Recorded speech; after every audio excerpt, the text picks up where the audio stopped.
Alrighty guys, what is good, what's poppin'? It's your boy Jatsu, your favorite voice actor and VTuber enthusiast, and I am here with you guys at 9Moons' first ever Street Fighter 6 Weekly, #1, and I'm not here alone. I am here with a new guest and a new homie to the 9Moons commentator rotation. We got the homie Suika on the mic with us. Suika, tell the people a little bit about yourself.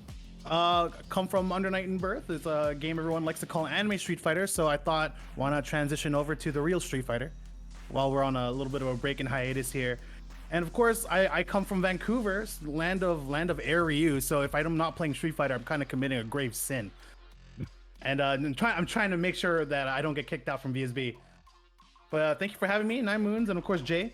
And you can see my name down there. You can if you want to take time during our downtime to check me out, we can do that. But first, we got some pools to get up to.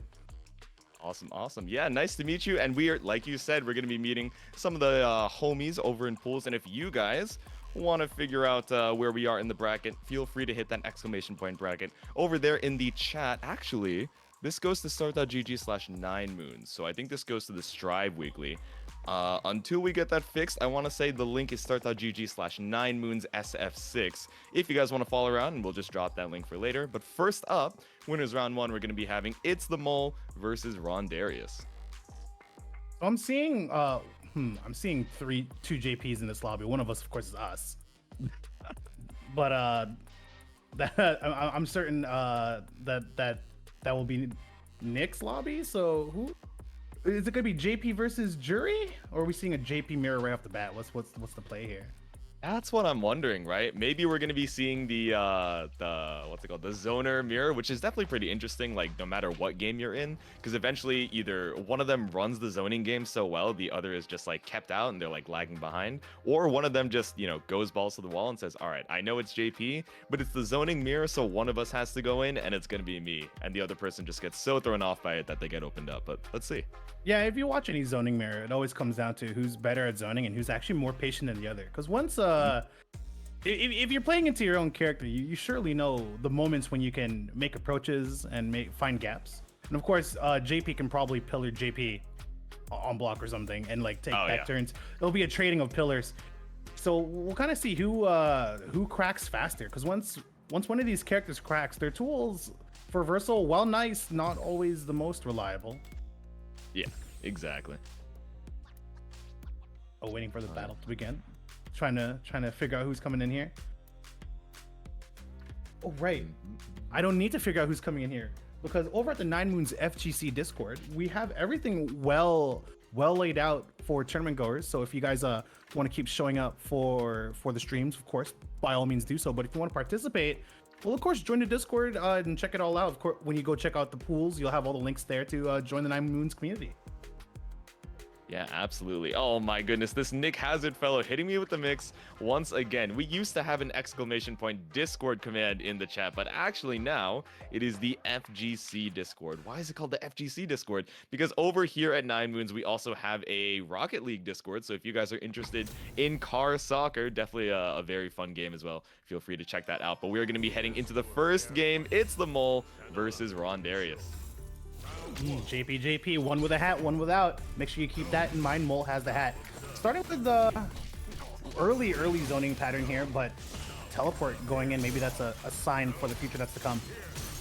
Oh man, Spike gets in the knockdown, still kept in the corner with that portal.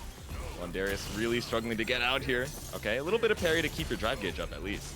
Yeah, and that's going to be huge because, one, you can block all the projectiles, sure, but if you keep losing that drive gauge, you have no way to contest, and jumps over the pillar, and we're at a weird space for JP. Yeah, just gonna go for the cross under, not quite the anti-air, but all right, Rondarius, you made your way out of the corner. Are you gonna be able to make your way out? Okay. Oh, we actually have a name swap as well, so it looks like Rondarius, I believe, is the one with the hat. Sorry for the mix-up there, fellas. Oh, there we go. All right, Rondarius with the hat, looking nice right now. Mole's gonna have to make it all the way back here, but. Pillar is -2 on block, and if there's a character that can challenge it, it's the guy who can send out the pillar full screen as well. Nice blocking overhead. You go for pillar into pillar, but if it's minus and you're fighting a character with the same tools, yours is gonna be coming out just a little bit later. Set up in the corner once again. Rondarius able to fight his way back out here with the EX spike, but still stuck in the corner though. Nice 2P. Ooh, wow, found his way away from being cornered by It's the Mole. And anywhere on the screen feels like the corner when you're full screen. Nice throw, stint to the corner, meaty. Oh, tried to tick throw, but Rondarius holding up forward, gonna swap positions, and now we're stuck in a horrendous spot. Nice block. Yeah, able to make your way out. No challenge off the teleport there, but It's the Mole once again gets his corner position. All right, throw is on deck, but I don't think JP is one of the characters with throw loops. I know a few people need to use drive rush for it, and then a couple other characters just can't do it at all. So correct me if I'm wrong, chat, but even in the corner, I think most characters have something of a semblance of a throw loop, but it might cause resistance for JP. And I honestly, JP never corners me. I'm always just getting zoned out. So I'll never. We don't make it far into the corner, right? He's like never he doesn't close even enough to throw loop me. Yeah. Exactly. We are close to the end of the match here. Level 3 available on both sides. It's the Mole has the critical art available. No, but I don't even know if you're going to be able to use it. Nice. The parry on the EX projectiles, but teleport in for the throw. Holding on to the parry, but you gotta hold this, and It's the Mole. Yeah, and it's scary when you're trying to keep this guy out and or defend against the zoning rather. And you parry, because parry is the tool you want to use to make sure you don't lose that drive gauge. Well, I have a teleport. I can throw you for massive damage. So you gotta vary your options up. It's the Mole has been trying to. It throws in some parries, throws in some up forwards. Oh, but does not beat the old man allegations. I'm not sure if that button is actually special counsel. Hard to tell, hard to tell. All right, portal available, but still just holding the down back here. It's the Mole. Calm, waiting out, trying to get a little bit more drive gauge before they go in here, but gonna get hit with the 2P mash, and now you're stuck at the full screen again. Ooh, gets forward from the high pillar. The position's a little bit better. Tick throw, whiff, trade. Oh no! It's the Mole. This is so close for It's the Making Mole. their way. It was the EX. No, the second hit actually scoops you out of the sky here, holding on, but the overhead projectile gonna take her around. And yes, I do think Rondarius did win the first game, so the scores are a little swapped here. It's the JP mirror. It's so hard to tell. They're like swapping places all over the place. It's black. It's literally black and white. So you know what? We just got to do a little score swap, and then we will be all good. But round 2 here, It's the Mole off to a decent start. One thing that It's the Mole is actually really good about is not taking chip damage in the up close situations on blocks. Because Rondarius, of course, doing some block strings into the overhead projectile, the low projectile, and whenever you can prevent taking small chip damage like that, you get a lot farther in the set than you'd like. Ooh, nice anti-air. Yeah, the beat brings you back down to the ground, ties up the round count as well. Ooh, whip on the jumping heavy kick, and Rondarius with a great punish, just gonna make his way up in there. That button seems so good. Recovers in time. Yeah, just a little bit too late on the drive impact there. You know, that get off me button a little bit long, but not quite early enough on the drive impact. Tries to feint the command grab. Doesn't really get too much out of it though. And now Mole gets again the spoke too soon. Had the presence to be able to zone, but now it's stuck within. What do we call that? I've been calling it Hell Zone. Yeah, Hell Zone is good. In Blaze Blue, it's the pixie from that spell that 9 uses. Oh, we need a real name for that. But yeah, you put everything out on the screen. But yeah, it's looking like the JP Hell Zone. The EX command grab does so much damage, but it doesn't leave Rondarius a lot of drive gauge to work with here. Stuck in the corner with the high wall splat. Nice. Yeah, gotta confirm on the high wall splat. Of course, those confirms are different if they get wall splat or if they get crumpled. And unfortunately, anti-aired into a pickup on the ground just before he lands. Rondarius is gonna take this 2-0. Yep, and we are in pool, so all of these matches up until top 8 are going to be first to 2. So that's going to be the end of our first set. NT, It's the Mole, but don't worry, you still have your losers bracket run, so hopefully we get to see you on stream later. But speaking of on stream later, next up for another winners round 1 set, we're going to be having Petrified versus Over 9000. Yeah, it's OVA 9K, so I'm assuming that's OVA 9000, right? That sounds like that would be correct. Right. And we're gonna have have Spooky in the chat as well. Doing great. Just wanted to see what was going on over here. Welcome to the stream. Hope you're having a good time with us, hanging out here. Yeah, thank you for coming on down and peeking your head into our stream. Of course, just started, so if you want to hang around, if you got the free time, by all means. We're about to watch some Manon versus Luke Sandblast coming right up. A lot of thoughts on this character, Luke Sandblast, going around the tier list realm. And you can't be calling him Sandblast like it's his last name, man. We it's already his hear it last throughout the name. entire game. I mean, he says it, right? So he doesn't forget it. So. Luke from the streets, Luke the Pokemon, Luke Sandblast. He's got the hat on. Oh, let's go. But Manon is kind of a swinging character actually. Of course, anytime you have a character that needs resources to build up, they're a little bit weaker right off the bat. So we're kind of looking for over 9K trying to win a couple neutral situations, grab a couple of command throws, and see if they can carry into round 2, where they'll probably be stronger so long as they have those medals.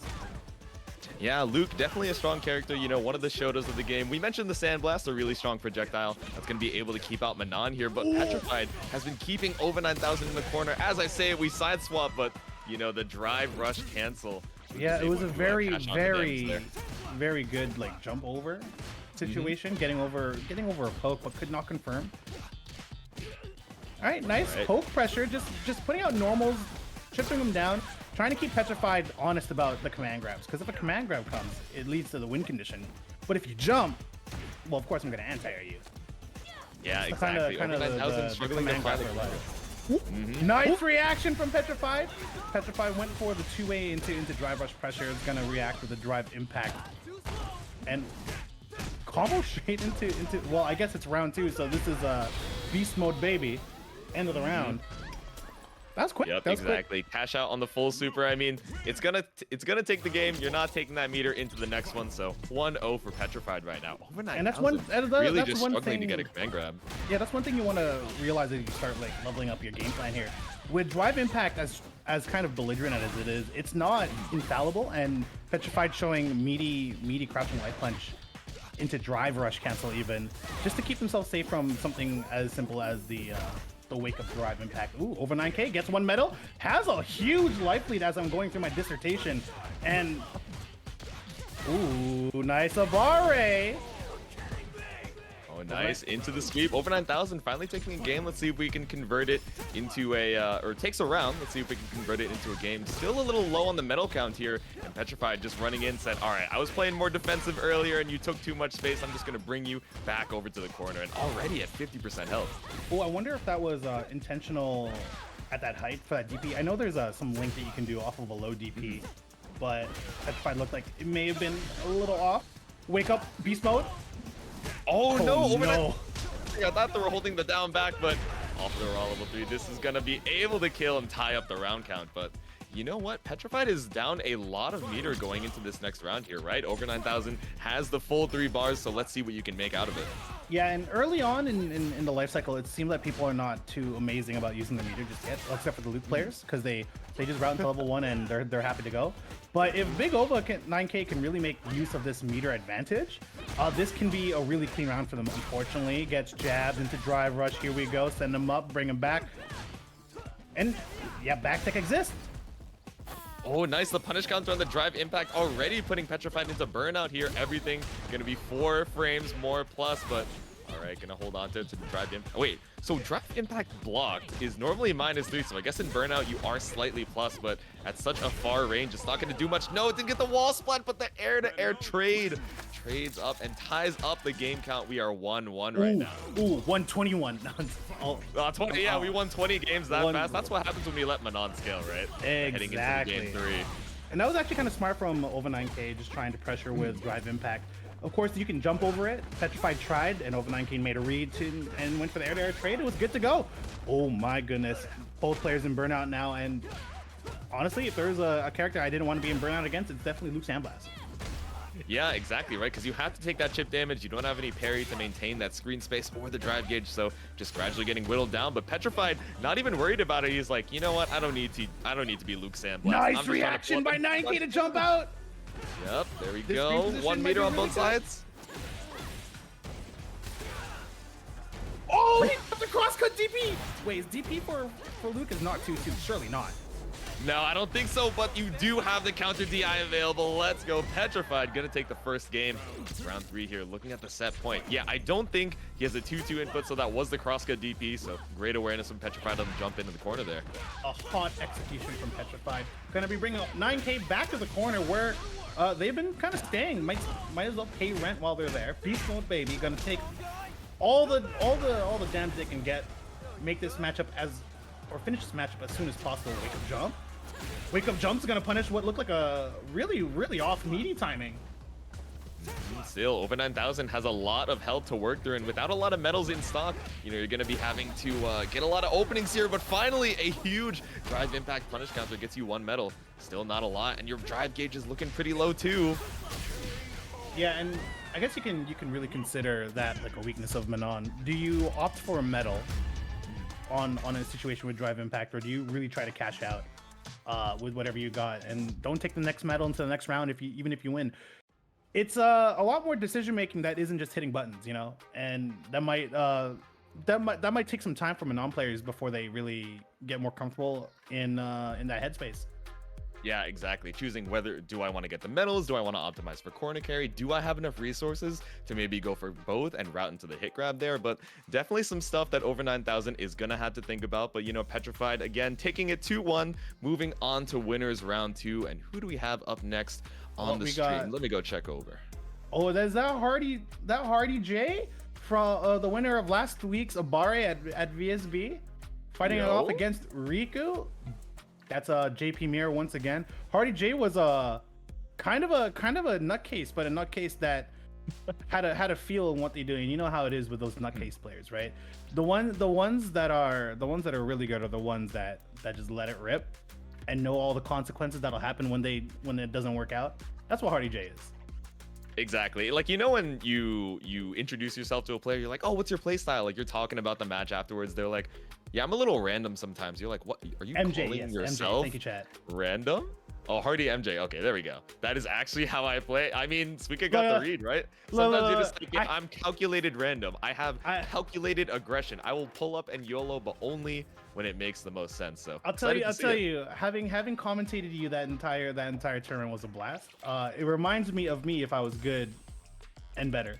Because there is a fear that you strike into your opponent's heart when you're willing to let it all rip, especially when you're able to cash the damage out every time. So Hardy MJ coming in. Yeah, that's my bad, dude. There's an M there. All good, all good. Yeah, we got Hardy MJ versus Riku here. We got to fix the name on that top left, but we got a little bit of time while we're stuck in the corner. Get the projectile. Oh, huge anti-air.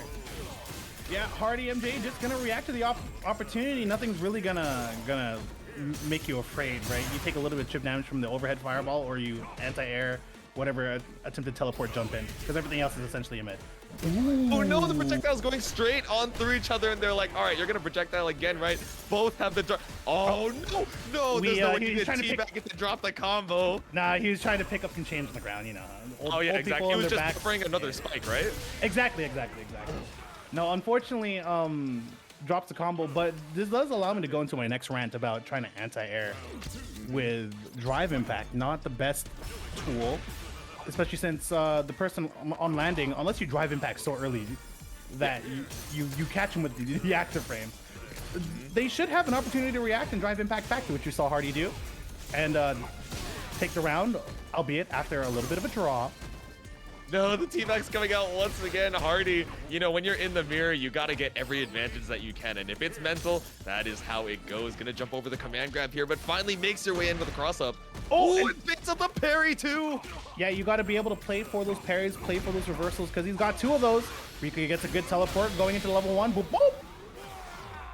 Alrighty, there we go. Tied up on the round count here. Riku taking it with the level 1 super. Not down too much meter going into round number 3, and they're just letting these outros rock. Yeah, sometimes, you know, you want to... This is one of the scary things about Street Fighter being able to cycle through games end screens, is that you don't... Sometimes you're in a rush and you don't get the time to think. Sometimes you just take that time to think. The big jumping heavy kick, though, gonna make their way in, but Hardy MJ gonna cash. Yeah, leaving yourself super minus, just gonna go straight into the level 3 here. Take the soul, take all of that HP from Riku here, and a little bit of drive gauge on top of it. Yep, gotta wait it out. Ooh. The EX seals just waiting for you, and still Riku at burnout potential. Yep, you're gonna have to hold that into the command grab here. Riku's in a tough spot. Yeah, use the alpha counter to get the space, but didn't do anything with it, and ended up just playing around with the low drive gauge. That ended up being into burnout, and Hardy MG taking the round. And game 1, no anti-air this time, just gonna EX parry. Check out my mix, instant overhead, blocks the instant overhead, but got hit by the cross-up explosion. Damn, EX parry into the instant overhead. That is evil. We got the JP fuzzy setups here, but Hardy's drive gauge looking a little fuzzy, looking a little hazy in that burnout state. Ooh, hit him back. Pillar does not connect and tries to set the high pillar, but got smoked on the way in. Oh, nice blocking the overhead. Is vigorously buffering pillar. Oh, and Rika tried to vigorously buffer pillar back, and guess what? You got smoked by trying to bring yourself to their pace. And that's one thing that mental play does to you. You end up in their pace, and you don't want to end up in your opponent's pace. Not ever, not once. You gotta keep a calm head if you're a calm player. Aggressive. I mean, we're memeing about the aggressive buffering, right? But when you're waiting for that teabag, you're like, oh, they're just gonna wait there and just like wait for me to pull up. You finally walk up, and then you get caught up by a spike. It's that extra mental damage inflicted here. But pulling up with the drive rush into the crouch medium kick, just reset into that command throw in Hell Zone. Check my mix. Oh no, it was the player one-sided falling light kick. Stuck into the corner. Hey, check out my pillar. Plus. Oh, what a jump over! Jumps over the drive rush. Yeah, check out my drive rush. I'll see you on the other side. The counter DI coming out for Hardy MJ. This should be... No! You dropped the confirm! Tried to go for the EX teleport, and now again... we've seen this movie before. Riku, can you bring it back? It's set point for Hardy MJ, and you're in that burnout state. It's gonna be, a little spooky just because of that burnout state. There's the parry. Gonna send it to level 1. Oh, no. Punish. Counter for the extra damage, though you did not need it. And that super looks so tall. The level 1, the only invincible option you had in that moment, but Hardy MJ just gonna jump straight over it, take it 2-0, and move on to winners round 3. So, well played. Hardy MJ, really strong player. Knows what they want to do in the mirror. If you saw twice on the teleports, anti-hit it clean, and took huge pressure and momentum off of it. It's kind of the things you want to know when you are fighting the mirror, because that high spike is just a mid, Yeah, exactly. I don't think the neither of the spikes. I think they're just both mids. Obviously for the projectile, so that's like the ghost swings. You have the low version, the high version, and then also the command grab. So you have a lot of strong options on defense that are covered by parry. But then as soon as you get hit by that first command grab, all of a sudden, you're like, oh man, I have to look out for this. I don't want to immediately commit to the parry, etc., etc. But that's just how it goes, especially in the JP mirror. So yeah, and it's a scary mirror to be a part of, because when you're a zoner and you fight against another zoner, it's almost as if your entire world falls apart, because now you're fighting at someone who fights at your range and at your pace, and you don't really know if your rotations and the timings you use your zoning tools, if they're actually gonna function at that zone when someone else can do it to you. So play mirrors, everyone. Just play mirrors. It's a PSA from Suika. Indeed, play mirrors. And yeah, speaking of going at your own pace, we are going to be heading to an ad. I believe most of us are already in that ad, but for those of you who are subscribers to the 9Moons Gaming channel, you are still able to hear me and Suika. So thank you for your support, whether you were gifted your sub or whether you are donating that sweet $5 over to the 9Moons Gaming fellows. So thank you guys very much, and we will see the rest of you as soon as that ad is done. Yeah, speaking of donations, check out that match arena. Of course, there's the $200 pot at the start, I believe, if I read the tweet correctly. And then we got $11 on top of that. Do we have codes to click? Someone tell me we have codes to click. Now let's see. I know Nick Hazard has never ever forgotten to get the codes claimed out by Matcherino, and yes, we do. We got 31 codes remaining for you guys. We had 32, but it was so easy that I clicked through the link myself, hit claim code, connected my Twitch account, and added a free 25 cents over to our pot without anything coming out of my own wallet. So you guys can do the same thing while we wait for our next match. Please feel free to put some extra money into these players' pockets. Big 3 clicks. Click the link, click connect, click Twitch. You're good to go. Exactly. If you have a mouse, you can do it. If you have a phone screen, you can do it, unless you have a Nokia, in which case it might take a little extra clicks. But Nokia just needs to step up their game. That's what I'm saying. I mean, they stepped up their game in the durability, right? Like now, you drop your iPhone. Okay, now I gotta spend $300. Let me grab my Nokia phone that still functions. That's what I'm saying. And the full match arena, if we claimed those 50 codes, you could probably buy like a couple Nokias. I'm not gonna lie. I don't think they have appreciated in value. You know what I'm saying? No, so, you could get yourself an indestructible phone if you really wanted to. If you need good body armor that'll last you through a war, or if you need a weapon for the zombie apocalypse, a Nokia brick will do wonders. That's what I'm saying. Speaking of wonders, we got Lee FGC in the chat. What's good? A bad moon homie. How's it going tonight? It is going super well and even better now that you're here. But speaking of even better, now we have our characters, our players on the screen right now. We're going to be having Joker versus Guts. Ooh, Cammy versus Juri. I had a Cammy player tell me the other day that Juri is just EX Cammy essentially. So we're about to see if any of that holds true. Both players actually sitting at diamond rank, so maybe we're going to be seeing a little bit of an even match. Oh, nice punish. Yeah, Juri definitely one of those characters that we immediately knew was very strong. Cammy, I think, took a little bit longer for people to realize that she was, you know, also a pretty strong character. A lot of tools to navigate around a lot of matchups. A lot of people got distracted by, you know, quote unquote lower damage, but clearly holding her own in this round one. Well, one thing about lower damage Cammy is that she still plays Street Fighter very well. In fact, she plays it so well that she kind of needs lower damage, otherwise matches might be a little too quick. Of course, she's got that dive kick to come in if you decide you want to poke out with the wrong button. Nice anti-air. And if you, go, yeah. she got spiral arrow along the ground to make her approach. Spaced out will be, of course, safe. That's plus. That looked like the heavy version.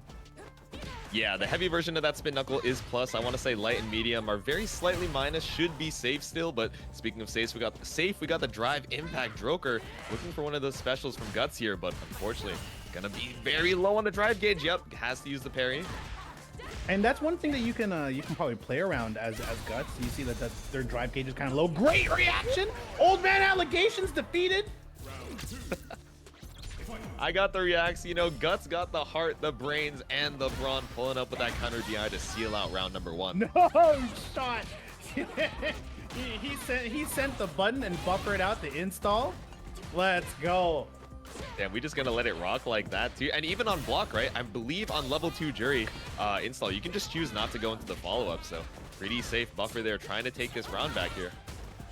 All right, stuck in the corner. Gonna have to play Juri's game for a bit. You do have that EXDP, but if you do it, you're probably setting yourself into burnout heaven. What a spacing trap! Oh no! Just needs one more hit from Guts side to take the round, and they have a drive gauge lead by so much. That is like +5 after drive rush. Yeah, exactly. But neither Joker nor Guts has a lot of drive gauge here. They're both in burnout territory, especially when you go for that drive rush cancel. Anything could take it, but the raw level 1 just pulling up Joker, inspired by the calculated aggression from earlier, decides to use the raw level 1. We move. Now, head up on the round count here into the spin knuckle. Sitting at 0 meter, if Guts gets a hit and spends it, they're going to be pretty much even in terms of that stock. Oh no. Sent back to the EX corner. combos there. Oh my god. Yeah, stuck in the corner into the pinwheel. Just gonna jump in here into a tick throw. Yeah, and Juri, of course, one of those characters without a throw loop, without having to use resources. So, you know when they're coming at you with the resources, it might be paying out for you as well. But exactly. Guts needs to. Oh, not again. Okay, yep, there we go. Like we said, the level 2, you don't have to go into the super follow-up. You can actually just go into a string there, and going into drive impact, stuck in the corner. Guts only has 1 touch left before that's the end of the round for him. Got critical art available, just gonna drive cancel into the crouch medium kick, but still not enough to open up. Perfect parry! Holy! Oh my goodness, Ruined Cien entering the room like what I miss. Oh, yeah, Guts actually the game's has, still going. There we go. Guts actually has some great spacing traps going on for them, using 2 jabs into like a standing heavy punch or something, but hasn't been able to confirm them too well. Might just not have enough faith in the situation, or maybe just not wholly confident. But we're gonna have to see if they can clean that up. Got hit with the empty jump low, a classic since the days of old. Low, you're always looking for that overhead, suddenly getting your toes broken, but Guts finally fighting their way back out of the corner. 1 bar available, but also basically just 1 health, right? Any 1 touch could do it. The drive rush cancel, Gray confirmed. Yeah, the hit from Guts that was leading to their turn sent them too far away. Joker with a great Abari to really close out that round. Guts now needs to really fight it all back. Oh, the whip into the dive kick. Yeah, you're trying to be as low as possible so that you can be plus, but unfortunately the whip in front is going to get Joker the opportunity to sideswap and get that pressure going. And now Guts got to be a little bit careful here, and Joker does like hitting any button into into tandem engine. I think that's what it's called. There it is. So I said it. I predicted it. Only because I've seen it twice now. We are an anime character. Nice block on the high, nice block on the low. But it might be over for you. Nice block, the jump low. Yeah, keep it going. No, no. It's gonna get opened up. That tiny little gap, maybe caught on a backdash or a jump, something to get out of the corner. But Joker's pressure just looking so insane. Yeah, like you mentioned with the anime install, pulled up with the Gatling, said, all right, 2A, 2B, 2C. Let me reverse beat real quick and bring us back to the beginning with some extra jabs too. It looked like they're getting a little antsy because, of course, when you're being pressured in a game like Street Fighter, eventually a turn comes when you got that tandem engine going on. Your turn's not coming for a little while. You gotta hang tight. Maybe thought throws coming after the 2 jabs, but got bit onto it and lost the round there. I just saw another JP mirror coming in. No way, no shot. Next. So we got Flux Waves versus Ruin. Surely there's no way. This is our 3rd JP mirror in 4 sets, right? I think this is our 4th set, right? I could be wrong. We are on winners round 3. I do know that, but as far as which one we're on, you know, it's so hard not to get lost on the sauce in Street Fighter 6, right? There's so much on the mental stack. You have drive impact. You gotta react to drive rush and check it from the mid screen. And even over here on the commentary desk, me and Squeak are trying to, you know, keep up with such amazing games that, you know, even we can get a little tired up here just trying to keep up. But keeping up, going on into it, we have our next match available. Yeah, there it is. We got the hat versus no hat. Keep that in mind. It's like a boxing match. We need a way to discern between the two. Flux Wave with the hat. And yeah, I think it just goes to show North America's faith in this character. This character brings a lot of woes to North America. North America not so great at dealing with heavy zoning, and this character is zoning as if they were from a different game.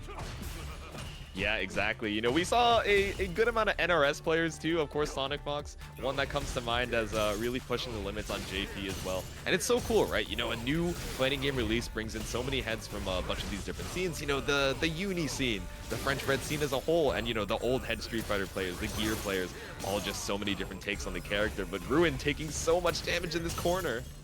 And you can see a stark difference between Ruin and one of the other JP mirrors that we had. He's not really shielding as much to get back that drive gauge, but is okay with that. Flux Wave has not wanted to teleport in, maybe because of this.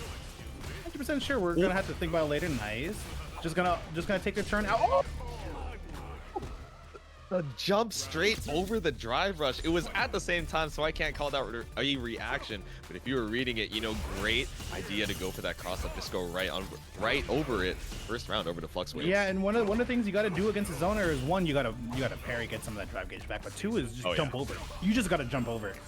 Oh no, and as you say it, Ruin going for the parry, right? Flux Waves knows you're trying to keep up that drive gauge, that punish counter throw, taking so much more of the drive gauge and bringing us over to the corner once again. Oh, great Abare. I don't know what the frame data is on that, but I think Ruin knew more than I did. Baby! Are you dead? You got 3 meter on deck, but unfortunately drops the combo. Yeah, not quite able to go into the super confirm there. Flux Wave is in such a good position. Advantage on the drive. Has level 3 available. Even if you're taking this damage, you still have so much more health to go through, but Ruin just going to cash out on the critical art. Yeah, and really needs to do it more so than just the damage. Needs to get some of that drive gauge meter back. And with these animations taking so long, might only need to play for another 2 seconds to get it all back. Oh, what a scary overhead. What? Oh, the chip damage into the burnout. Flux Wave had that checkmate situation. Said, you block the special. I'm sorry. I'll see you in the next game. First game. I didn't think it was going to chip that much chip. Oh, that was a lot of chip. Yeah. And it's like you were mentioning earlier, right? A lot of players, you know, it's still the beginning weeks of the game, so still getting used to, oh, when do I want to use my resource to be able to close out the game, get these checkmate situations. Sometimes, you know, if you're not used to it, you're not looking for that level 2 or that level 3 to chip out in the burnout and close it out, but great awareness from Flux. Exactly. If Ruin knew that would have chipped them out, they probably would have backed up a bit. Yeah, maybe, or look for the jump to try and avoid it, but all good. Clear the mental, go into game number 2 here in Ruin. Holding on a little bit stronger here. Looks like Flux is waiting for Ruin to try and make their way in, but yeah, that slide. Yeah, we got some classic normals, footsies based normals, you know, going between footsies based feet, yeah. Oh, EX projectiles stuck on the screen here. The seals one after the other, gonna get opened up finally by the throw. Good defense up to that point, but one more throw. Take it, yep. had great blocking, but unfortunately you can't block a throw. You just gotta tech or guess. And that's one of the scary things about this game with throw looping being as strong as it is. You can jump a throw if you want to. You'll die for it. Yeah, exactly. For characters that have the throw loops available, either you jump you take the throw and you get re-looped back into the same situation, or you jump the throw and they have time to recover and anti-air you on the way down. I want to say there are 5 characters in the game that aren't able to keep that throw loop situation going. I forget if JP is one of them who has the throw loops, but still, Ruin trying to get something going here. Oh, Ruin stuck in the corner, actually. I got mixed by the JP colors once again. Yeah. Flux using the... Flux with the hat, yeah. Yeah, Flux using... Oh, what do you mean? Did you just out of the dry input brush? that? Oh, no. I don't think that was a reaction. I think this man had a read. Scoop him! Oh, dry brush into the point blank command grab. All right, it put you in that burnout state, but you knew you had to get that kill. And Ruin finally getting around on the board, keeping Flux on their toes. Yeah, that was kind of spooky, but... Oh, Ruin won that round. Yeah, I'm getting mixed. Oh, no. But I know, it's so hard to tell. F for Fedora, F for Flux. There we go. That's how we'll remember that's Ruin. a great way. Look in the corner here. Oh, no, taking so many spikes. Yeah, you got to make your way forward somehow. Of course, the spikes are going to catch your jumps. Once the high pillar is up, it's so hard to really make your way forward. You just got to make a choice and hope for the best. Unfortunately, it does a 2-2, but a little too far away. Yeah, jumped in and tried to catch a block there, but Fluxwave is pulling up here the teleport into the overhead, taking it 2-0 over Ruin. That was slick and nasty, and Fluxwave, I don't like you. I don't like you. That's just how it's gonna be. I mean, you got to be a little bit evil to play JP, right? He is just an accountant, but he also does kind of have that energy of M. Bison. I think he was M. Bison's accountant, so you got a little bit of evil in you in that bureaucracy. So you gotta embody the character a little bit. That had to be the slickest. Like, here, tech my throw. Jokes. Jordan. Just teleport above, hit you with the button on the way down. Oh yeah, teleports above you, nothing personnel, kid. We're like only speaking in memes. It's exactly. That was well played by Flux, though. That was super cool. 213 on deck, 213.03. So whoever donated the 3 cents, I'm looking at you. That's definitely a number. A number of all time for sure. It's probably someone probably donated their last winnings on Matcherino and it had 3 cents on it. Shout out to you. We could check the Matcherino to see who did that, but really, I'd like for you guys to click on that Matcherino link yourselves and click on the donate button. We got codes to redeem. We can get all those codes done by the end of the night. That would be great. It'll be feeding the pockets of whoever wins tonight. Get them a good dinner and let them know that we can make a little bit of change in our fighting game community here. Yeah, exactly. I mean, it looks like we've already claimed 24 out of 50, so we're over halfway there. But guys, halfway is not enough. We gotta claim those last 24. I see over 100 of you guys in the chat right now. So if everybody went over to Matcherino, we would actually have too many coupons to claim. So guys, even if a few of you are on mobile, I get it. Oh, I don't want to log into my mobile browser, log out of Twitch mobile. I know some of you are hanging out on the desktop, on the laptop, so make sure to stop by that Matcherino, like Suika is saying, and put some extra change in these players' pockets while we wait for our next match, who is going to be 9Moons' own Remy Celeste versus Jump Dash's Trevor Sue. 9Moons Remy Celeste, someone I assume you guys are all aware of, playing The Sim. There's a character, and if there's a character that didn't want to play against the zoner today, it's definitely Manon. So this is a funny matchup, right? Because Remy and Trevor, obviously very big in the Strive community, they both played Axel. So a lot of times when they would meet up in bracket, it would be the Axel mirror. So Remy kind of sticking with the Dhalsim, right? Sticking with that zoner archetype, but Trevor actually opting to go for the Manon. I don't know if it's a character design thing or just really wanting to switch it up with a grappler in Street Fighter 6, but I'm excited to see it. It might be one of those things where you don't get the same feeling of from the zoners in the game that you would say Axel, because of course not all zoners are built different, and when you don't have the tools that you want out of that character, it might prompt you for a character switch. That might be what Trevor is going through right now. Nice anti-air from Remy Celeste, just playing clean, and by playing clean I mean the onus really is on the Manon to make their way up here. Oh man, and Trevor, you know, looking unbothered, trying to make their way in, but maybe you got to be a little bit more active. I don't know. It's difficult. Remy seems to have a lot of great zoning patterns here that are pretty difficult to get around. The float into the instant overhead, you know, pretty rough, and then you give them space, and now the flame is on the screen. Yeah, this matchup is tried and true nightmare for any grappler. Nice alpha counter. Gonna use that. Yeah, I've seen a lot of sims at a higher levels willing to use those 3 bars to really get people off of them because they don't really need to like maximize their combos. They don't need to maximize their mix. They can poke at you from far to really get you low before they really need to start playing for heavier combos and heavier damage.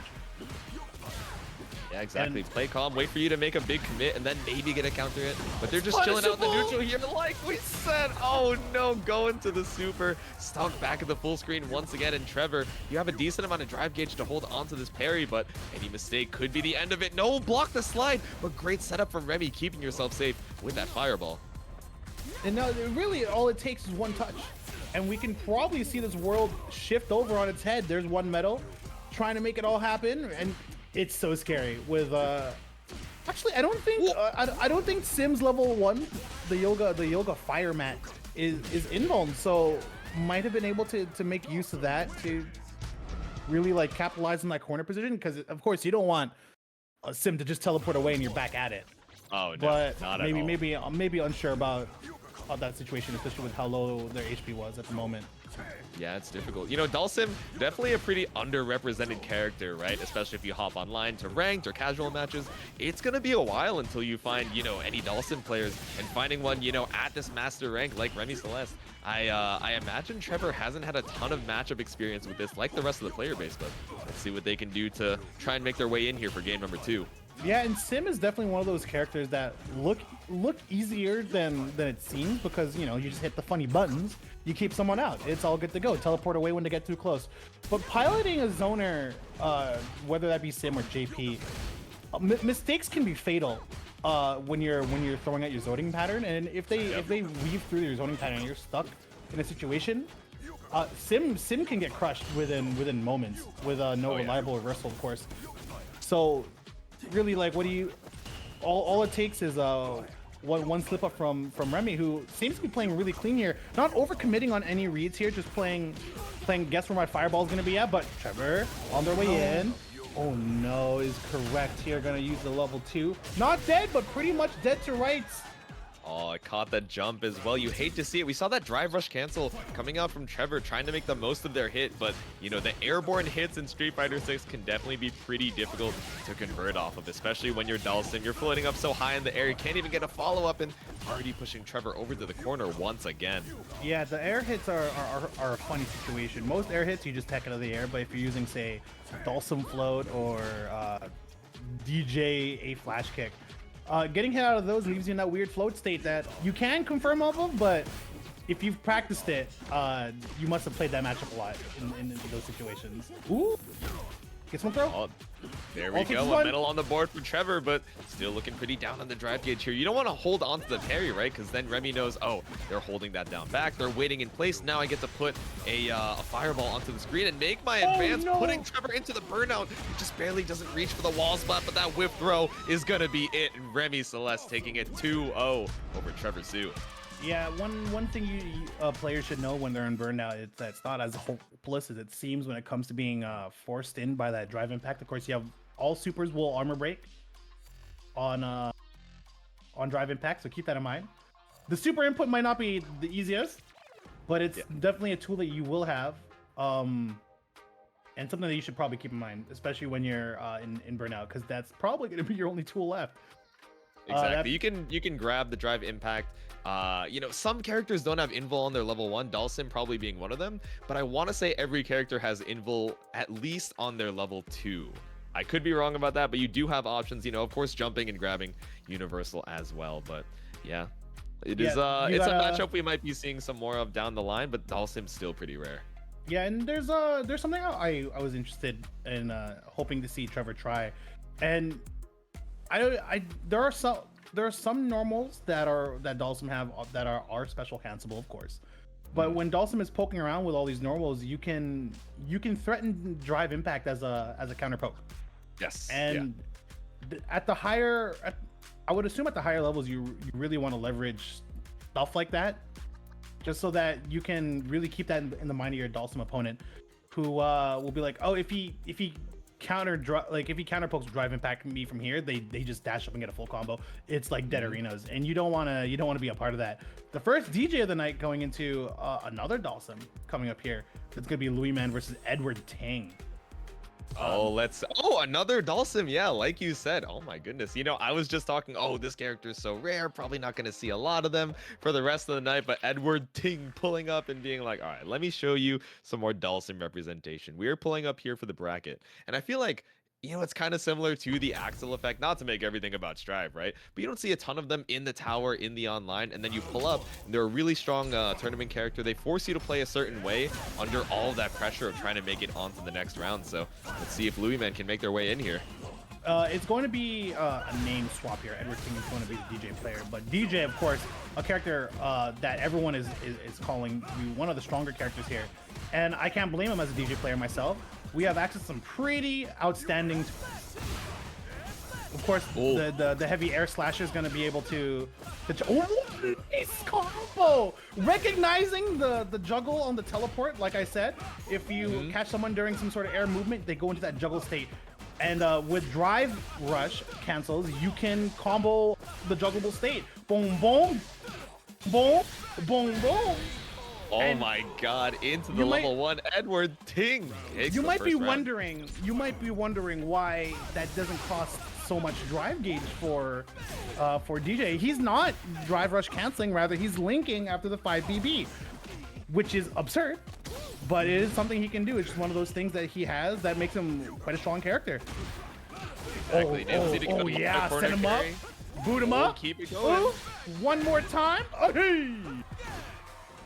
Nice oh yeah, sway into the low, nice. Oh no, Louis Man able to make your way back out, but getting caught out of the air, out of that float, really struggling to get a foothold here. Edward Ting coming out with a double projectile. So, you know, DeeJay is, you know, pretty good in the fireball war, even with the burnout, because you still have access to that double fireball. Yeah, he still has access to heavy air slasher. I said 5BB as noted by the chat. That's my anime speak. It's the uni in you. It's the uni in you. It's the uni in me. It's standing medium punch, medium punch. Medium punch, right? Yeah. It's a target combo. It has additional follow-ups. Of course, you can do medium punch, heavy punch, which will kind of it'll kind of like catch mash, and then you have the feint of that, which is standing medium punch, yes. Back heavy punch, which will feint. But really, people just want to use the standing medium punch target combo. That part's just goated. I think it's like -2 on block 2, which is like absurd. Yeah. Like why? What? That's insane. As a DeeJay player myself, but I'm not a fan of patch culture, so don't patch it out. I like playing strong characters. Yeah, exactly. I mean, I forget who it was. I want to say it was like Justin Wong on Twitter recently was like, guys, you want patches for a game that's like 2 weeks old? We are all still discovering the base game itself, still understanding these system mechanics, and now you want to make such huge changes. Let it, you know, let it chill, let it relax, let people learn the game, and then maybe we can have a more nuanced discussion about how we want to change it, you know. Don't let the first, you know, couple weeks... Oh, no! What a slick bait on the flash kick. One thing the Sims can... he punches into the fireball. One thing Sims can do is teleport backwards, because flash kick, of course, down up input. You really can't teleport on that. Oh no, the jumping light kick. Jumping down light kick. That's a menace button. Come all the way down. Oh my goodness, and just seeing so many fireballs coming up from Edward here. Not a lot of drive gauge available. Yep, the jump K on the way down. The slides go right under. Nice. Sim can establish their pace. It's not so bad. Oh, he said it. It's not insanely bad for the Sim. Oh no! Didn't cancel until level 1. Didn't cancel until level 2, and now he's gonna be stuck into the corner. No drive is here for the DeeJay though, so he won't be able to use that insane speed. Oh, that's not gonna work. That's invulnerable. Oh, there we go. Going to the hard rave. That deadly rave kills. I don't have that down. That's something. If that's what's keeping me out of master. I need to get the rhythm down. Mentally, I'm master, but executionally, you know, I am exactly. All right, good. recognizing that they can float over the slashers and really really just play in a weird spot for DeeJay, but that also trades off with letting DeeJay approach freely. Known old man allegations, undefeated. That's Dhalsim, Meaty all the way thousands down. of years old, you know, so finally able to get something with the drive rush out here. Nice. I love the teleport. Brings you back to the mid screen here. Let's see if you can keep on Great everything. slide under. I think it's like, I think Dhalsim's slide gets under like every fireball in this game. Oh, wow. It's a low profile. Let's see, he's gonna send up the high fireball. Just threatening some really basic concepts here. The high fireball to be meaty, and then you go low or you teleport high. And Edward Ting really got to be on top of that. But +5, nice alpha counter, gonna put himself in burnout. But at this range, it might be okay as long as he doesn't get caught by an errant fireball that takes away all the HP. That can occur. Yeah, let's see how long you can stall out here. Louis, man, you know, use the drive reversal at that last Great drive reaction! gauge, but This is invuln. does it work? It does! Yeah, this super is invuln for some crazy reason. But it also Was whips. that the level 1 or the level 2? I actually didn't catch That's it the in level time. 2. Oh, okay, yeah. So I think every character has at least level 2 invul to be able to get out of those burnout checkmate situations. But you have to save your meter for it, right? You have to know, okay, I have this meter in the bank, so if I burn out, it's not the worst thing in the world. Speaking of burnout, Edward Ting, just barely 1 gauge of drive gauge left. Yeah, if you're drive rushing around with DeeJay, it's generally meter positive, but if you're drive rush canceling out of stuff, nothing's meter positive. Oh no, I don't know if that's a combo attempt or trying to catch him jump out. Nice blocks. Just you just gotta accept these jumping crouching roulette kicks. Jumping crouching. Oh, easy to say. Oh, nice flash kick. Oh, they're both It's going invuln, into the baby! burnout here. Go for the super once again. Louis, man, a game on the board here, tied up 1-1. And it's not a bad idea to meaty with forward medium kick, because it's +1 on block, and I'm sure on wake, like on meaty, it's the frame data is even jankier. But when Louis man's shown that they're willing to dump the 2 meters for the reversal every time, you gotta really be careful with that. Nice confirm here, actually. It was a really awkward combo considering that the teleport like went the other way.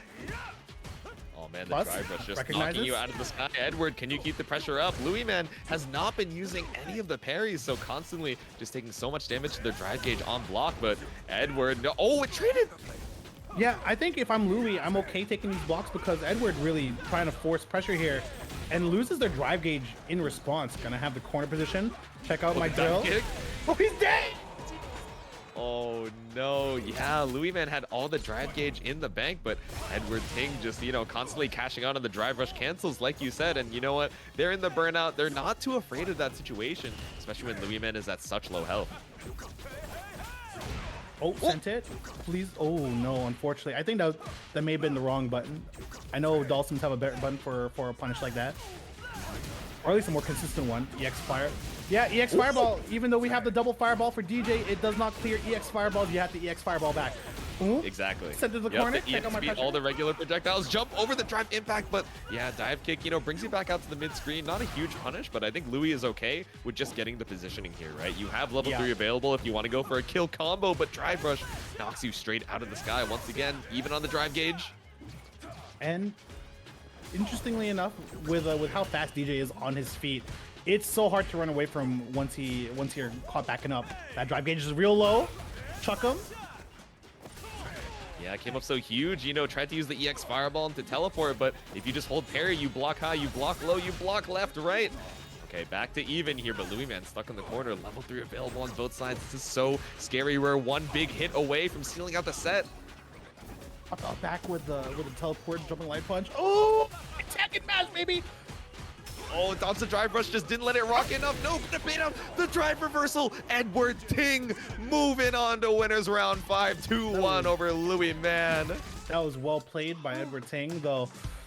Scary stuff. Had that been some delay into level 3, Edward Ting might not be standing here today, but moves on after that match, and we're gonna have our first Haunt of the night and our first Ken coming up here. Moving on with the matches real quick here, actually. Yeah, let's see it. What's up, So, Guile? you know, we have learned the workflow I think in the first couple of weeks, we were like, oh, how do we figure out the lobby system? What's the best way to go about it? A lot of times, I think there will be like the streamer hosting the room, and then the TO will also be in the room, you know, asking the players for their CFNs, getting them prepped up and ready for the next set right as the last one is ending. You know, just coordinating all that in the background. So once again, thank you to Nick Hazard for TOing that all in the background while also managing the rest of the bracket. Thank you for giving us these stream sets, some amazing Street Fighter 6 action, and of course, Rattel over here on the streamer side doing an amazing job. The first time they've been streaming for the 9Moons gaming community, so a big shout out to them as well, and they'll be doing a great job for the rest of the evening. Yeah, and one thing about these netplay tournaments is that I don't think any community is really prepared for the sheer size of Street Fighter and how fast it's been picking up. So the fact that these are running as smooth as they are, big shouts to TOs and big shouts to streamers for being able to put something up. Now we got Jewel Man's E Honda trying to headbutt in, but the Ken here, Mike C, not afraid to neutral jump, and it's something I've been trying to little success, but Mike C to a lot of success. Wow, what a oh, yep, EXDP gets you back out of the corner here. Drive rush to get a little bit of pressure going. Jewel Man just holding on into the headbutt. Check out my hands. Everyone's favorite scrub killer hands. Nice headbutt. Oh! Oh, chill! Slam into the EX throw. There we go. All right, drive rush. Trying to get the pressure back, and Mike C still has kind of a life lead here, but looks like they're getting a little erratic after getting that one command throw. Oh, hands, but I'm in burnout going to the super. And yep, get the stock here. Oh no, yeah, DP, great anti-air, just looking forward from Jewel Man. Another super to close out the round though. That was a scramble. Yeah, I'm surprised the overhead connected, but I guess it just missed the link in that case. Nice Shoryu on reaction. Of course, great anti-air DP. Famous said by Daigo, as long as you're holding forward, you only need 2 more inputs to DP. And I think Mike C is holding forward quite a bit. Oh my goodness! No one won that exchange, but Mike C will be sent to the corner. Yep, sent to the Shadow Realm, just not ready for the situation after. I'm sure Jewel Man has seen that, you know, time and time again, people trying to drive impact the headbutt, but Mike C just not ready for it. Drive rush able to open you up with the low, but it's not a full confirm.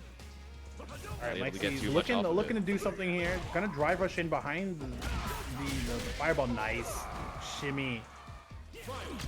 And of course, with throws being as powerful as they are, the shimmy is gonna be just as powerful to punish the throw attack. Oh, he just gave him the hand stock for free. Check out my links.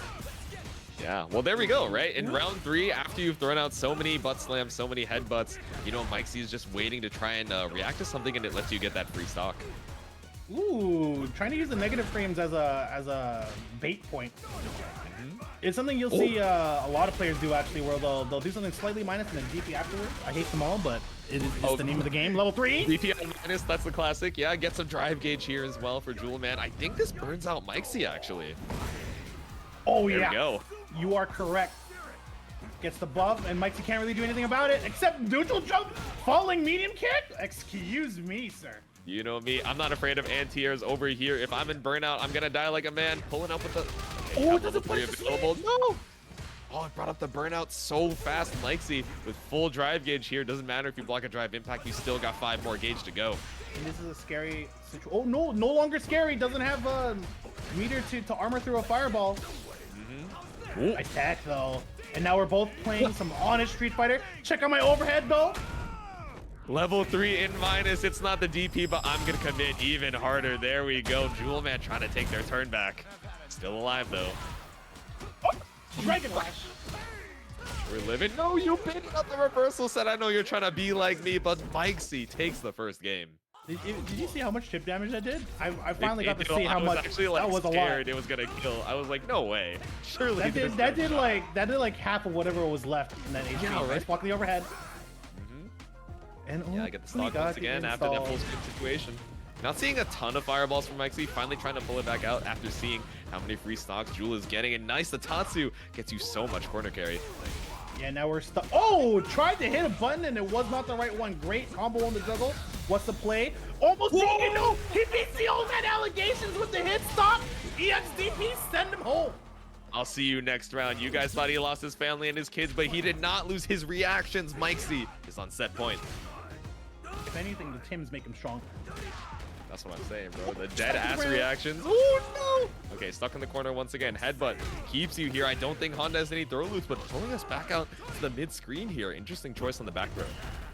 May have been a slight misexecution trying to walk up, block, and then throw. Right. That does happen. Nice drive rush into drive impact. It's a little expensive, but as long as you can punish them for initiating. Yeah, you're just trying to get the momentum back here while you wait up for some drive gauge, but Jolman already has the stock, so not really pressed to move up here. Oh no, the standing kicks. Jolman jumping. Oh my goodness, we're backing up, and if Mikesy throws a bad fireball here, it's kind of Jover. But not gonna throw a fireball, just gonna make their way in, tries to shimmy. Plonking up, Honda not fighting. Nice. And this is damage, but it's not enough to take the round. Overhead, going to critical. Wait a minute. But I don't think it kills. I think it's 2 scaled. Wait, actually, I don't know. It's level 3. It does quite a bit of damage. If it doesn't scale, I think you shut up. Guys, there's a reason I don't have any channel points in Say Gems chat. Sometimes I make some wrong predictions, but Mikesy bet in the farm and coming up huge 2-0 to move on with the level 3. I should have believed the whole time. I didn't, with the way that the E Honda player was trying to play at the end of that, I thought they're just kind of waiting for an opportunity, but then Ken just drive rush right in there and let it rip. Just let it rip. Oh yeah, it was critical R2. Yeah, I should have known. It was all signs were leading towards it killing. But yeah, just pulling up. You think you're gonna play patient, wait for the headbutt or the butt slam, but then Ken's just pulling up. He's doing meaty overhead. You're like, oh okay, I have one more interaction to live. Oh, he has level 3, but the 3 is replaced with a CA. I see. And with how it kind of is, even if he lost the round, he still had a game to play. So he was kind of like, honestly, it's okay if you int that round to like really tire out your opponent. If you're already down the round, in that sense, it's kind of like forcing your opponent to use resources or trying to get a better read on them for a longer set if the situation's already bad. Exactly. Sometimes you just gotta like cut your losses. You're like, all right, this round is not the round for me, but I still have one more available. Let me at least have the resource lead going into round 3, and then you're big chilling. Exactly. And just waiting for some players to show up. Of course, we're still trying to streamline the process here, so making sure when players can show up, or sometimes they just might be AFK for a little bit, or maybe there might be issues, so we're just taking a little bit of a break while we figure out where that player is. Might not be that long of a break, but just having a great time right now. How far are we into this bracket? Someone hit me up with the start.gg. Oh, yeah, and if you guys want to follow along with that start.gg, of course, we have the exclamation point bracket command for you guys to follow along. We have a top 24 phase. Just to break it up, we actually had so many people pulling up. A lot of people signed up in the past few hours. So we are super happy over here at 9Moons to have your guys' support. All of our friendly guests, whether you guys are here for Guilty Gear Strive, whether you played some Rocket League and now you're like, oh, let me play some fighting games, or you're an OG Street Fighter fan and you're like, finally, 9Moons is hosting my favorite video game series, and now I get to show these youngins what's good. So thank you guys for coming through, whether you're a guest or a regular. Of course, once again, thank you to Suika for joining us on the mic. We still have some more commentary for you. I'm not signing us off or anything. We are just waiting for players to head up onto the stand. And we got someone just chilling in the 101 spot, but until we find them, maybe we should shuffle you guys off for a quick ad break and give everyone a little bit of time to rest. But before you do that, make sure you guys check out the match Reno, click some links, and we'll see you in a bit. See you guys.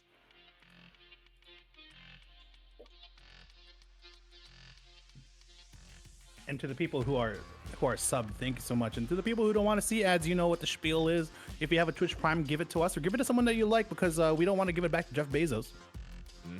That's like my #1 thing.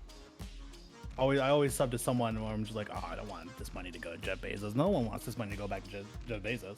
Oh my god. Law in the chat saying, how many channel points do I need to redeem to have Jay start referring to moves in old school lingo? If you ever hear me call it a low forward, like, you gotta kick me off the mic. I was considering moving backwards and learning backwards, because like I started with Under Night, and of course I dabbled with a couple of fighting games before that, but dabbling is not really competing. I really started competing in Under Night, and Under Night is ABCD.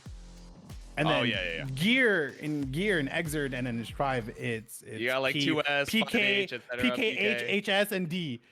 And I'm over here, I'm like, oh yeah, light punch, medium punch, heavy punch, light kick, medium kick. No, it's it's jab, fierce, heavy, low, forward, roundhouse. Roundhouse is the only thing that makes sense to me. Roundhouse and jab, actually. They sound pretty intuitive, but yeah, move names. We are moving on to winners quarters. We got Heretic Magic Man versus LVO Fox, the Juri versus the Ken. I'm sure a matchup you guys are pretty familiar with. Hopefully our friends from the ad break are coming in real soon, but yeah, these are definitely two of the more popular characters going on in Street Fighter 6 right now. Lots of varying tools. Nice parry on the DI. Yeah, both characters have a lot of kind of like flexibility and ease of access for these characters. Nice blocking the overhead. The only thing that Juri needs is a couple of stocks, and those stocks don't. She's not required to have those stocks to play as a good character. Those stocks just make her a better character. Ken though has access to everything right off the bat. A lot of people are even saying that he's probably within the realm of winning $1 million. That these are both $1 million characters, I would say.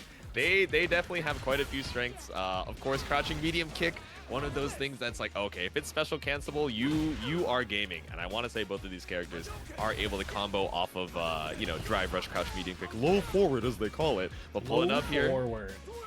Yep, drive rush, puts spin to the corner. It all goes bad when you say forward, and everyone's like, that's dash. that's when it gets really confusing. Oh no, yeah, the pinwheel puts you back into the corner. Corner looking like a revolving door right now, just constantly switching the sides, but nice, the whip punish coming out from Magic Man into the full confirm. Yeah, Magic Man actually, although it looks like they're a little bruised up here in the HP totals, that might just be them trying to get used to LVO Fox's kind of pace right now. LVO Fox playing very much like a rabid dog net player who has something to prove, and that can work if you're stable. LVO Fox, but he got that dog in him. I see. Yeah, you just needs a little bit of stability here and there. But if Magic Man starts playing a little pulled back and more reactive, might be able to challenge a lot of these habits that LVO Fox is playing out, like some of these jumps that are kind of going unchallenged at the moment. Oh man, seeing the frame kill, yeah, that whiff light punch coming out from LVO Fox, stuck in the corner with the throw loops. These are real. You want to jump, you get anti-aired, you try and make your way back out, and you are going to get hit with jab, EXDP. Yeah, it doesn't matter how strong you are, how much Netplay you play. Throw loops are real, and the realest thing in this game. Big sweep, coming for the cross up, gonna use the parry. Parry! Everyone should be, oh my goodness. Everyone should have a good handle on parry. As they start learning this game, parry's gonna be the button that saves people.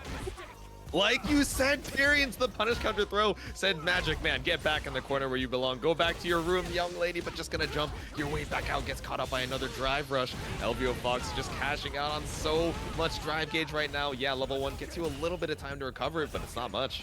Yeah, and of course, jumping out of the throw loop, still not the best option so long as the other players playing on top of their game. Oh, LVO Fox taking a quick 2-0 here in game 2.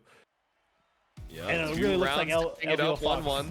Yeah, LVO Fox looks like they're in their pace now. Yeah, Magic Man was really running the set, that first game. But yeah, Tatsu once again brings us back to the corner. I love the walk back. Just stand under the timer so that Magic Man trying to fight out of the corner still has to use some resources. The drive rush just going right under. Yeah, and if you see LVO Fox not afraid to really start jumping around and make space in that way, kind of playing floor is lava at some points, and I think Magic Man might need to address that. Otherwise, LVO Fox gets to play at their pace, and when they're playing at their pace, they're playing nice. They're playing nice. Oh, there we go. Just cash out on the invul super. Nice. Oh my God. He's run up into the DPs, just catching Magic Man out in the sky where they think they're safe. Full screen, but still a little crouching jab. Going to be able to bring us at a set point for Magic Man. I didn't realize that Juri has probably the best wake-up jump for a throw loop ever. Oh yeah, the dive kick into full confirm. Yeah, or like the rising light punch. Oh yeah. That looks good. Ooh, jumps out. Doesn't. Oh, nice anti-air jab, but yeah, not really much you can get to. Not really much you can get out of it. Yep. I will be your friend, Nick Hazard. Thank you. Exactly. Don't we all want to be Nick Hazard's friends? Oh, he is in the room. Oh yeah, Tatsu looking on the corner carry. Nice throw tag. We're gonna, again, Magic Man really bruised up here, but I think once they start policing some of these habits from LVO Fox, it should be okay. 3 up backs, 4. Yeah, just holding on to it. Heretic is looking for the air-to-air, but just goes for the anti-air. Not quite enough to get a full confirm on Alveo Fox, but now they're in burnout territory. Level 3 available for Magic Man, but not going to confirm into it. Okay, just go for the stock, yep. And LVO Fox, we've seen him. They've tossed out that reversal super more than one occasion. Nice reversal DP. Watch out for the super. There it is. Oh, and that's going to be it. Don't even use the critical art. Magic Man said, I got more games to play. I'm not going to waste it on a cinematic like you. Elvio Fox going to fall 1-2 to Heretic Magic Man, but yeah, but that was got your losers run, and you were looking strong. So that was, yeah, that was a tight set. I think, really, I think Magic Man was just caught off guard with the pace that Elvio Fox was playing. That pace was kind of intense. And it's easy to say, you got to police someone from jumping around and you got to just stuff them out of the air and you just got to bait their DPs. But in the game itself, it's actually like another level of complexity that doesn't involve just hitting buttons. And when when the gameplay devolves to things that aren't button hitting related, there's a lot more mental processes that end up like clogging the mental space. And you start like losing out in spots where you think you probably should be doing okay in. And I think a playstyle like LVO Fox is really going to take advantage of something like that.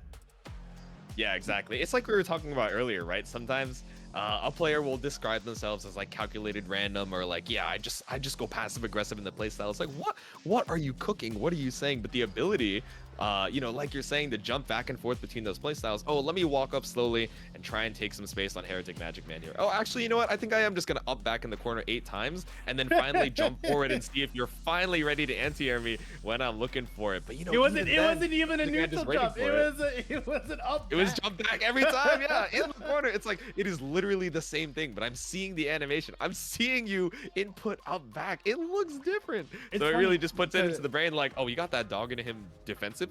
Yeah, it's funny. Ken and Juri, one of a couple of those characters that might be able to jump out of the corner because of their dive kick or Tatsu, so they might be able to make space.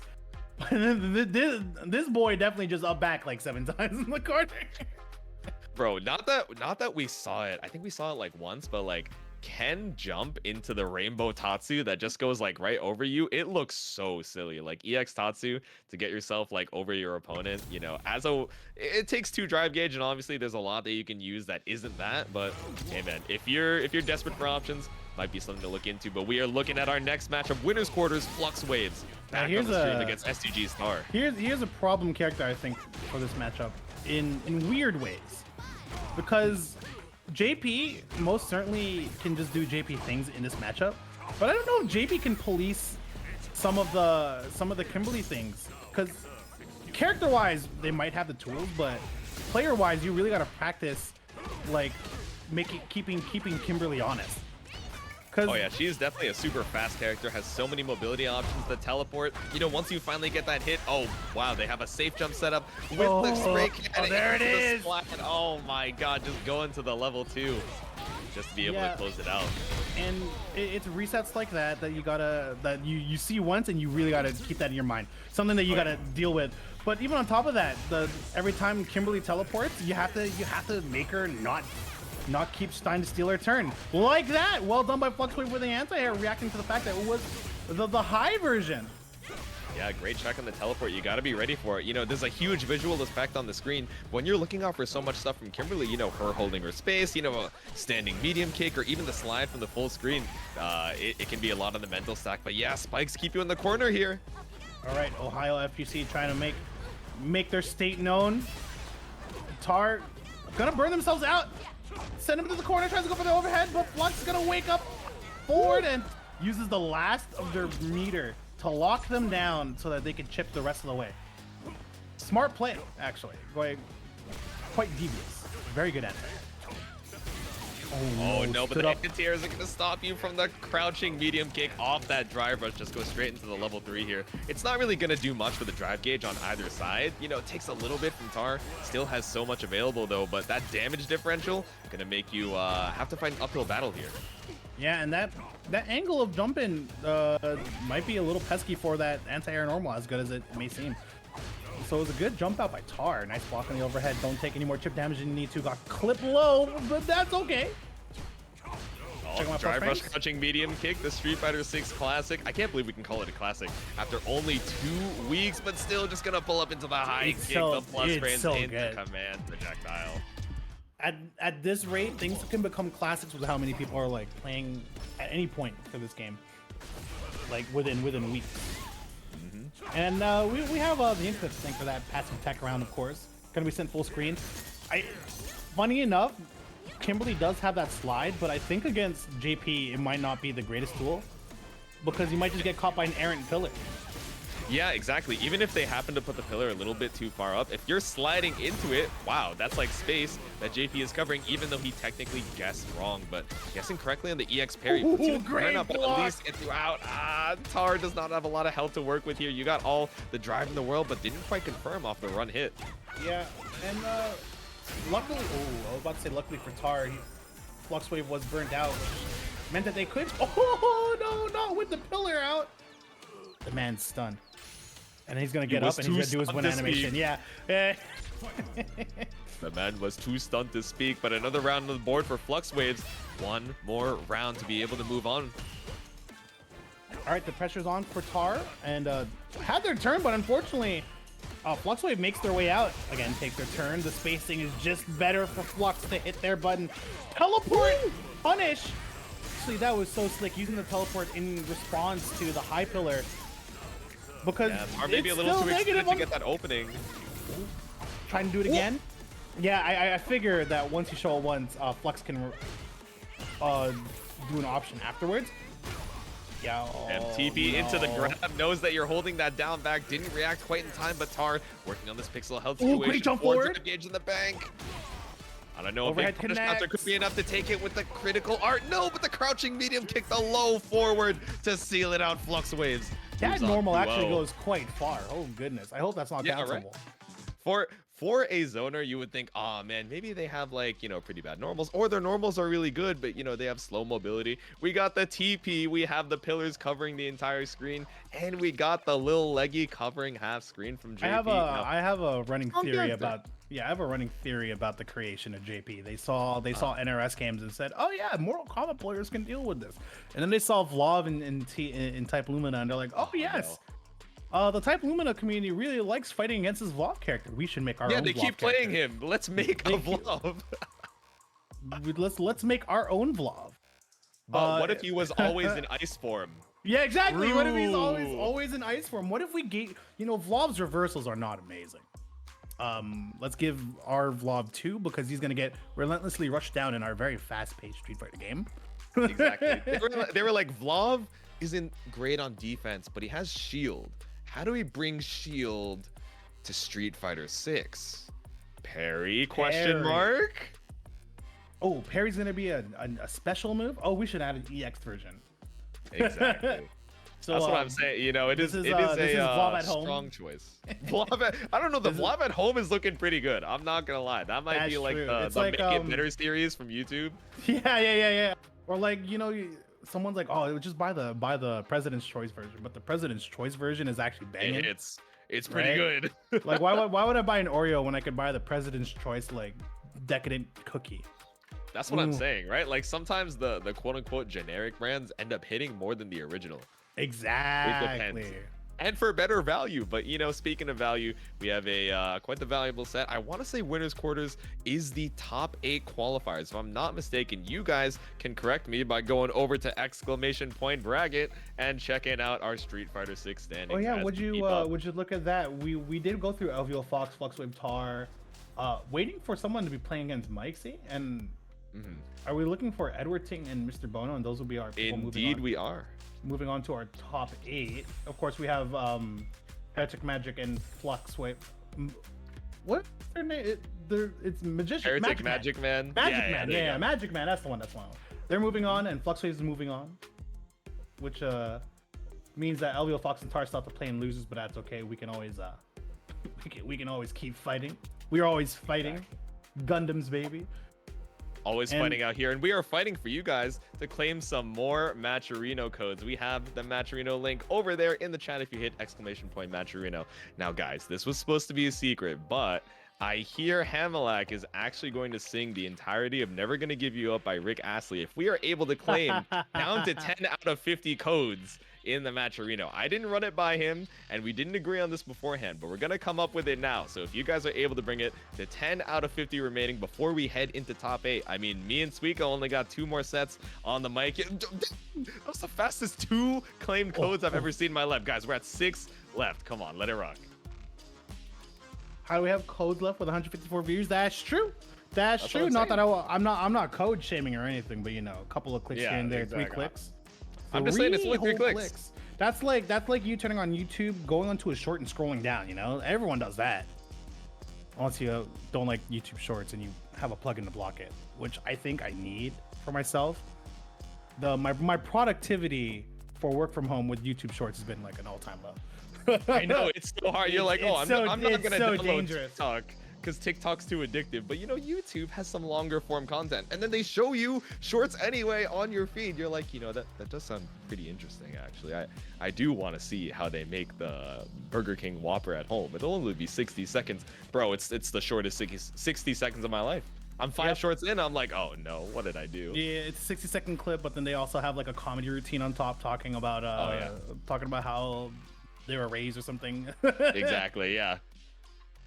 And you're like, oh, this burger making tutorial is great, and the comedy is great.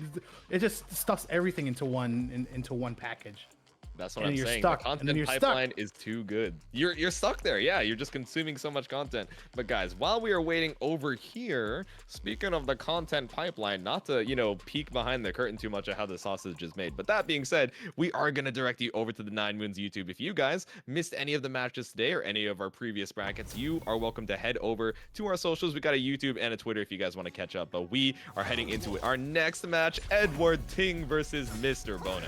And this is going to be our first Guile on stream today, the original charge zoner.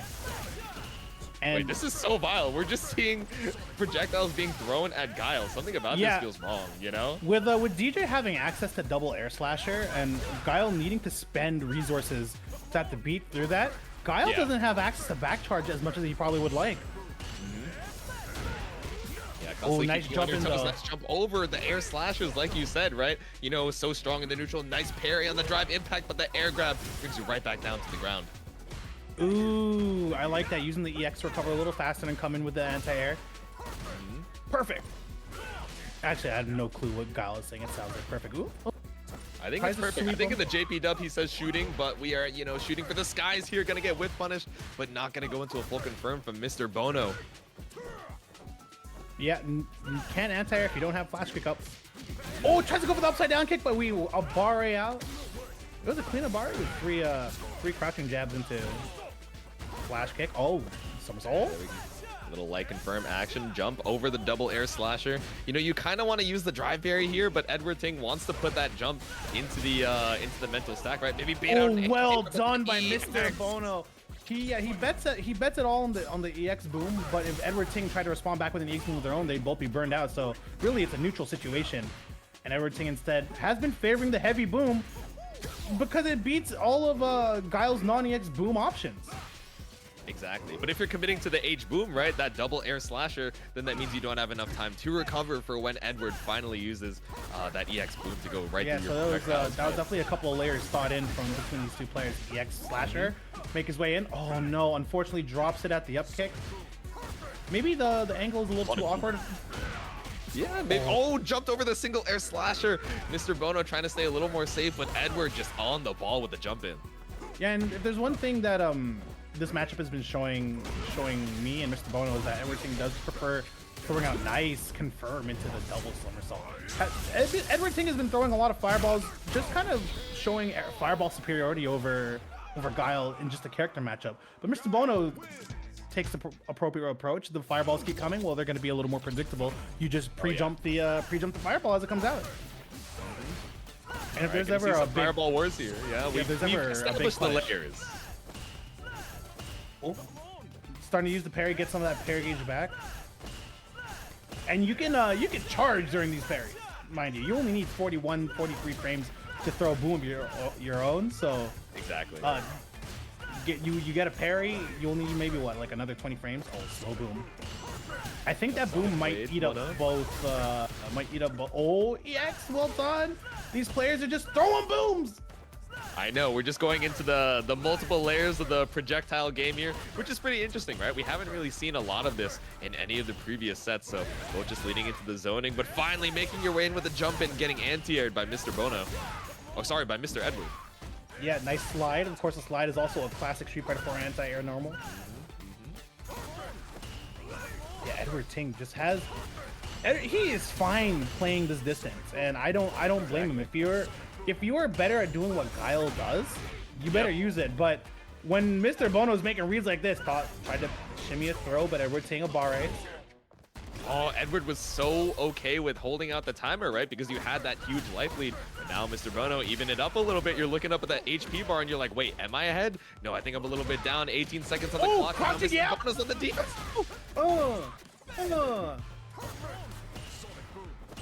It's so back and forth. They're both just trying to wait it out until they have that life lead. But he might not have enough time. If you look at the timer, no, with the throw. 2 seconds, 1 second. Yeah, there's just not enough time. And Mr. Bono might have to take a little more heads up playing here. Just oh yeah, the double bazooka knee just to make it distance. Yeah, exactly. He's pissed. He's tired of being at the full screen. He's like, all right, I'm in there. The sway back to try and catch a whip punish, but unfortunately not gonna work out there. Just a little bit of a sweep. Yeah, and nice. It's not like Guile doesn't have good normals either, but you're as a Guile player, it's kind of like ingrained in you that you want to really impose your booms. That doesn't firm. That's so yeah. I think for level 2 you have to do the EX, or I'm not sure if that was level 2. I forget. Yeah, that was level 3, and the problem is the up kick sends them a little too far forward, so it shouldn't confirm in any capacity unless unless it's like you do a super tight to the ground. That's something I might have to take a lab, which I don't have time to do because we're moving into the next game. Oh my goodness, Edward Ting the burnout into the stun there. Yeah, that forward jump always puts you in the right position for that optimal punish. I know some Street Fighter players are used to not wanting to go for that forward jump in case it switches sides, but don't worry, Street Fighter 6 has got your back here. Now, Edward Ting showing, of course, the jump forward. After letting Mr. Bono feel like they have the priority in the Fireball War, because if you start digging down into the layers, when Mr. Bono finally gets comfortable throwing fireballs, Edward Ting does the jump in. And if there's a character you don't want jumping in on you, it's DeeJay and his massive damage. That's what I'm saying. He is dancing on you, cashing out an Edward Ting on set point right now. Great anti-air for Mr. Bono. Heavy. It's normally so hard to jump in on Guile, but when you're catching Guile on a boom just like that, with a falling light medium kick, or light heavy, light kick, that's the button I'm thinking of, light. There you go, yeah, the falling light heavy, the medium, the low forward. Yeah, that's a Konami code, right? Yeah, with some fries on the side. Boom, no! Oh, give him the double. Oh, doesn't go for the double soul by full screen kind of situation. Down kick, looking for a low crush rather. How does he do it? He's like an 80-year-old man. So I'm saying he like hangs out in the air for a little bit too. He is suspended. Big like, throw. Disbelief at that counter throw. And that's one thing I don't think a lot of players know just yet, or know intentionally with the forward, because that's actually what that input is. Even though it's plus, the distance that you move forward with it is so much that you can get thrown out of it quite reliably. So you really have to like make your space. Comes in with the plus frames. Ooh. Yeah, there we go. Critical art available on both sides. Edward Ting looking to close it out here. Oh, that jump was just a little too far away. Yeah, I got caught out by the sonic boom on the way down. That was a great reaction from Edward Ting to block the EX boom, but unfortunately, the ensuing situation after is gonna see who makes it in winner's side and who makes it in loser's side. Tries to go for the drive rush overhead. Jeez Louise. Yep, jump over the sonic boom, but you had enough time to recover into the flash kick. Okay. Yeah, and that's the classic conundrum. You want to jump over a fireball, but you can't really react to it, because by the time you react to the fireball being out, opponent has recovered. This is why you want to get a feel of your opponent's fireball timing, which Edward Ting was kind of really trying to dictate by over forcing the fireball war. And now that we're so far deep into the set, it's kind of hard to get a read on that again. up back, trying to Yeah, make space, and everything does have the disadvantage. Has yeah, the life disadvantage. I'm gonna catch myself on that one. Nice up kicks. No. Right, everything. Trying to bring this lightly back. Oh no, yeah, so plus on the drive gauge right now. Has so much to work with. We're gonna see the drive punish counter, but it caught on a boom. Can you confirm into the level 3? Yep, and this should be good here. It's not gonna kill, but it's gonna be close. I don't know, I've been wrong before. Oh, I'm so wrong. That's so dead. I thought it was gonna pro-rate a little harder. That man just got extincted. And one ting moving on 2-1 onto your winners top 8. And I believe we have one last set for these top 8 qualifiers. Suika, who do we have next coming up onto the stand? Well, looking at the pools, we see Mikesy, but not seeing who the other pool winner is here.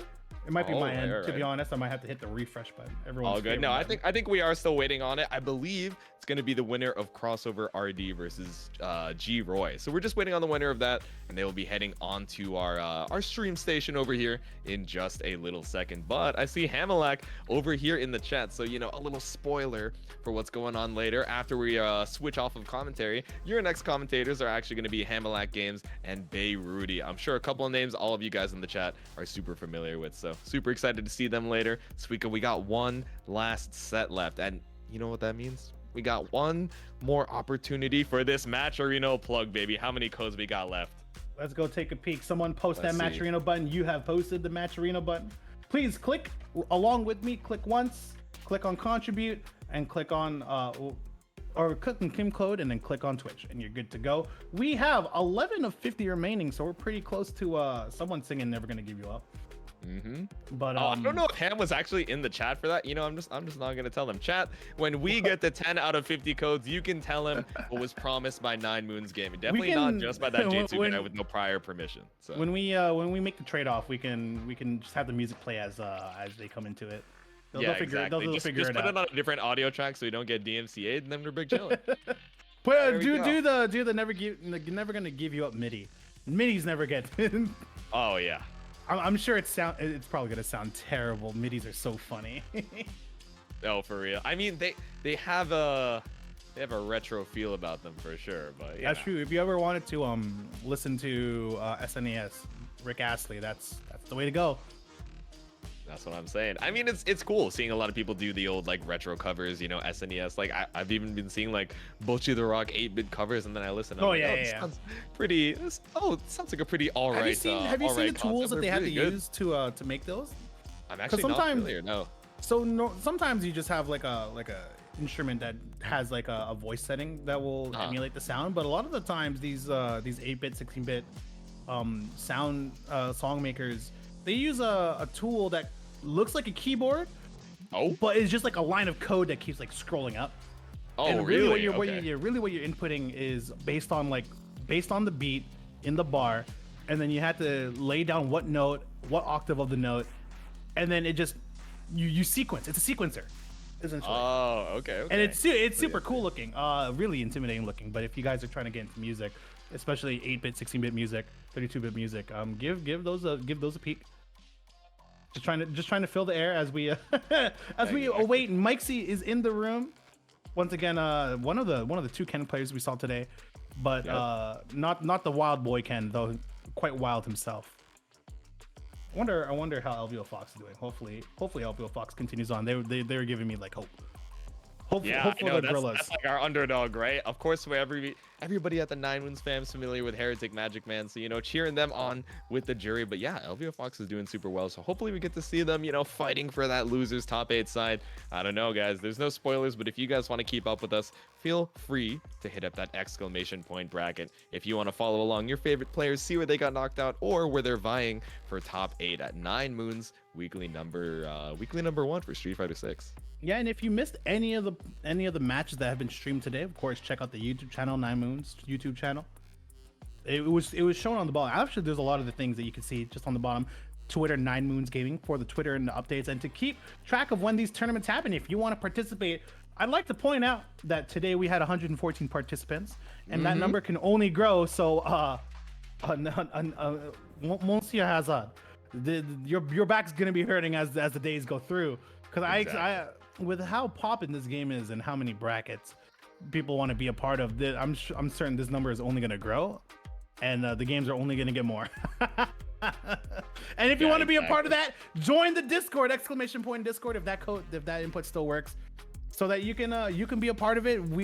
They give pings for when tournaments come out, and of course, if you want to just hang out with the 9Moons community, which I'm now a part of, what's up, everybody? Then yeah, find us over there.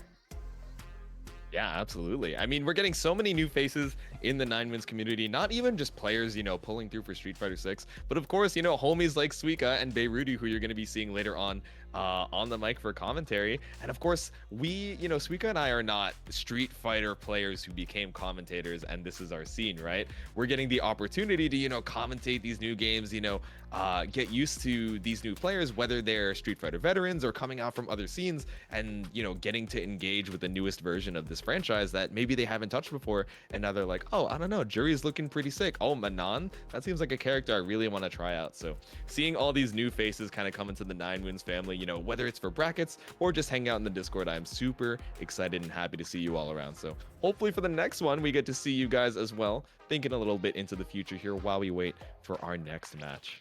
Yeah, and if there's ever a game that you wanted to get into, a Street Fighter, a numbered Street Fighter game that you want to get into, this is going to be the one. Of course, classic, modern, they exist to give you the essence you need, but really, it moves faster than a Street Fighter that you might be thinking of. Street Fighter 5 kind of sluggish, but with high nuke damage.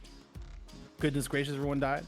But it moves faster, it flows better. The system mechanics are great. Everyone having an EX meter at the start of the game is so good. Everyone just feels great at the start, unless your character sucks in your head, in which case don't talk to me, because I'm certain that the character balance actually is quite tight. Of course, matchups will be bad within a vacuum, if you look at everything super deep, things will be bad.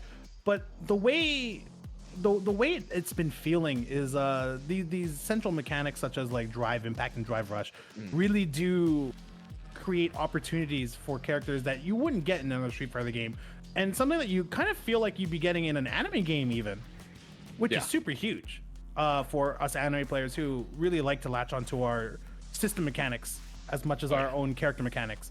So yeah, if you're an anime player and you're watching, you're like, oh, maybe I'll give Street Fighter a try. Give it a try. It's gonna be a good time. If you're gonna give it a try, join us at the 9Moons Discord server. We're me, Unnight player moving into Street Fighter for the first time, really, and Jsu, of course, playing games. We playing games. You know me. And speaking of playing games, Suika, while we got a little bit of time here, I know you mentioned you're a DeeJay player right now, but as far as so there was before Street Fighter 6 actually released, there was like a leak of DLC characters, and everyone's like, oh, is this real? Is this not real? And then it seems like Capcom kind of took it on the chin and said, hey guys, it seems like you've seen some stuff that we weren't planning for you to see just yet. We're not going to confirm or deny anything, but we hope you guys are excited for the next characters. So that in mind, I don't know if you happen to see any of those characters or if you've only seen the trailer of like season 1. There were some. Yeah. Are there any characters you're interested in playing when they drop? Of course, Akuma. Akuma is always going to be a fun time because Akuma always comes in with that gorilla energy. Air fireballs. He's pulling up. He's using 6 drive rush from the start, bro. He's drive rush canceling his jab from round start. Yeah, and hold on, let me pull up this picture again because it's been a while. There was the Rashid coming back is always fun. I'd love to hear the take on Rashido, everyone's favorite theme. And I think those are the two I'm really looking forward to. Aki seems super cool. Or AKI. I was gonna say, I don't know if she's Aki or AKI. I'm familiar with Aki from Idol Showdown. So for those of you who have played that specific anime game, she is silly. So I don't know if they're gonna be the same archetype. Probably not. I don't think they're playing the same game. Aki and all the other Idol Showdown characters. I've touched it and played it. I just swing a chainsaw around, but that character actually mixes me. And I think Ed is the last character that I'm thinking of. I think so. And I'm forgetting now. I remember they had like a season 1 trailer at one point. Yeah, I remember watching Ed and being really upset as a person who's training in boxing for health and fitness, and watching his moveset was kind of like, weird and upsetting, and I hope they kind of do the boxer archetype better in that case, because of course you had Balrog. Yeah. Or boxer if you don't want to. Oh yeah, if you go by the old JP names, yeah. Yeah, if you don't want to mess with the 3 names, yeah, you had boxer, and he definitely had that like brutish, like Mike Tyson style of fighting. Yeah. And then you had Dudley, who was super classy, super like well mannered, and had some great normals. Yeah. I didn't know what I wanted out of Ed, but it definitely didn't feel right. And I'm hoping that they give him a couple of changes here and there to really fill out like kind of like a boxer feel that I'm hoping to see. Okay. And that's probably all I remember. Akuma definitely I'm gonna give a shot. And who knows, maybe we get crazy and we do collab characters. Give me May or something. Yo, put May in Street Fighter, put Kazuya Mishi. Actually, you know, he's had too many collabs. We gotta relax. We need another. We need a different second character. We could pay Asuka Kazuma. There's another character I main, but she can rock. I'll allow May, it. May be great. It's just Honda with a dolphin. Speaking of May, we do have a Strive tournament happening on Saturday. That we do. 9Moons So is if still you, keeping up the Guilty Gear Strive. So if you are an active Strive player and wanna join in on the fun, of course, rollback has been great. So there's little fear about letting people into the brackets. I think I'm still learning all the community rules. So if I'm overstepping, say it in the chat. But check out the Strive bracket as well if you're an active player on Saturday and you need something to do while the laundry is going on your weekend. Because that's a good time.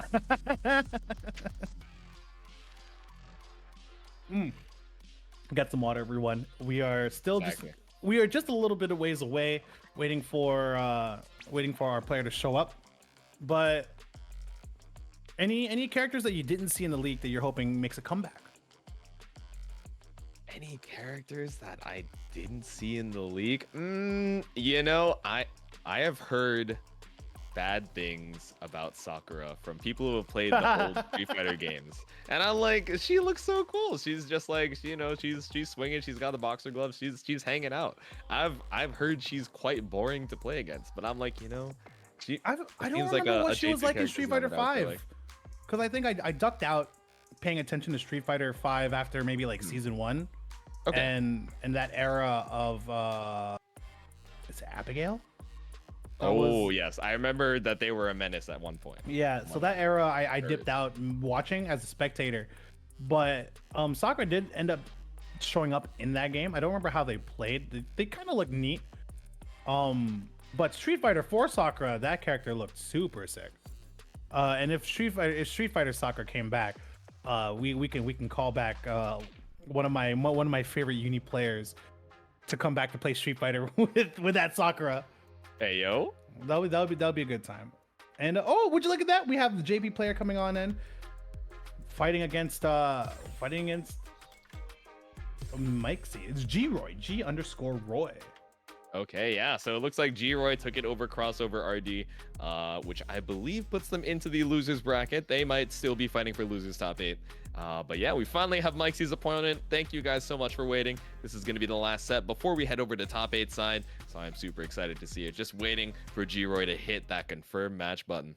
And there it is. And if there's a character that can bet it all against the zoner, it's definitely. Oh, I saw, for some reason I saw JP. No, we got the Cammy coming out. Wow. Their name's Ermac, but they're playing Cammy when they could be playing the NRS character. Insane, nice shimmy. But one thing with the shimmy is if someone's committing like a low, like a very, very quick normal, say a crouching jab, you really can't react to it. You can take your turn back, but some shimmies you just gotta like pile it in and have faith in. Nice confirm. Oh my goodness, doing so much damage. Finally making your way out of the corner. Nice side switch with the EXDP. As well, the spin going right through the fireball. G-Roy was on the back foot for so long in this round, and it seems like they're just getting read after read after read. The download is complete, but can you seal out the round? Oh, just needs one more throw. Back tech, of course, keeps you safe from the... Burnt himself out, but it's okay. We get to chuck him. It's It's kind of scary actually. With Yeah, how good throw loops is and seeing Mikesy wake up light kick like that. But we'll see how the rest of this progresses. Juri trying to either react to a fireball coming out and play at that space, but if you keep playing at that space, Mikesy throws in a heavy dragon lash and takes their turn. So you really got to be a little cognizant of what could happen. Nice DP. Blocks the overhead, mashes out, and Mikesy mash for mash, baby. Oh, there we go. Yeah, that whiff dive kick right in front. Not going to get you your turn, unfortunately, but still staying safe here. Juri has quite the health lead. Not exactly the drive gauge lead. Stuck in the corner, though. Level 3 available on both sides. No, the jump in. Got to get perfect parried. Oh, I don't know if I agree with the level 3 here, actually. I mean, it is going to burn out Juri, but the scaling on that perfect parry is going to be it doesn't even burn out Juri? Oh, no. You hate to see it. Yeah, we knew what Mikesy was going for there, but does the level 3 land here? It does. And this is really scary stuff because this is the CA version. Everything's sent, like the health total is all sent backwards. Tries to shimmy once again, pokes low and dive kicks the poke back. Yeah, that all turned around because Mikesy decided to bet it all. And with how high the proration is, I don't even think taking the drive gauge break was even worth it. Oh no, the light kick, it crossed up. Oh, he got the throw tech. Going for some safer strings here and confirms. Not getting a lot of damage, but that's okay. You're Cammy. You just want to keep your turn. That's plus. And there you go. Little Jeff, they hold some space here. Try to make your way into the Jinrai kick. Nice. Finally gonna open up Juri. Drive rush to get some Oki. No, you. Yeah, I mean it's crouch jab. You're not really gonna be able to whiff punish it unless you're already dialed in, looking for a spacing trap there. And that's one of the things if you're shimmying or if you're trapping, it's a lot more preemptive than you think. Even the throw whiffs, you can't really react and you're shimmying and punish it. You really got to dial it in. Get this confirmed. Nicely done. Oh my god. Oh, okay, but the punish on the way down, the hooligan, you gotta spend, we've seen this game. You have to spend. Maybe they were like super confident in the damage, but even when you're super confident, you just want to make sure. But Juri does close it out at the very end, so who am I to speak? Nice punish on the baited up drill. Stuck in the corner. We've seen Juri come back from worse, but nice. I like the parry. Just keep a little bit of drive gauge in check there. No, but just because you have drive gauge doesn't mean you have the reactions to counter DI Mikesy.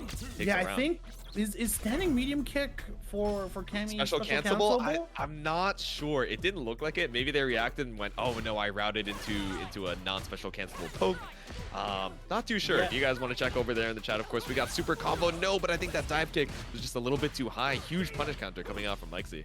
Yeah, and that's one of the things with drive impact. If you're weaving it into your pressure like that, and you're doing spacing traps, which catch the shorter normals, but sometimes into the longer normals, drive impact is just the scissors to that paper. Oh, using Hooligan to really try and bait a reaction out of Mikesy. Mikesy not fighting. Just I can play this game. I have a little bit of a life lead. And you can see that they're just trying to poke out, trying to really take advantage. Oh, neutral drop. Oh, TK dive kick once again into the spiral arrow. Finally getting some corner carry here. Juri's got a good bit of drive rush in the bank. A drive rush cancel into a level 3 might be able to tie up the round count here, but gotta hold this pressure just a little bit longer. Nice. Level 2 whips. Oh no, you just did it a little bit too high off the ground, but it's all good. Hooligan into the cross up low. We move. Yeah, it was very, very lucky for Juri after that drop. But Mikesy still has a meter advantage. Ooh, there we go. Punish counter. Throw on the parry here. Empty Hooligan, like you mentioned, right? Just trying to show to Mikesy, all right, I'm not going to commit to it every time, so you're just going to let me take some extra space if you just hold it down back. Yeah, looking at Mikesy's drive gauge right now, they're spending it to get that corner position. Nice perfect carry. Oh, the jump in. No anti-air from Juri, but opting to just jump on their own as well. Side switch here. Now they have the corner situation. Drive rush cancel into the tick throw. Yeah, Mikesy has been really showing that shimmy with standing heavy punch, and it's not. It pays out when it pays out, but unfortunately, it doesn't catch the jump. And when you're trying to. Oh, no, the empty Hooligan! Oh, shoot! when you're trying to police. One Juri taking it to the qualifier for top 8. I believe that's gonna be it for the winners top 8 side. We still got losers fighting for their lives, but yeah, with the way Mike was using to try and police with standing heavy punch in the in the stagger war, that normal might just be a little too chunky to use to catch someone jumping if you're shimmying. If it was meaty, it's probably fine, but as a shimmy, you might not even recover in time, and I don't think he did, and ended up getting crossed up like light kicked into all the bad situations, which is quite unfortunate. But they still have a loser side to go through. Wow, does loser just qualify into? Oh no, I'm trying to find out where they go. Let's see. Loser of B. Oh yeah, they'll be playing against the winner against Brian D and Temple. Oh, Temple is there. Wow, would you look at that? And NB. Yeah, there we go. NBN and MHR. There's we're still moving on with the losers bracket, trying to get everything moving on. So we still got to figure out who's playing where or what's going on. LVO Fox and Zycos is currently playing right now. Yep, I think that's actually going to be the last set for us. So we're going to be going to an extended break while we wait for the rest of our top 8 qualifiers to make their way and catch up a little bit. We're going to be having about a 15-20 minute break while we wait for that to catch up. And then you guys are going to be seeing Rudy and Hamelak on the mic. But Suika, it has been an absolute honor and a joy to commentate with you. And nice to meet you over the mic. Any last words for the people before we head out? I'm going to give a quick shout out to the Match Reno, of course. We have now 9 codes remaining of the 50. So if you want to tell someone to sing some song, by all means, that's on them now, because we are almost done. But shout out to 9Moons for reaching out, letting me commentate and be a part of this. And of course, I was introduced as being part of the rotation of commentators, so you might see me more often, and it'll be a great time every time. And let's get some people paid with the Match Reno. And if you want to join in, check the Discord. If you want to see VODs, check the YouTube and all that such. If you want to find us, our Twitter handles are just underneath our name, right down there, right down there. And shout outs to Rollback for giving us such a great time and such a big tournament. That's what I'm saying. Yeah, that's going to be the pools. We have top 8 coming in just a little bit after this break. Might run some ads. Make sure you guys stretch, get some water, and hydrate. And also make sure to thank your TOs and streamers, Rattel and Nick Hazard, of course, carrying the background so that me and Suika can have a great time on the mic and bring you guys some more amazing Street Fighter 6 action. Next up is going to be Rudy and Hamelak. Again, like Suika said, you can follow us down below on Twitter with our tags right below our names. You know, we have the matching underscores after our names, so that's how you know me and Suika are the homies for sure, even after just one commentary block. But we will see you guys in just a little bit. So we're gonna cut to that break, and peace. Peace.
Kick us off. Kick us off. Let's go. Hello, ladies and gentlemen, and welcome to another 9Moons edition. Today for you, we have Street Fighter Top 8. I hope y'all are ready, because I'm excited. It's going to be some of the best Street Fighter you've seen in the 3 weeks that the game's been out.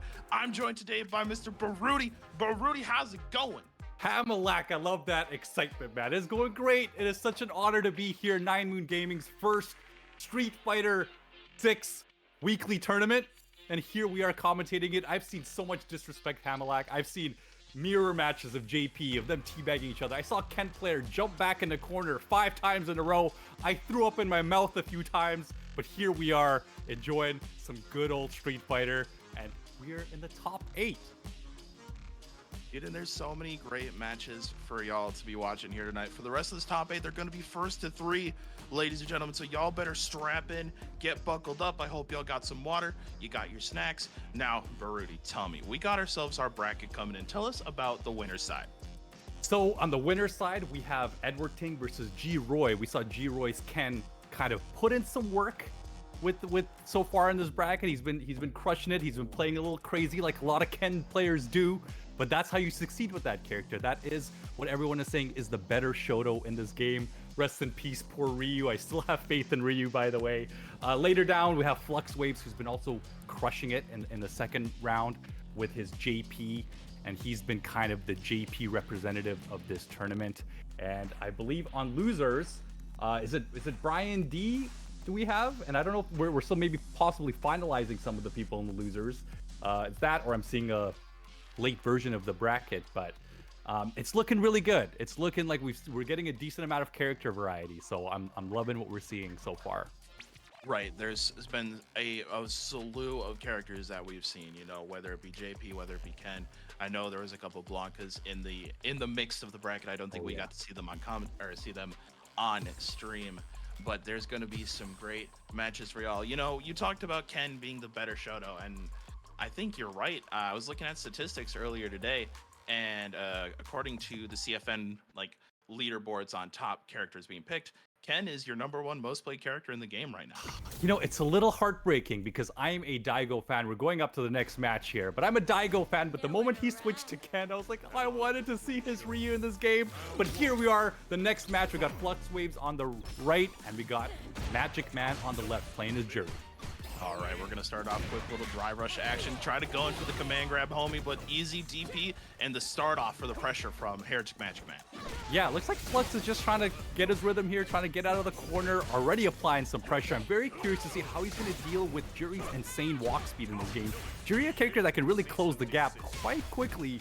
So, you know, Sonic Fox actually talked about this matchup a lot too. He played against Mago's Juri, and he said the set went like 10-0 in Mago's favor as Juri. So I'm super curious to see how Flux is going to deal with this matchup. You're right. Right now, you can see him kind of playing it really patient, going for the mini guys, the DP drive rush, making their way in. But yet, here comes Magic Man with the pressure on the overhead.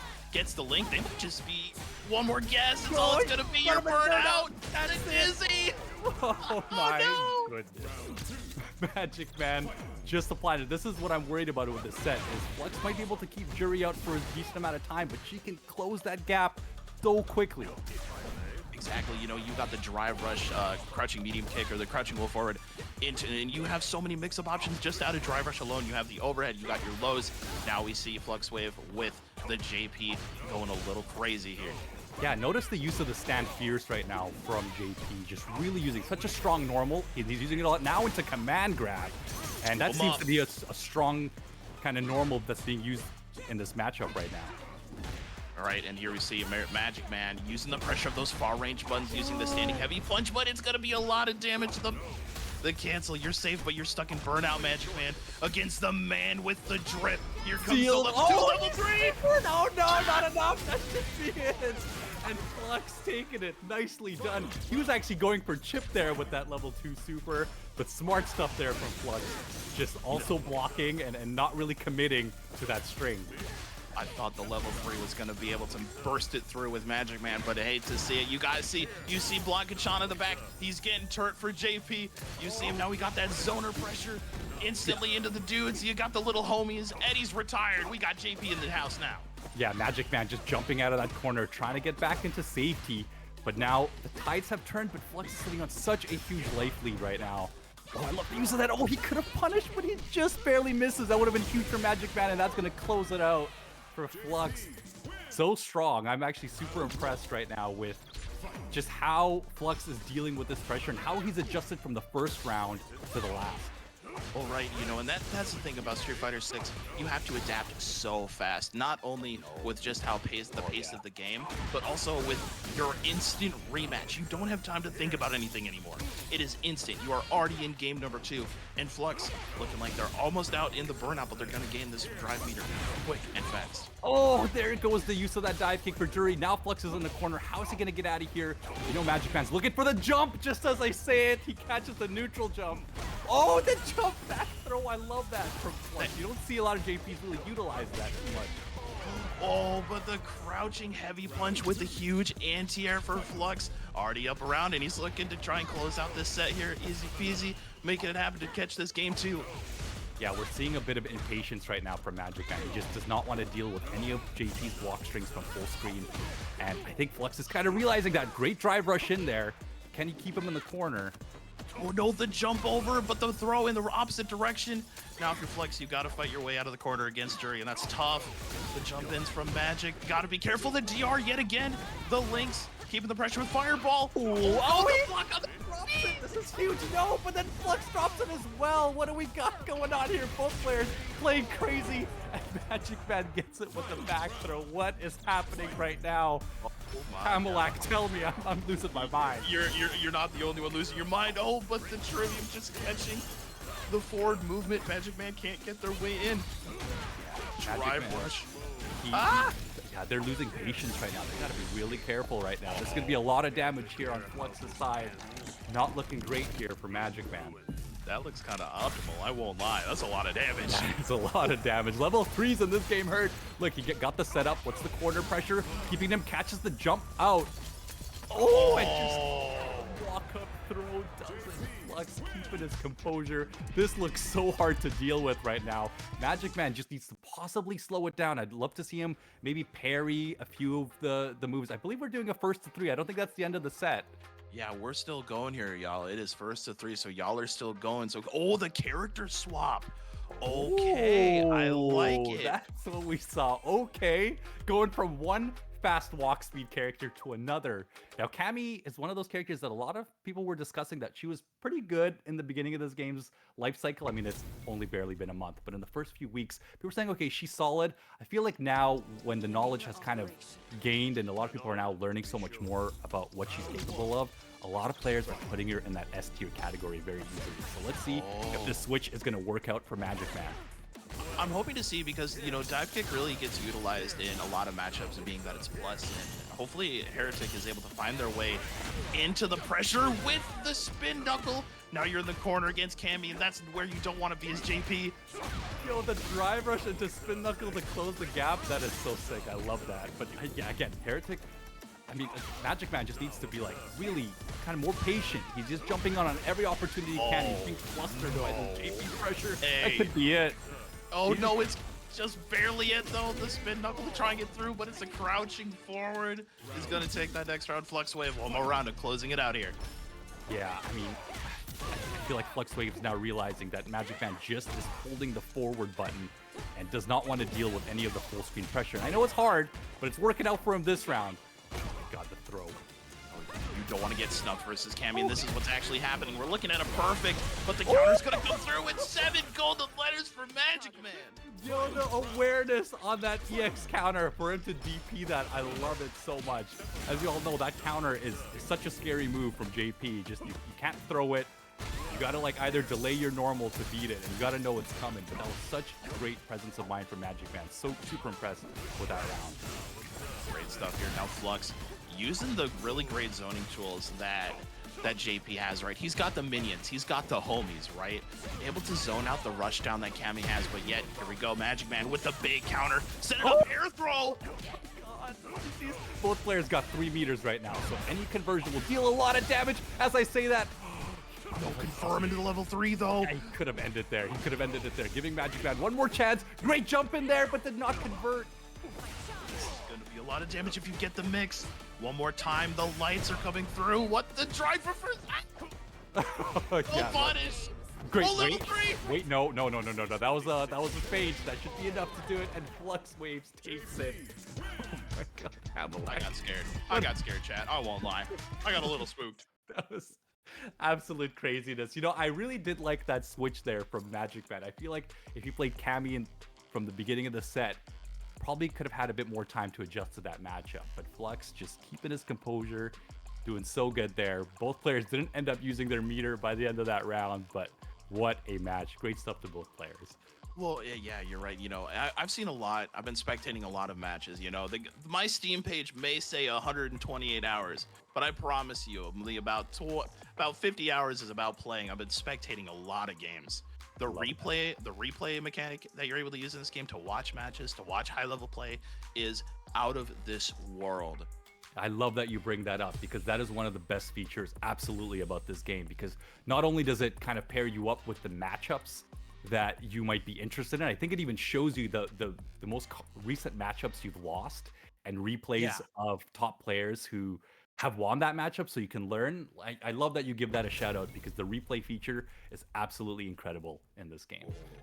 Okay, now we got DeeJay, a character that people I've seen a little bit of discourse on Twitter with the drive rush, and then we got Juri on the JP. Yes, that's right. I mean, DeeJay, one of the quickest characters in this game. If we're talking drive rush speed, they made this man Usain Bolt in this game, is all I'm trying to say. So I'm super curious to see how he's going to deal with the JP pressure, especially because DeeJay can really close that gap. Right, well, and he's, you know, with great speed on the on getting in, not to mention his fireball is so disgustingly powerful. Here's the throw here for Juri, keep it now if you're Edwarding, you're in the, oh my god, it's so fast, dude. Yeah, so quick, but just was out of range. This should be enough for Juri to close it. Great stuff here. Dude, JP, he may be an accountant, but his damage numbers are a little off the charts. Yeah, no, absolutely. You think he's a zoner, but he's a zoner who can deal some big boy damage, without a doubt. Oh, counter hit. Edwarding is in right now. We're gonna see the corner pressure here from Edwarding. Good safe jump on the J light. That was actually punishable there. He could have jabbed that out. Here comes Juri. What's he got? He's gonna get a little no side switch. Surprising. He's just going for the damage here. Ooh, oh, okay. He was possibly trying to get him as close as possible to burnout by using the drive impacts. But that's actually really smart. Being that drive, like your drive gauge is so important, and if you cut that resource from your opponent, it's like putting somebody down. It's like breaking a leg. They can't come back. Damn. Yeah, Juri just closing it out. Missed a few crucial conversions there, but still was able to close it out. Edward Ting's just gonna need to find his way in. He's just having a bit of a hard time just dealing that pressure. And look at that teleport. Are you kidding me? Dude, Juri is so aware, and now he's got the little guys in the drive rush, and he jumps over it on reaction. Juri, you're insane, brother, and now you got the homies plus the spikes. I'm scared. I'm sitting full screen. I'm just gonna block. Yeah, I love the fact that Edward Ting is still. Oh, he's got to just be careful. I love that he's using his drive parry to regain some of that meter. Look at the drive rush into sweep. With the delay button to catch the counter. Here's pressure from Edwarding now. Great jumping light. The throw loops. Could we see What's him? he got? He knows. He knew. Look at the damage on the punch counter. Wake up super level 1. That's going to get him out. That's invincible, y'all. Oh my god, the TP already is so sick with it. Oh my goodness. What in the hell? Oh my goodness. The disrespect right now. I'm disgusted. That was tight. Too much. That was so sick. Yeah, this is. Oh my god, all right. This is the issue right now. I feel like Edward Ting is not really capitalizing as much as he could in the corner. I mean, he snuffed out. Oh my god, did that just go through? He snuffed out a few of the counters, but was not really getting maximum damage off of it, and that's been a bit of an issue in this set. Any mistake that Juri makes needs to be punished. Exactly, and now we see the fireball war, whether it be spikes, the jumping over buddy crosses up. Now you are stuck between a rock and a hard place between an accountant, and he's got your numbers, bro. Yeah, he must have not really wanted to throw him out of the corner there, but I mean, this is looking so good for Juri. Edward Ting just put himself in this situation, and he cannot find a gap to drive rush in. He's just forcibly doing it now. He's gotta find his way in somehow, and you're stuck between the pillars of death. Not like this. This looks so frustrating to play against Hamelek. What does he do? I mean, is there going to be a character switch again? Potentially. All right, chat. Oh no, we're just gonna take a mental break. We're just gonna find ourselves. Gonna take it back a little bit. Jump back into the lobby. Reset. I like this. I think. In the beginning of the set, Edward Ting was actually playing quite patient and quite calm, and as we kind of got more into the scrabbly situations, you saw him kind of fall apart a bit more. So I like a bit of time to recompose himself and possibly, just deal with this matchup. DeeJay has all the tools to deal with JP. Right, with the quick speed on it, being able to get in, but now you got to deal with all of the pressure that Juri has with the minions and the far-ranging buttons that JP has been equipped with. The jumping heavy kick is super great. Here we go. Edwarding has something to start with. Yeah, no convert. I want to see a few more use of possibly a fireball here and there, just so Juri respects the fact that the drive impact through. The first drive impact, and here comes the combo from Edwarding. Safe jump. The J medium kick to get out of there. It crosses up. Oh no, not like this. You can see, oh my god, the stand medium kick. What a good check there. Just knew that Edward Ting is always looking for that drive rush in. He's just looking a little bit impatient in neutral. Juri now run one round away from securing his side. Continuing on, move forward into the bracket. The sway back, but Juri is ready with it. Yeah, you can see, there you go. I like the use of just a fireball. Obviously not a great time to do it there, but just once in a while to just throw out to Juri that he does have a projectile to once in a while challenge, but yeah, this is where you don't want to be against JP. And just stuck at these block strings. Great drive rush in, but no convert once again. This is going to be so bad. This might be chip here. This is going to be so difficult. Goons. It's he hits him out of it, but the lows are gonna take it. Juri advances. Edwarding, we will see you down in the losers side of the bracket. We're not gonna step on you. You're still alive. You're still hanging out. We'll see you in the loser side, homie. Yeah, great stuff there. You can just see the frustration of facing against JP, especially when you don't know where those gaps are. It's always easier said than done because JP players could play mind games within full screen. They can start throwing out command grabs. They can start, teleporting in. So it's such a difficult kind of mind game to figure out, especially as you said earlier when we were starting the set of how quickly you have to adapt in this game. It's, you know, this game, there's just so much to think about. As we always talk about, the mental stack is just too high. And even watching that set, I was frustrated. Dude, well, exactly. You know, you got to deal with a zoner. Like, so if you're a grappler player like myself, you got to deal with all these zoners. You got JP, you got Dhalsim, and like it's so difficult to get in on these characters if you don't have the tools. But here's the thing, DeeJay has those tools, but Juri was just so on top of the mental stack. You have to be worried about so many other things. Absolutely, yeah. You know, it's. I love that you say that because it's in this game. There's just such a high skill ceiling that, you know, as time goes on, we're only going to get better at parrying, and we're only going to get better at seeing those gaps. But here we go. We got another DeeJay player with LVO Fox versus Crossover using Ken. Oh, okay, and this is in our losers side, ladies and gentlemen. So whoever does not take this is going to be sent home. I mean, well, they'll turn off their PC and they'll go do something else. But Crossover with some big pressure here with the Ken. Tries to shimmy for anything that he can happen. Gets the air DP, sends him forward. Jumping heavy punch. Yeah, just that pressure from Ken, you know, one of the characters that can really just put you into the corner instantly, almost no matter where you are in this game. Oh my god, he jumped into that reversal. Great stuff there. Getting a little antsy there, trying to stop the wow, my words are English today, folks. Y'all, you know, listen, Hamlock, this is what happens when you see a Ken player just absolutely going in. All right, you lose track of your words. That happens to me all the time. I'm watching. What's happening? Why was he just walking forward? What is They're going both on? in burnout. Okay, we're back. They're both alive. They're both not exhausted anymore. They both got ourselves a drink of water. But oh my gosh, okay, Crossover making their way in. Now the pressure on Crossover. Oh god! Oh no, not quite enough.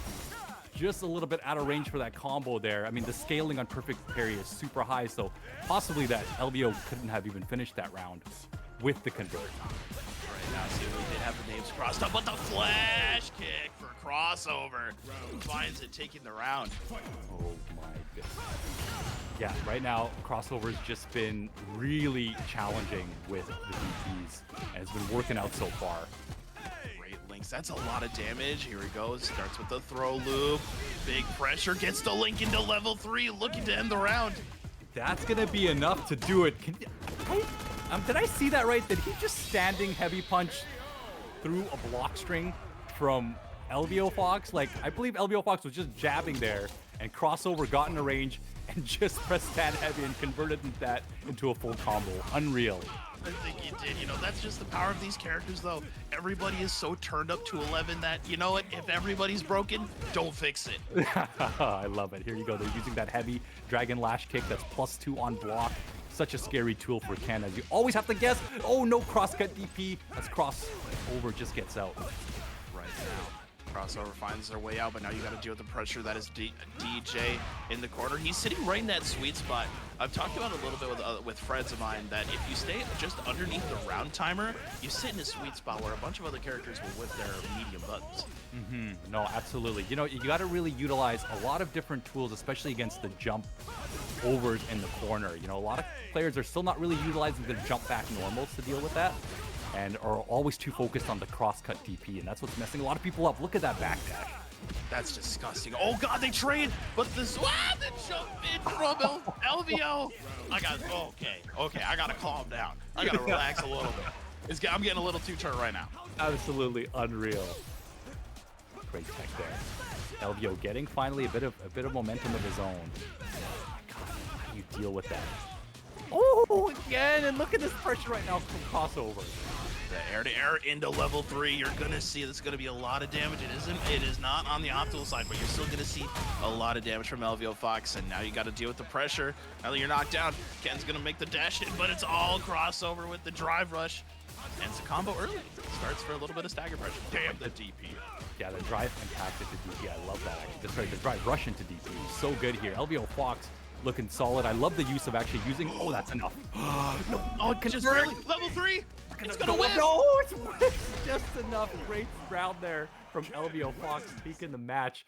Yeah, really smart there from LVO Fox, actually just using up his level 3 gauge quite early there. He was up around, and that gave him a massive life lead going into that second round. moving it through. Now you have LVO Fox with the drive impact combo here onto crossover. Deals about half life, and now you got a huge life lead. Gotta find your way back over crossover. Yeah, both players kind of, you know, both players have actually been quite good at managing their meter. Just as I say that, LVO Fox burns himself out. That's enough to finish it. So a beautifully timed burnout there. But LVO Fox looks like he's really finding his groove against DeeJay. He has, you know, and being that it seems as though that he's played the matchup a lot. Drive rush immediately, and he's gonna cash out. That is super expensive, but you already have the wall. Now goes for the overhead. No link, breaks the throw. Oh my god. Just, oh, I love the use of the back throw here. Right now, LVO Fox getting close to burnout. He can't really take any more block, but he finds a hit from the neutral jump. Oh, good air to air there from crossover. He's gonna spend the drive rush to get in. Doesn't get the follow up from the sway back. What is going on right now? Both players just going absolutely in. Just letting it rip, dude. Oh god. Oh, look at that. There's the heavy dragon flash kick. Oh, LVO's going in. Are you kidding me? That's gonna stun. That's He's it. dead. Oh my. LVO answers back in less than 50 seconds alone. Takes it to 2-1. Unbelievable. Yeah, just the pressure that Ken can apply in this game is extremely scary. But let's see. I don't know if crossover. It's 2-1 right now, right? I don't think that's it. So I'm gonna see if maybe taking a little breather. Let's see. Right, you know, Yeah. just find your time, take a little bit. You know, while we're waiting for this next match, y'all can check out the match Reno. It's real easy. I'm not sure how many codes we got left. Last I heard was 10, and there's over 182 y'all in the chat. Now I am gonna code shame y'all. Y'all better use those codes really quick and show your love for the players right now. As LVO Fox is taking a one-way trip for crossover all the way to the corner. Yeah, the crossover gets out immediately. Once again, just jumping out. It's been a big conversation I've been seeing on Twitter is how to deal out with these jump outs out of the corner. And just once again, LVO Fox jumps. It's, you know, it's obviously very spacing dependent in this game, but there's a few options you can use depending on the character you choose. Here you go, LVO Fox. Once again, I love the side switch combo. Reaction to the drive impact. You might just die for your problems. He's dead. He's dead. There's no question. DeeJay can dish out the big boy damage. Unbelievable. Just from the one reaction, you know, it doesn't matter how old you are, bro. The flash kick from crossover. If you were able to react to the drive impact, you're as cool as a cucumber. I swear to you. Uh-oh. Punish counter on the throw. Now you're burnt out. Yeah, crossover's actually, oh man, I don't like that he puts himself back in the corner, but now this might give LVO Fox a bit more time to jump back and make space as he refills that burnout meter. Hits him with the drive impact on the kick. Ooh. Homies in the back playing the tune of the pressure. LVO Fox, gotta fight your way out of there with your lights, bro. Oh no, it's gonna hit. No confirm. The throw from crossover. Unbelievable. Great It's stuff 2-2. there. Yeah, crossover was extremely patient there. Didn't really get too overzealous when LVO Fox was burnt out. I love that patience. That's honestly what ultimately won him the round. He was absolutely patient when he had a massive life lead. Drive rush, but the mash on the standing light punch from LVO Fox, and you're gonna get that link. Oh no, the crazy kicks, the pressure. LVO Fox is going out with every piece that they had. The drive rush from crossover. Oh god, the damage. Both players very close to being burnt out here. LVO Fox can't block much more. He's got to be careful. Your drive meter's almost out, bro. You gotta be so careful. The fireballs from crossover. Dude, he's so fast. He's so Why fast. Is it so fast? What did they do? Oh, that should be enough. Level 2. Oh my god, it's so barely close. know. A little bit left. Oh, this The sweep. DP doesn't have. Oh my goodness. He drive rushed in there. Are you kidding me? Are you kidding me, LVO? He's like, I'm not going out without a fight. LVO's like, I'm going in, bro. Yeah. I don't care what anybody says. Yo, crossover is ridiculous right now. He's definitely keeping his composure in these scrambly situations, and that's what you got to be good at against Ken. This character will put you in those scrambles. All right, and if he gets you in those scrambles, crossover, the great link onto the crushing heavy punch into the flash kick. Oh, perfect parry. All right, cool. love Throw that. punish, get corner pressure. That was perfect, actually. Instead of going for the scale damage from perfect parry, get the corner positioning instead. But this could be enough here to level 3. Yes, and that's going to close it out. Crossover taking the set. What do we do, Hamlack? This is some craziness that I'm seeing here. He's just cool, baby. You already know. Crossover RG 3-2 in a best of 5. That set was dope as hell. Y'all chat. If y'all like that match, give me some ones in the chat. Come on. That was absolute madness. Great stuff there, man, from both players. Just insane. Just shows you the speed that this game could be played at depending on the matchups. And DeeJay is just one of those characters, man. Like, just if he's played optimally, just rushes through the screen instantly. Like, I don't even know what you do against. He's got fireballs. He's got instant drive rushes. Absolutely scary. It's so scary, right? Well, just like you're saying, it's terrifying, it's horrifying. It's almost like you're playing a horror game. I know Capcom just released Resident Evil 4, but I didn't know that came included with Street Fighter 6. All right? That's crazy. I love that. Actually, they should add DeeJay as a special character. As And the next special Resident enemy? Oh. All right, Mr. Photo and Brian D both representing the Guile. See some booms here, chat. Let's go. Guile Mirror. Guile, a character that, again, a lot of people talk about, you know, being extremely strong in this game. Many people putting Guile in the S tier category, but I feel like there has not been a ton of Guile players. I know I'm saying that as we see a Guile Mirror match, but Guile, a character I feel like who is a lot less common than I thought he would be. Well, right, you know, we may see a lot of Guile make it into top 8, but that's because there's not a lot of people actually playing Guile right now. Yet again, looking at the CFN charts, he's like maybe the 4th or 5th position on least played character right now, which blows my mind. More people play Dhalsim over Guile, which is crazy to me. I love that stat. I mean, it kind of makes sense. I feel like Guile's just got a lot of combos. If you ever did Guile's trials in this game, it's actually probably got the hardest trials out of any character. Well, right. His new charge partitions, even with drive rush. Oh no, the baited flash kick, target combo into the drive rush. That's a lot of damage, and you were just already dead. Yeah, Brian D is doing a really good job right now, just controlling the space, and really took advantage of when Mr. Bono was burnt out earlier in that round. So you can see, wow, look at that. Just always ready for the jump in, yeah. Just delays it up. Kick. Yeah, I mean, all you got to do is just press up. You just got to make sure you delay it enough. Oh my god, there it is, the crouching lights into the mediums. Sonic Boom to keep the pressure. Now, Brian D in the driver's seat EX flash kick. Yeah, Pardon me, great. overdrive flash kick. My fault. I love the challenge there from Bono, actually. Doing really good. Gets the back throw, though. This is a great position for him. You might be able to fight your way back into it now that Brian D is in the corner. Oh, and now you're fighting. You got pushed out now. Yeah.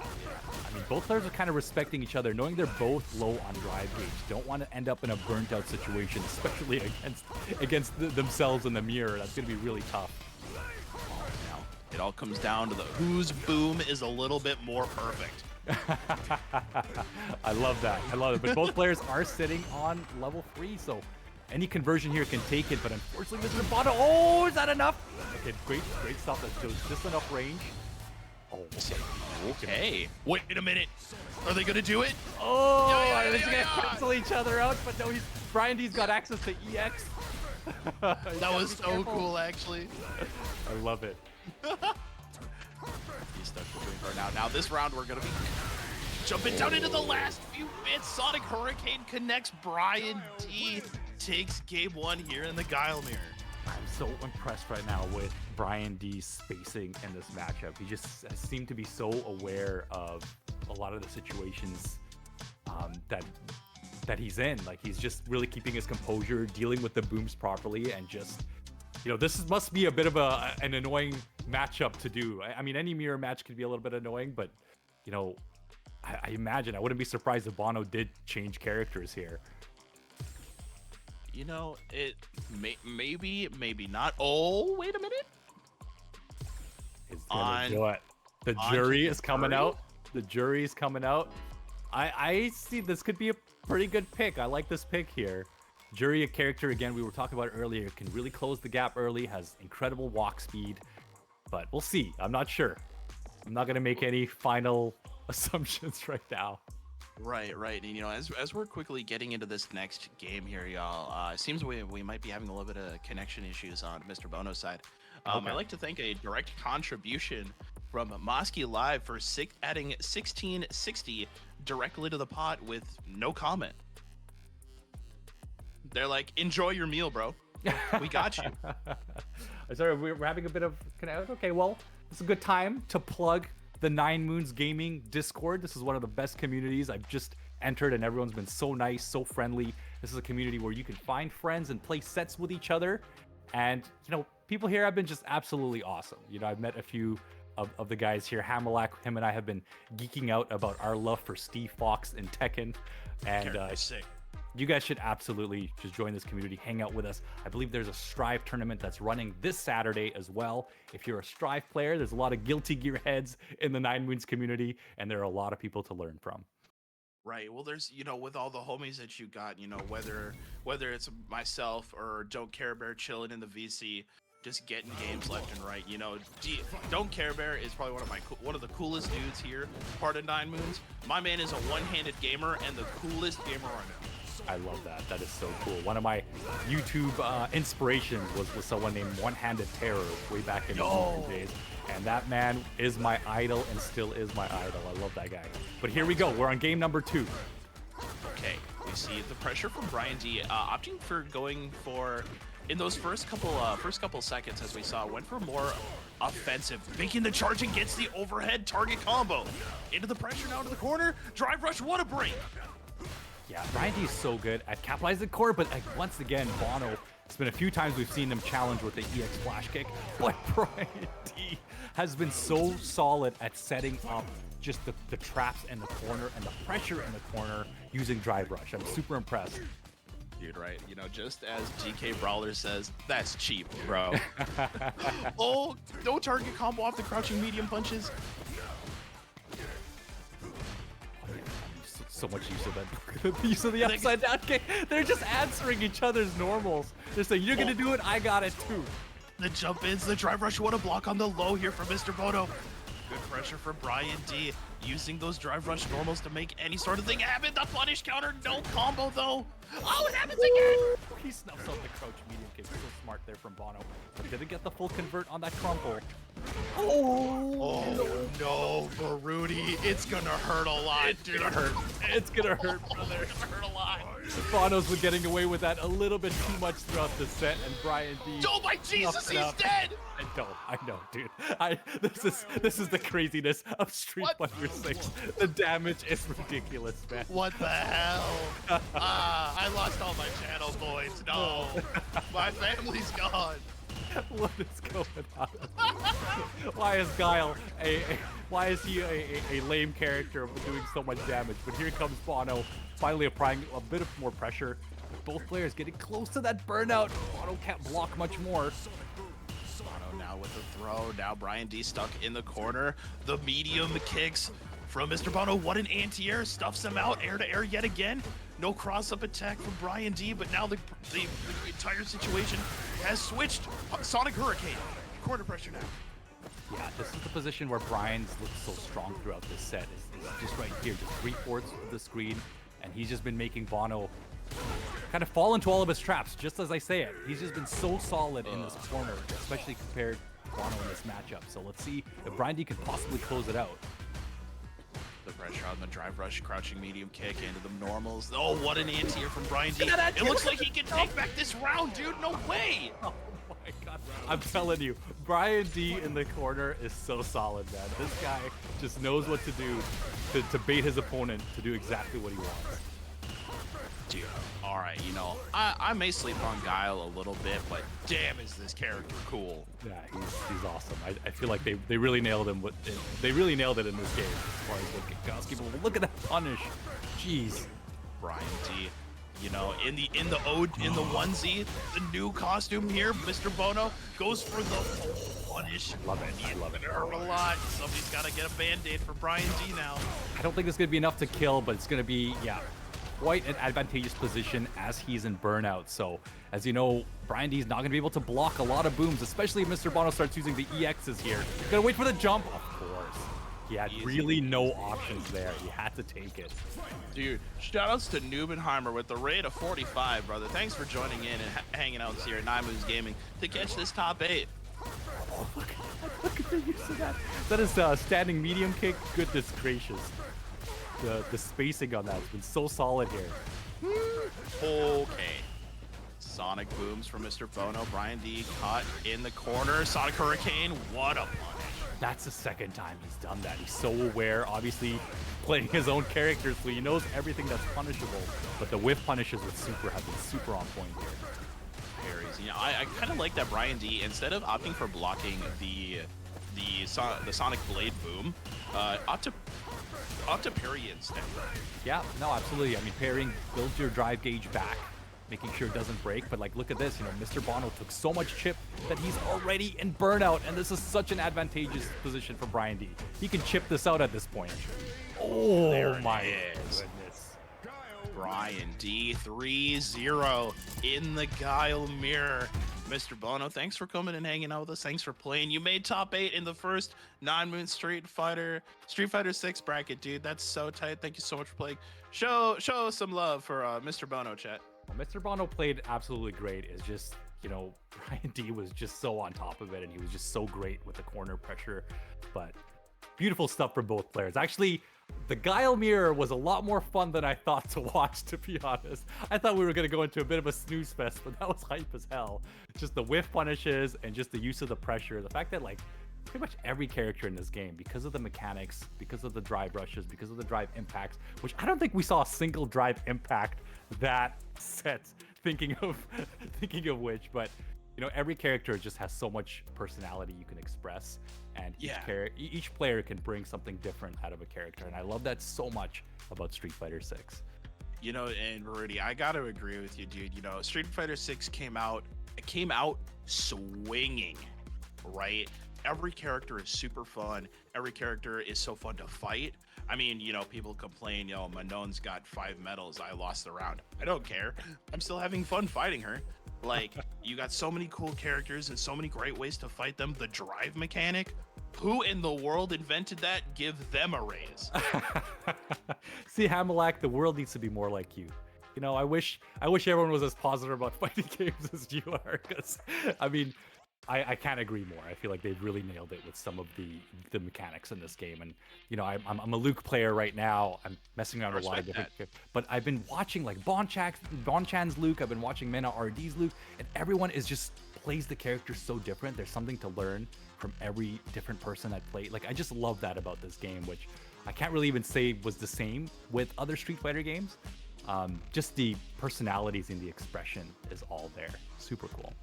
Right, and you know, like, I'm not gonna dog on Street Fighter 5. Like, I played the first couple seasons, but as the game progressed and went more and more and more, it kind of felt almost cookie cutter in a way. Everybody's doing the same combos. Everybody kind of has to play the same to get into the same situations. With Street Fighter 6, being that the game is so new, we're still learning about all the crazy new ways you can play the game and how you can play your character, or just how you want to play the game in general, whether you want to play in a tournament, whether you want to play World Tour mode, or if you just want to play Extreme Battle with your friends online. There's so many cool ways to play the game. Here's a question for you, Hamelak. You're a big Tekken guy. I know you play Strive.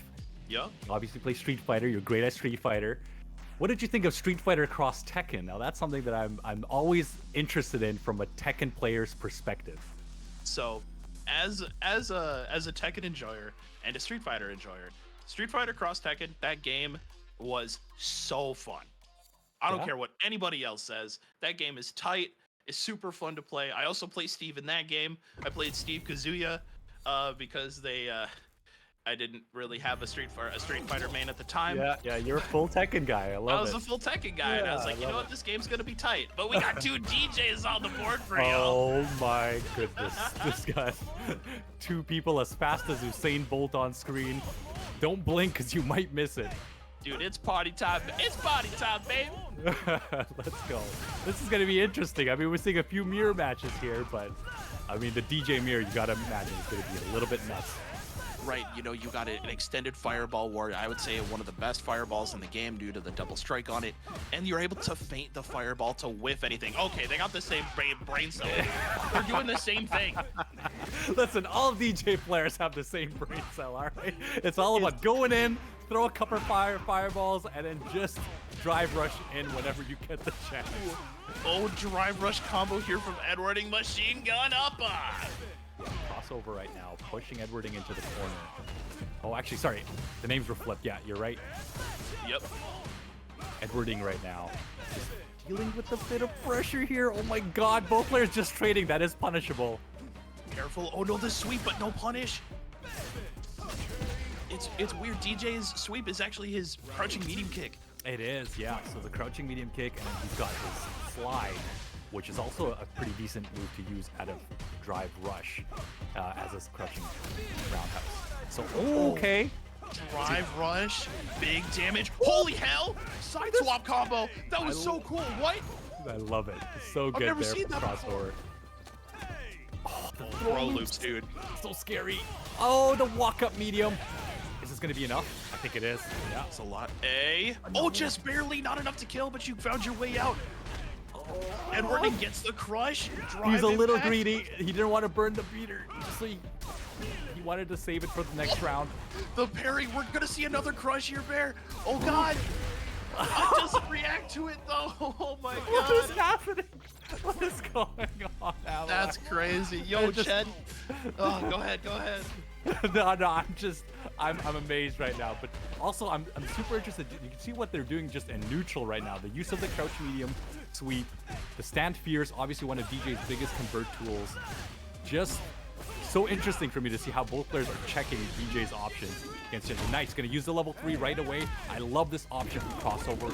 Get an early life lead and possibly build enough meter for a level 1 throughout this round. Lots of damage. You know, I just noticed in the chat that Team Spooky is restreaming us right now. Shout outs to Team Spooky and everything that he does for the community. He's much love, homie. Much love. Hell yeah, of course, Spooky, a legend in this scene. But look at this pressure right now. Oh, the jump back, what is happening? Edwarding is just one more makes away. The drive rush throw. Oh no, just like that. Crossover. Taking game 1. One of the toughest things to react to in this game is actually just drive rush into throw, or just a normal drive rush into a throw, because a lot of times you expect block pressure afterwards. So to condition your opponent with that is something that I found to be so strong in this game. Look at crossover right now, dealing this corner pressure. Oh, that's safe. Are you kidding me? That was disgusting. I actually really like that they go for the feint into the low. Good break on the throw. Crossover RD with some big flash kick, and now you got to start with the pressure with the fireballs. Another jump in from Edwarding, finds it stuck between the flash kick and crossover. One more round away from taking game 2. Yeah, crossover's been doing such a solid job right now, just dealing with the craziness of neutral. But I mean, he's also burning himself out. He's really just trying to escape this whole button exchange situation that they're doing. That's why this round's looking so good for Edwarding. Look at him just walking up, stand medium punch. Are you kidding me? Holy moly. It's the pressure right now. All they gotta do. Oh my God. It's the throws. That's it. Pressure That's it. You're gonna die, bro. That's Wait, it. what a combo Yeah, from that's Edward. it, dude. Welcome to DeeJay. Thank you for playing, everyone. Goodness gracious. The damage he can deal in the corner is ridiculous. You know, DeeJay, one of those characters with just so much tech, so many easy safe jumps. And a lot of people have been figuring out a lot of great feint combos that, you know, convert off of a trade. So even off of a trade with DeeJay, the character could deal so much damage. Absolutely scary. That was wild. Also, Nick Hazard, can you please clip that? That combo is tight. Got some Yeah. DeeJay gaming. Save that one for Odie. Keep it in the files for later. Yeah, Parry right in front of him, bro. Oh, yeah. Drive rush. Here we go. Or the drive impact into the small combo. Edward with the pressure now. Into level Gonna 3, get that's it. That's it. He's gonna go raw into level 3. Forget it. Into the Masashi.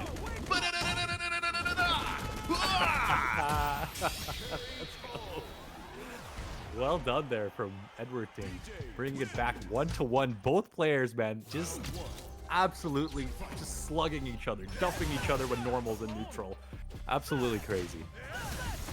You know, this is the kind of stuff that you expect from a Street Fighter bracket, right?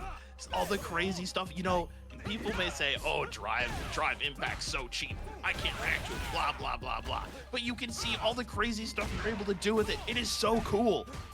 drive impact is like 28 frames, right? So if you're looking for it, anyone can react to drive impact. But that's the beauty of the move, right? It's the moment you stop thinking about drive impact, that's when it's hard to react to. So, you know, you just have to keep it in the back of your mind. It's an option that always exists, and that's why we always talk about the mental stack in this game being absolutely ridiculous. It's so high. Oh no, the punish. You gotta be able to capitalize on the actual sweep. The mash on the crouching light. Oh my goodness. Oh, the use of that forward roundhouse there on wake up, so interesting. That caught the jump back. Wonder if, you know, Crossover was actually thinking about that, but that was such an interesting option. I've never seen that before. Into the link, tries to drive rush your way out of it.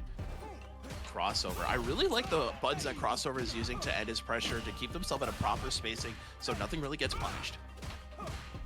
Yeah, they're both, look at that, they're swaying at the exact same time.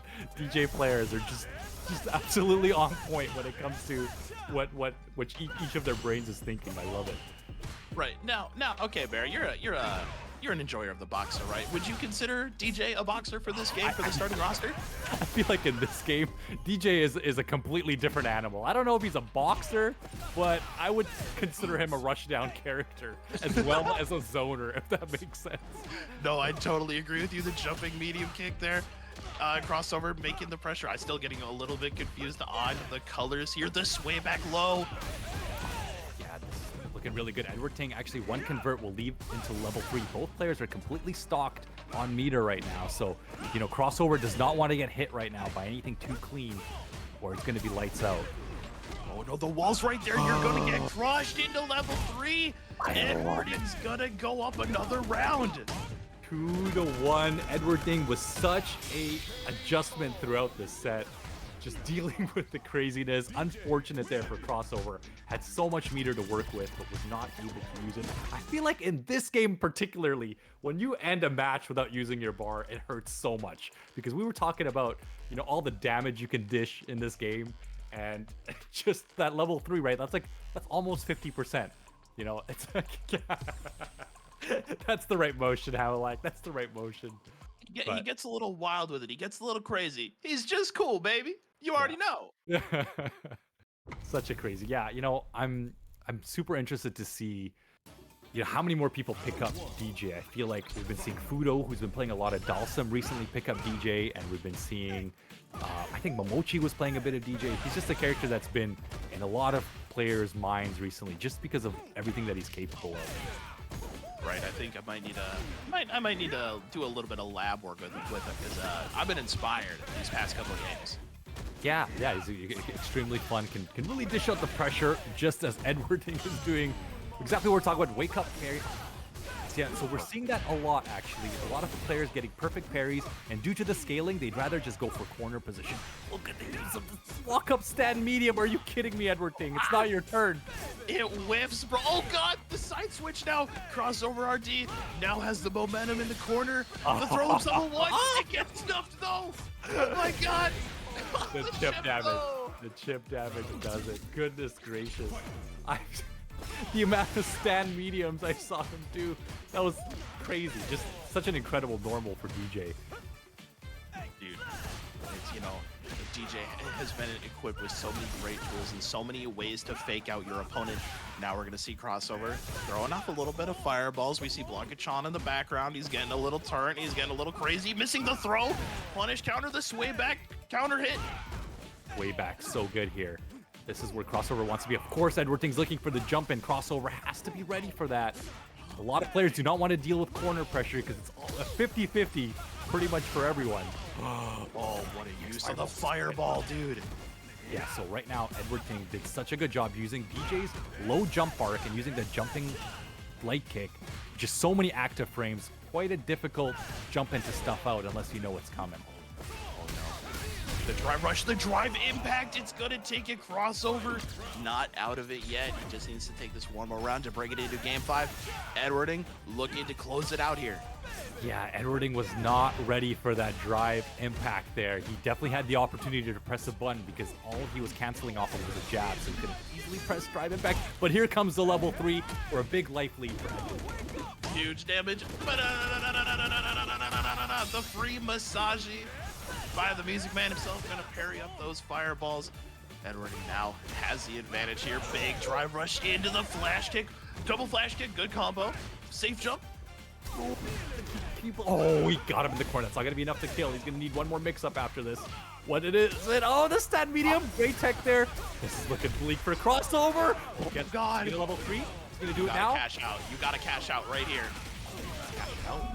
Yep, gotta do it. Oh, but he burned himself out during that combo. I don't know how much I love that decision here because he is in chip range. Absolutely. Edward has got to be smiling right now. Oh no! Oh, fireball from Edward, and he's gonna take it cross over. Thank you so much for playing and hanging out with us today. DeeJay, sign the camera. It's gonna go up in price. You'll find it on eBay maybe later on after the stream. Such a slobber knocker. What a crazy matchup, but such an interesting character. Craziness, man. DeeJay just seems like so much fun in this game, and we've been seeing quite a few mirror matches. We've seen the Guile mirror, we've seen the DeeJay mirror, and we saw one more mirror, did we not? I don't know. I can't remember. Maybe it was another DeeJay mirror. We might have the matches have been so tight. They just been so cool. I can't even remember. Absolutely love it. So good. Let's look at the bracket here. So do we have Juri versus Flux Waves next, I guess? Or we might be going down through losers here. I believe. Oh no, sorry, we got Brian D versus Magic Man. My bad. Shoutouts to Rattel, the man running the stream right now, crushing it. Shoutouts to, of course, Nick Hazard, who's been killing it with the bracket. He's been doing such a good job. I feel like he's been so busy. I've been private messaging him here and there, and this guy's been like a machine. So big shoutouts to Nick Hazard for really making this all come together. Dude, the Nicholas Hazard, that guy's the GOAT.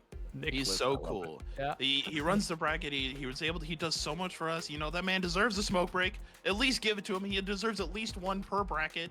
But after that though, like that's it. He's done. You can't have any more until the bracket's done. Yeah. No, after that, no more cigarettes at all. All right. So enjoy it while you can, Nick Hazard. We've spoken to you. And of course, as we always say, you know, come hang out with the 9Moons community. This is a friendly community where you guys can find people, game with them, learn a thing or two. You know, I've been meaning to come and learn some Guilty Gear Strive and get my ass kicked by all the pros here, but we'll talk about that later. That's my Strive career is looking bleak. Here we go, Magic Man versus Brian D. Let's go. All right, now we got we're just going to talk about the rushdown that Magic Man has versus Brian D, who's been so clean on the Guile. Okay, the overhead didn't quite connect. Yeah, I mean, clean is the right way to explain Brian D and how he's been playing so far in this tournament. He's been looking so solid, just as we say that. Like, look at this. Look at this Guile pressure. He hasn't even taken a proper hit yet. Oh, damn! 7 golden letters for Brian D. Magic Man. He's the rushdown supreme. Oh my days, the overhead. He's just going in, just finding openings so well here. And playing like a bit of, playing a bit more of an aggressive Guile right now, setting up with the booms and absolutely just applying pressure with the drive rushes. But here comes Magic Man. Magic Man with some great pressure, opting to stay back a little bit, reacts to the drive. Impact Brian D. What's the punish? Keeping it simple. Not need to go a little crazy with it. Yeah, I mean, crazy. It's not what I want to see right now. Especially Magic Man needs to be a little bit more patient right now. And yeah, he's jumping in a little bit too much. He's just trying to find an opening. Magic Man needs to recompose himself right now. He's a very solid player. We've seen him deal with so much this tournament so far. But is he going to go to the Cami? Is he switching right now? He's switching to the Cami to deal with the Guile. I think it's a great pick. Honestly, you have the spin knuckle to get through the booms and hopefully not jump in as much against that flash kick because it puts you in perfect Okazeme range. Yeah, I feel like Juri definitely has all the tools to deal with this, but now, as you mentioned, now the spin knuckle comes into play, and you've also got the dive kick, which Juri also has her own form of dive kick. So maybe just a few more tools for Magic Man, and he feels comfortable. Just as we say that, Brian D is just going in. Are you kidding me? He just doesn't care. There, Baruti. We're gonna see Magic Man now has the pressure in the corner. The drive impact. Brian D is gonna keep it simple. Yeah. So I mean, Cami definitely has enough time there to do her own drive impact to counter that. It doesn't look like Magic Man was waiting for it. Are you kidding me? Was that crouch medium into a splash kick? He's disgusting. The throw, the Chicago punish doesn't need to make it any more simple. Keeps it with the throw, no problem. Dude, yeah, I agree with Prime for Futurama. He's looking like the best Guile right now. Yeah, he's looking very, very solid, but Magic Man just needs to like find his openings and not be too antsy right now. I know it's easier said than done, especially because you don't want to take a lot of chip in this game. But you do have access to your drive parry. You know, you don't necessarily need to be taking too much because all of these small little scrambles, Magic Man has taken so much damage. Gotta find his way through. Yeah, you're right. You know, the spin knuckle into any button, right, is so dangerous, especially against Brian D, who has these crazy reactions. Whether you want to flash kick him or he's gonna anti-air you with crouching heavy punch. He's already all locked down. You look at him, he's just sitting there menacingly. You're dead. That's it, 2-0. I want to see Magic Man possibly, I know this sounds crazy, but dash up throw might be a decent option, especially when Brian D is just crouching and looking for the jump in a lot of the time, because you know that he's really been charging that flash kick throughout the set and has been working out for him so well. Right, the drive rush now here. Magic Man now has their footing. We're gonna push Brian D into the corner. The light jab's good shimmy. Magic Man using that standing medium right now that Cammy has so much range and it gets a lot of mileage in the crouching lights. We're gonna see the pressure now. Magic Man with the light pressure. Oh, this meaty crouching heavy. Convert into the throw. There you go. This is exactly the position Magic Man wants to be in. Obviously really difficult. Brian D's been doing a great job of mixing up his defense as well. I've been noticing he's been waking up jab quite a lot as well, which is obviously extremely scary to do on Cammy when she's always loading up that crouch fierce on weight cut. Dude, that was actually so disgusting. He came in, he reacts to the drive impact with flash kick. That's a little crazy. Did you see that whip punish with the roundhouse? No, a little late with that DP and it goes right through. Such a good position here for Brian D. Oh, I thought you were dead for that. Oh no, but the jerk. So good there. Yeah, the pressure was just too much there. Magic Man just said, okay, this round might be over. I'm just gonna at least try to DP out. But let's see, Brian D right now on set point. Looking to finish out on a clean 3-0, but Magic Man, I'm not going to count them out quite yet. The standing mediums and the crouching mediums are really coming in clutch here right now. The light pressure from Magic Man. What spacing from Magic Man right now? Yeah, he's trying to go for the whip punish. That's what worked out for him so well there with the sand roundhouse. But look at this pressure right now from Magic Man. Brian D is holding back, no drive reversal or anything. He says, you know what? I'm going to take this. I'll sit down here and hold it into level 3. Magic Man might have just secured this game with this level 3 right now. Oh yeah, this is it. This is it. That was you're this is very few hits into level 3. Great stuff there from Magic Man. I love the pressure there. Really challenging. You know, he's been converting off of the stray hits after the crouch fierce from the standing jabs into the stand short. Even though it's not the biggest combos, he's, you know, making Brian D very afraid of pressing buttons, and that's exactly what you want to do in this matchup. Oh, just like that, Brian D. It's a big chunk of life there off of Magic Man. Kind of like there's been a big chunk added to that match arena. We're at 250, y'all. That's a lot of bones. Goodness gracious. Okay, here comes Brian D with so much chip. Magic Man getting close to... Okay, ended up getting out of the corner, but the jump-ins. I know, this scares me. This scares me so much because Brian D has caught so many flash kicks with him jumping just as I say it. Just as I say it, Hamalak, what's going on? He finds his way in. Brian D gets another round lead, and he had such a life lead, he didn't need to engage at all. Magic Man needed to find the way. Good block on the overhead, but you get caught on the boom.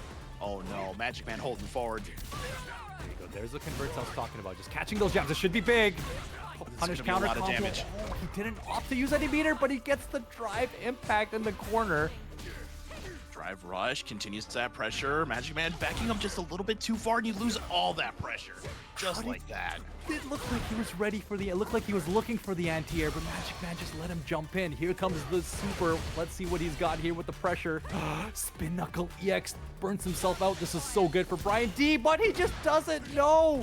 Brian D's ready for it. Oh, he parries the level 2, and Brian D moves on in your losers bracket. Magic Man, the rush down supreme, and you've seen it before. Great stuff there from Magic Man. Shout out to you for making it all the way here to your top 8 out of over 100 players, dude. That is crazy. 9Moons game and killing it. The first weekly for Street Fighter 6. So if you're watching, man, there's going to be another one next week. So absolutely join this community. There's so much to learn from every tournament, and you know, don't be afraid, don't be nervous. There's a lot of first timers here in this tourney, and you know, for the people who made it this far, super impressive, man. That was such a good set, super impressive. Like, Magic Man was honestly adjusting so well, but just Brian D was just way too solid with his corner pressure, and you know, was just catching every single jump in. When you get a Cammy player to never jump, that makes things so much more difficult, because that's taking one of her biggest offensive options away. Well, right. You know, if Cammy is not able to get her offense started, she kind of crumbles. And if a rushdown player like can't find a way in, it's almost like their mental is like turns into a tissue paper getting thrown into water. It just kind of integrates. And the mental just kind of explodes. Yeah, you know, that's the thing that's so difficult with fighting games, right? Is like when something that you regularly do stops working on a player, you kind of start to get flustered, and that's where a lot of your mistakes start to show. And just with how well Brian has been doing, you know, just being so solid with Guile. Guile's just one of those characters that when you play a good Guile player, it adds a lot of frustration, you know, because you got to be patient, you got to find your openings, but you also got to respect the reversal, and you also have to be very careful with your jump ins. You almost have to treat a jump in like a drive impact, or you got to get to a point where they're not thinking about the jump anymore, and that's when you do it. So just beautiful stuff there. Here we are. I believe we're are we in the losers finals right now? We're approaching losers finals right now, so we're still in the losers semi. Looks like we got G-Roy versus Flux Waves coming up. Oh, that's gonna be really cool. Is this a JP mirror? Is this a I think we might see another one happening later on, maybe right now or maybe later on in the bracket. But I'd like to give a big shout out to Aegis Esports with the big 19 raid. Thank y'all so much. Thank you, Aegis Esports. Y'all are super cool. Y'all should go check them out. All the other people who are already with us in chat, go check out Aegis Esports. They host a lot of They host Street Fighter. They host Guilty Gear. They host a bunch of other stuff. Go check them out. They're super cool. Just like you can check us out here at 9Moons Gaming. If you're new to the scene, or if you're just coming into the chat, hello, welcome. My name is Hamlack, and I'm joined today by Baruti today for this top 8 bracket. Yo, we got ourselves our next match coming in is G-Roy versus Flux Wave, and our winners finals, Cammy versus JP. Let's go. We've seen both these players do so well throughout this tournament. G-Roy was playing a bit of JP, but opted not to go for the mirror match in this situation. So, few characters. I feel like we saw G-Roy possibly play Ken as well earlier in pools. Have to correct me on that, but got a few characters under his pocket. But Flux has been so solid with his JP pressure. Right, and with the pressure from that JP's able to bring, you know, he's got the fedora. Dare I say his pressure is tippable. Oh, the drive impact. You're gonna see the corner here, G-Roy, with the pressure with the lights into throw loops potentially. Yeah, I'm gonna be curious. I want to see how G-Roy deals with, you know, Flux's counters here, but you know, also just finding a way in, because G-Roy is well versed in this matchup, having played the character a lot. Curious to see. Oh my God. Forward roundhouse as anti-air. Are you kidding me? I'm curious to see how G-Roy is going to find these openings on this character, because I mean, JP could be like an absolute wall in this game that can deal so much damage. Right, and you know, like, I'm not one to really point out LP or how big they are in ladder, but if you look at FluxWave's LP in the master tier, he's at 65,000 LP.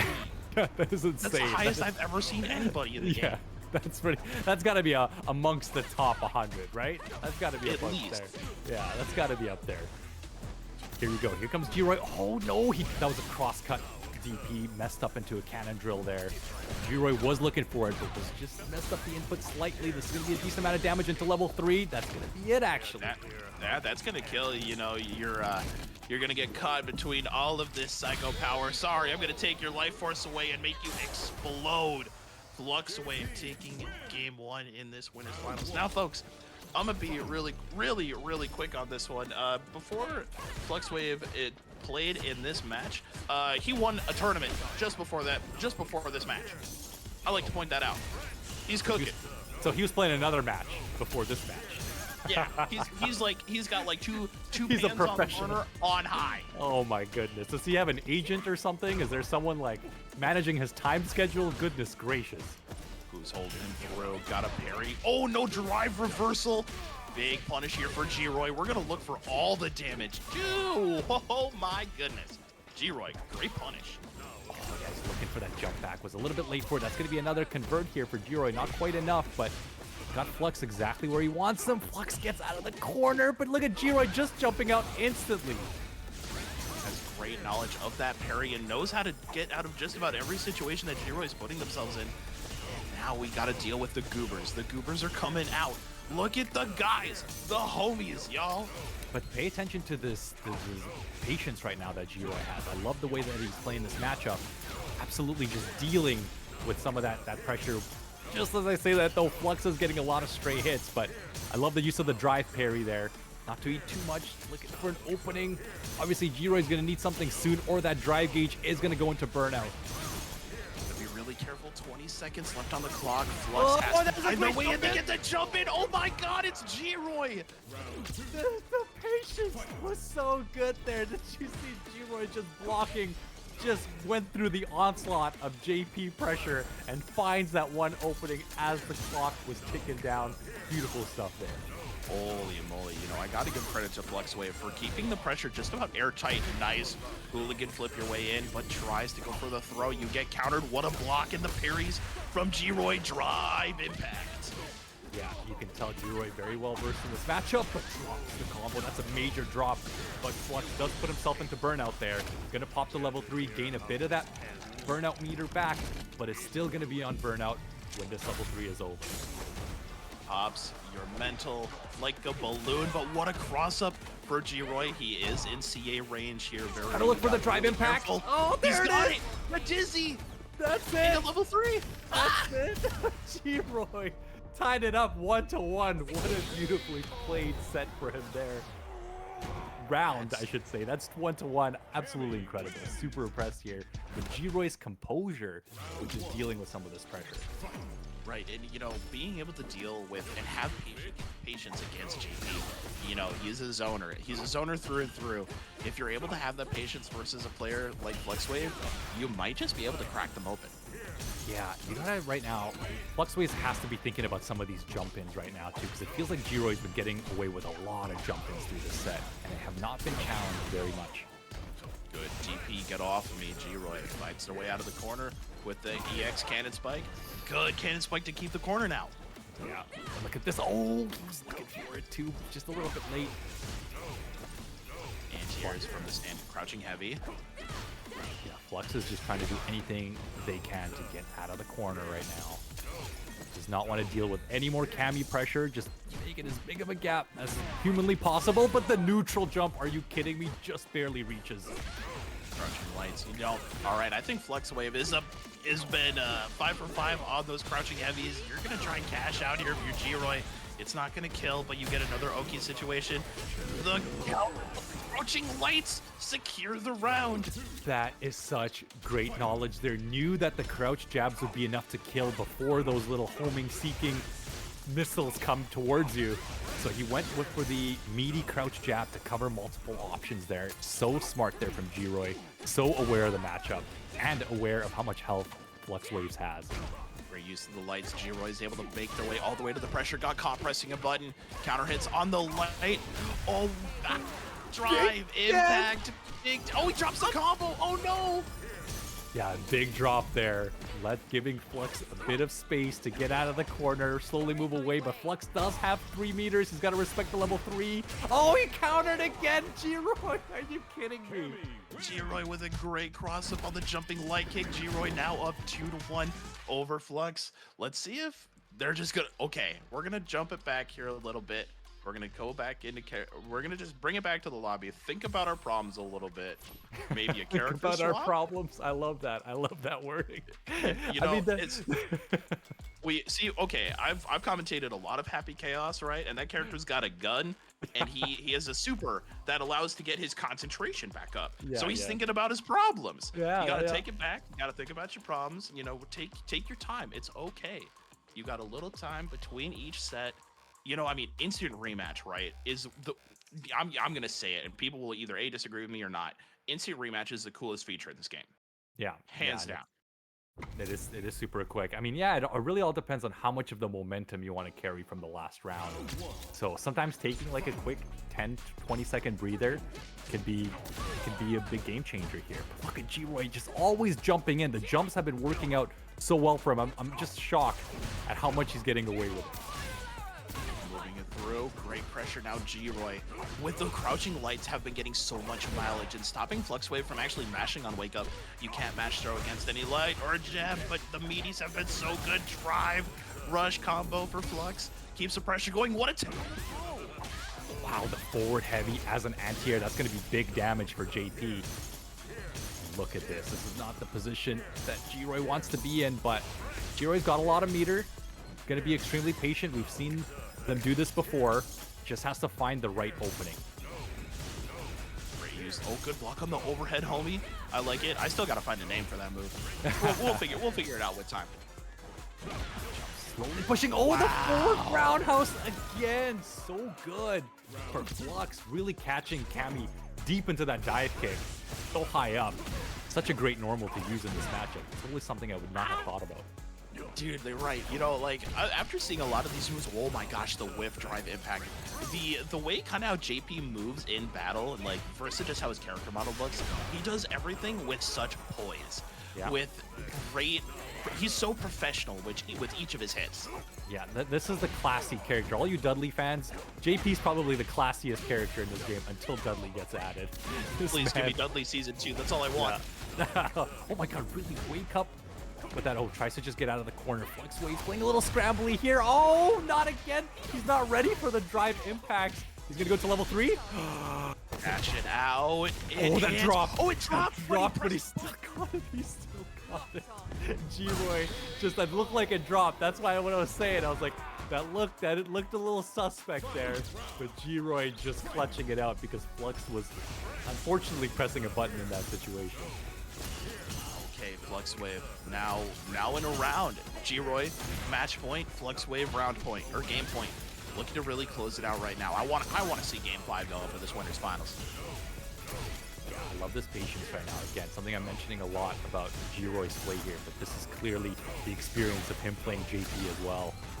But want to catch on the hooligan flip, DP? Get off of me, bro! Oh, he's baiting that forward roundhouse now. I love it. Just was not able to capitalize on that. I think he's again. Flux is just not looking for the drive impact, and Juri is aware. The mash. Flux got caught mashing yet again. No anti-air on the jumping heavy punch. Oh my god, the dive kick though. What a parry! You get caught mashing. He's holding up back, bro. No, not like this. What is happening right now? Tries to go for the shimmy, but the jump back once again works for Fluxwave. Find it open. Got a block here. This is not your turn. Oh my god, level sprint! That's gonna be it.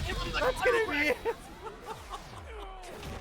Juri taking it. Are you kidding me? Oh Damn. Damn. Oh my god, that was so good. That was such a great set. Woo! Ooh, my face a little red after that one. That was cool. That was awesome. Yeah, that was such a well-played set. Just showing us how to deal with JP, and you know, shout outs to Flux as well. Made a lot of great adjustments through that set. I love the use of that forward roundhouse to catch the far away dive kicks from Cammy. It was just there were these small little adjustments made through that set, but Juri was just jumping in and getting so many great jump ins. That was absolutely incredible. Great set from both players. I'm at a loss for words. It's, you know, like there's so many great matches we've been seeing just in this top 8 alone, and it's been such a pleasure to have you, Meridian. We got more matches coming your way, and we got more matches coming for y'all, chat. I see 280 of y'all hanging out with us tonight. I think that's the most I've ever seen in chat ever since I started doing commentary for 9Moons. Much love to everybody in chat so far for hanging out with us tonight. There's 8 codes of Matcherino left. There's 280 of y'all. If y'all haven't used your codes yet, please go do that. Show some love and support for your homies that are playing tonight. Give them all the love and support. It's so easy. You can do it before even Brian D can even charge a flash kick. a perfect flash kick. Goodness gracious. Here you go. Here comes Brian D. We've been seeing him do work throughout this set. He's making his way up through losers.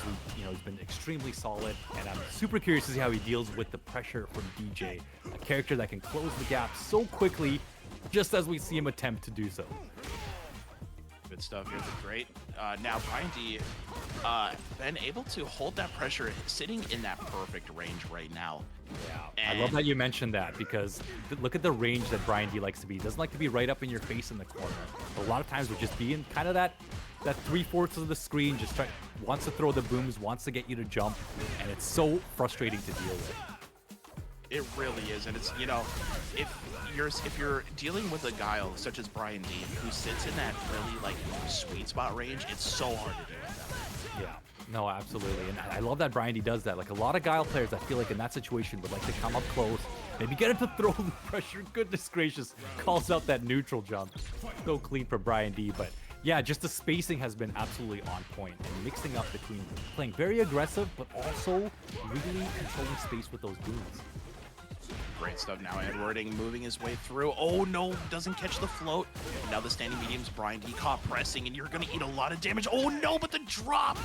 That's so scary, but careful. You got throw loops. What a shimmy, but it doesn't work out in his favor.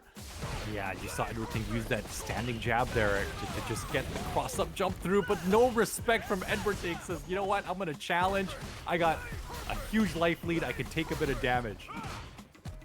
Right, the jumping though from Edwarding, he's gonna take the round. Brian D has to adapt now. Edwarding finding their way through the booms, through the flash kicks with those huge drive rushes. The forward dash that he has, my man, is so crazy fast. Absolutely nuts. I love that you talk about it because now both players are sitting on 3 meters, so any convert can lead to a huge life lead here in this situation. So we just gotta really be careful here, but look at the amount of damage Brian D's just been doing in neutral, through these neutral exchanges, using booms, using the stand fierces. Edwarding is living on life support, and that's it. Are you kidding me?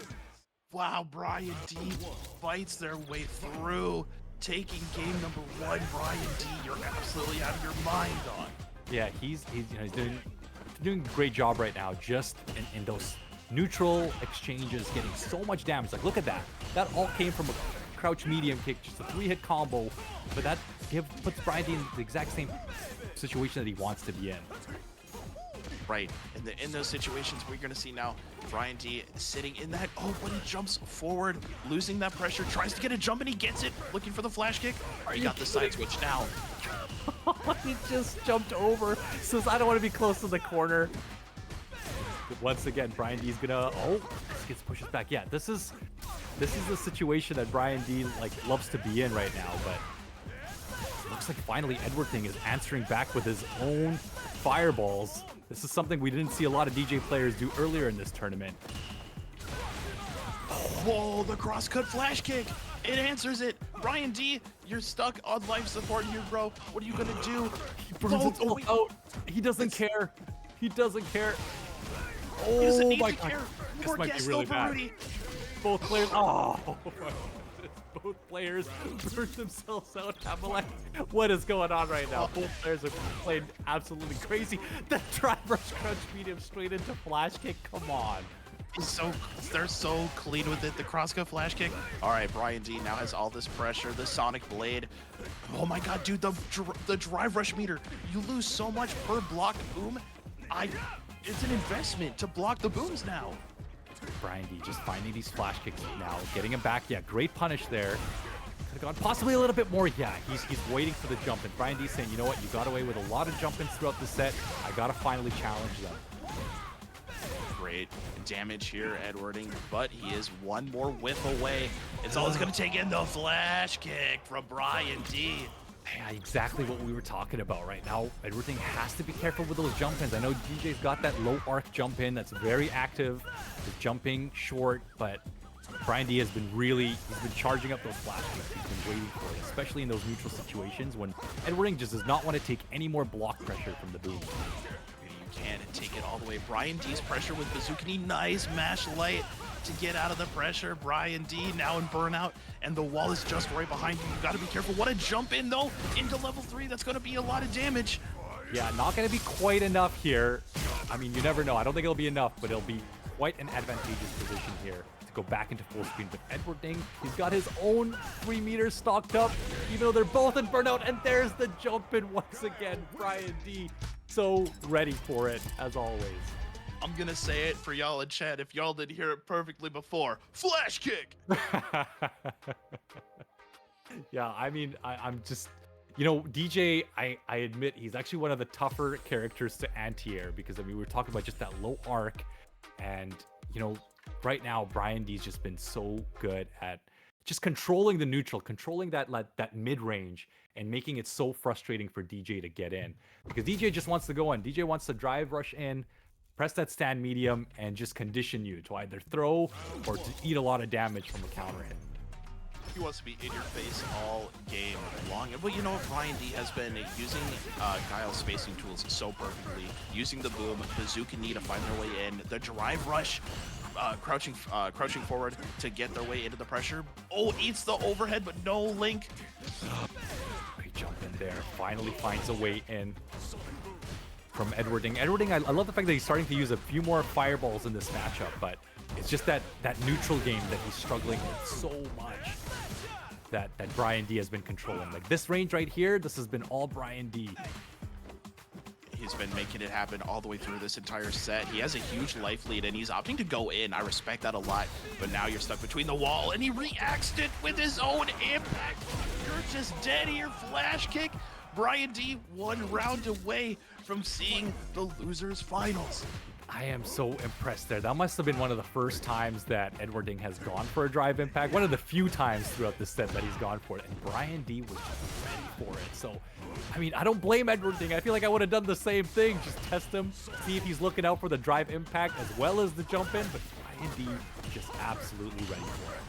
Right, and the more matches that we've seen throughout this top 8, it seems like drive impact hasn't been such a worry for a lot of these players. A great confirm from Brian D. We're gonna see the pressure, the flash kick, DP get off me from Edwarding, and it's like drive impact. We haven't seen much of it at all during this whole top 8, right? Yeah, it's again one of those moves that you almost have to condition your opponent not to look out for. You have to use it so sparingly. Oh my God, he goes straight into the level 3. Are you kidding me? There's gonna be a huge life deficit here. He's gonna need a band-aid after that, dude. Oh no. Yeah, let's see how Edward deals with this. Tries to get on the corner. He wants to look for the jump out, but perfect okay. parry. No. I don't know if that's exactly what he wanted. No, that had you're to have been dead for your troubles, bro. Brian D taking it. Edwarding out of the room. I don't know how people are getting booted out of the room so instantly as soon as this I'm out. That's how it is. But great stuff from both players. Right, they lost the matchup. Like, all right, see, I don't know how they're getting kicked out so fast, but dude, they're quick. We're ready to get to these matches, ready and underway. Like, it has been a crazy night of Street Fighter. Shout outs to everybody that has come out and played video games with us tonight. Shout outs to the homies that ran the first commentary block. That was so fun to watch, right? Yeah, some of the matches were great. As we mentioned, there was over 100 people playing in this tournament, which is so awesome. And yeah, I mean, Drunk Sukiya and Jade-Su just absolutely killed it. I mean, it was such a fun. I was actually watching the whole time before we started doing the top 8 because I wanted to see the disrespect. I wanted to see the players that came out and played. Like, I know all you Strive players, you guys are used to good netcodes, but for the Street Fighter world, this is still fairly new unless you played on GGPO and whatnot. I mean, but this is such a great era for Street Fighter players to be able to play each other from all over the world, without really any latency. So it's been such a kind of positive movement for this community, and like rollback has been an absolute dream. I would never have thought we'd be here 10-15 years ago, but here we are. We're here, we're living it up in the world of online. We're gonna see our losers finals, y'all. Brian D versus Fluxwave, the two zoners, but I'm not gonna call Guile a zoner anymore. No. By the way, that Brian D is coming out of the gate at a full sprint. Look at this dude go. I know, no. Brian D is treating Guile like a rushdown character, and I love to see it. It's absolutely ridiculous. We talked about it earlier between character expression, right? Each player plays their characters so differently, and Brian D expressing just how crazy Guile can be if you play him in a rushdown style. Oh my God, are you dead? Are you kidding me? You're Brian dead! D? Oh my God. Holy shit! Team Spooky, bro, with an 848 raid. Holy moly, dude! Oh, what's up, Spooky? gang. Are you kidding me right now? Brian D's playing out of his mind right now. I Oh feel my like God. he wants that run back. He wants that run back. He wants to make his way out of the losers bracket ASAP. Dude, this spooky raid. Bless up, everybody. Thank you, everybody, for coming out and hanging out with us here at 9Moons. That's so cool. It's all going to be Flex Wave right now over Brian D as he keeps his pressure up with JP. Now, I haven't seen this matchup before. This is going to be so crazy. Like, two zoners versus each other. Yeah, I feel like Brian this is a D- matchup that's been discussed quite a lot because, you know, Oh, Whoa, no. whoa. What happened? Whoa, No. not like this, bro. This is a curse. This is my fault, Hamelak. No, I was no, just no. praising the netcode. This is all my fault. I Dude, cursed it them. happens. It happens. It's okay. Yeah. The raid just like broke the stream. No hate on y'all that just joined in. Much love and appreciate all y'all. I'm call Spooky up right now. Hey Odie, I need an executive decision ASAP. Make it happen. Goodness But this is gracious. so cool, y'all. Thank everybody so much for coming out and hanging out with us tonight. It is a pleasure. Thank you so much. If y'all want to contribute into the match arena, much love if you do. There's no more codes left, unfortunately. Oh, fortunately, I should say. I'm not gonna sing "Never Gonna Give You Up" by Rick Astley, but definitely if I do a tutorial video for a character, I'll probably sprinkle that in there. Maybe yes, maybe not. Listen, you guys got Hamelak going crazy here.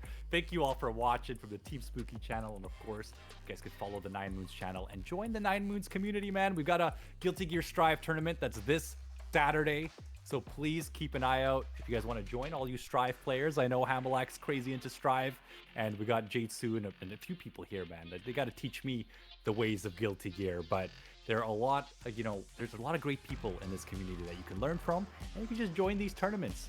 Have a good time. We had over 100 entrants here for Street Fighter 6, and we are down to the final 4 right now, or is it the final 3? It's absolutely crazy. It looks like the final 3. Yeah. No. Yes. Wait. 3, I believe it's 3. Yeah, we're into our final 3 if I'm looking at the bracket correctly. I let Nick Hazard deal with all the bracket stuff. He Yeah. just tells me who's on the cab, and I talk about that. Yeah. Nick Hazard just yells at us. He says, "This person's coming up next, and you better like it." You better like it.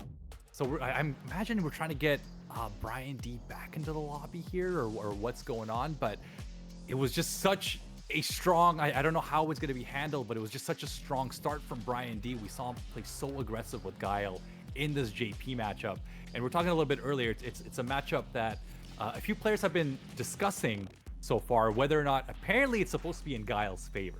That's what I've heard in the Twitter realm. Now, obviously, the game is very early, and you got to do the motion with me, Hamelak. I love Dude, it. I'm with you at every moment, my man. I'm with you. We are one brain cell in another. When we share the desk together, we become an enigma. I love it, but I'm just curious to see how JP can deal with it.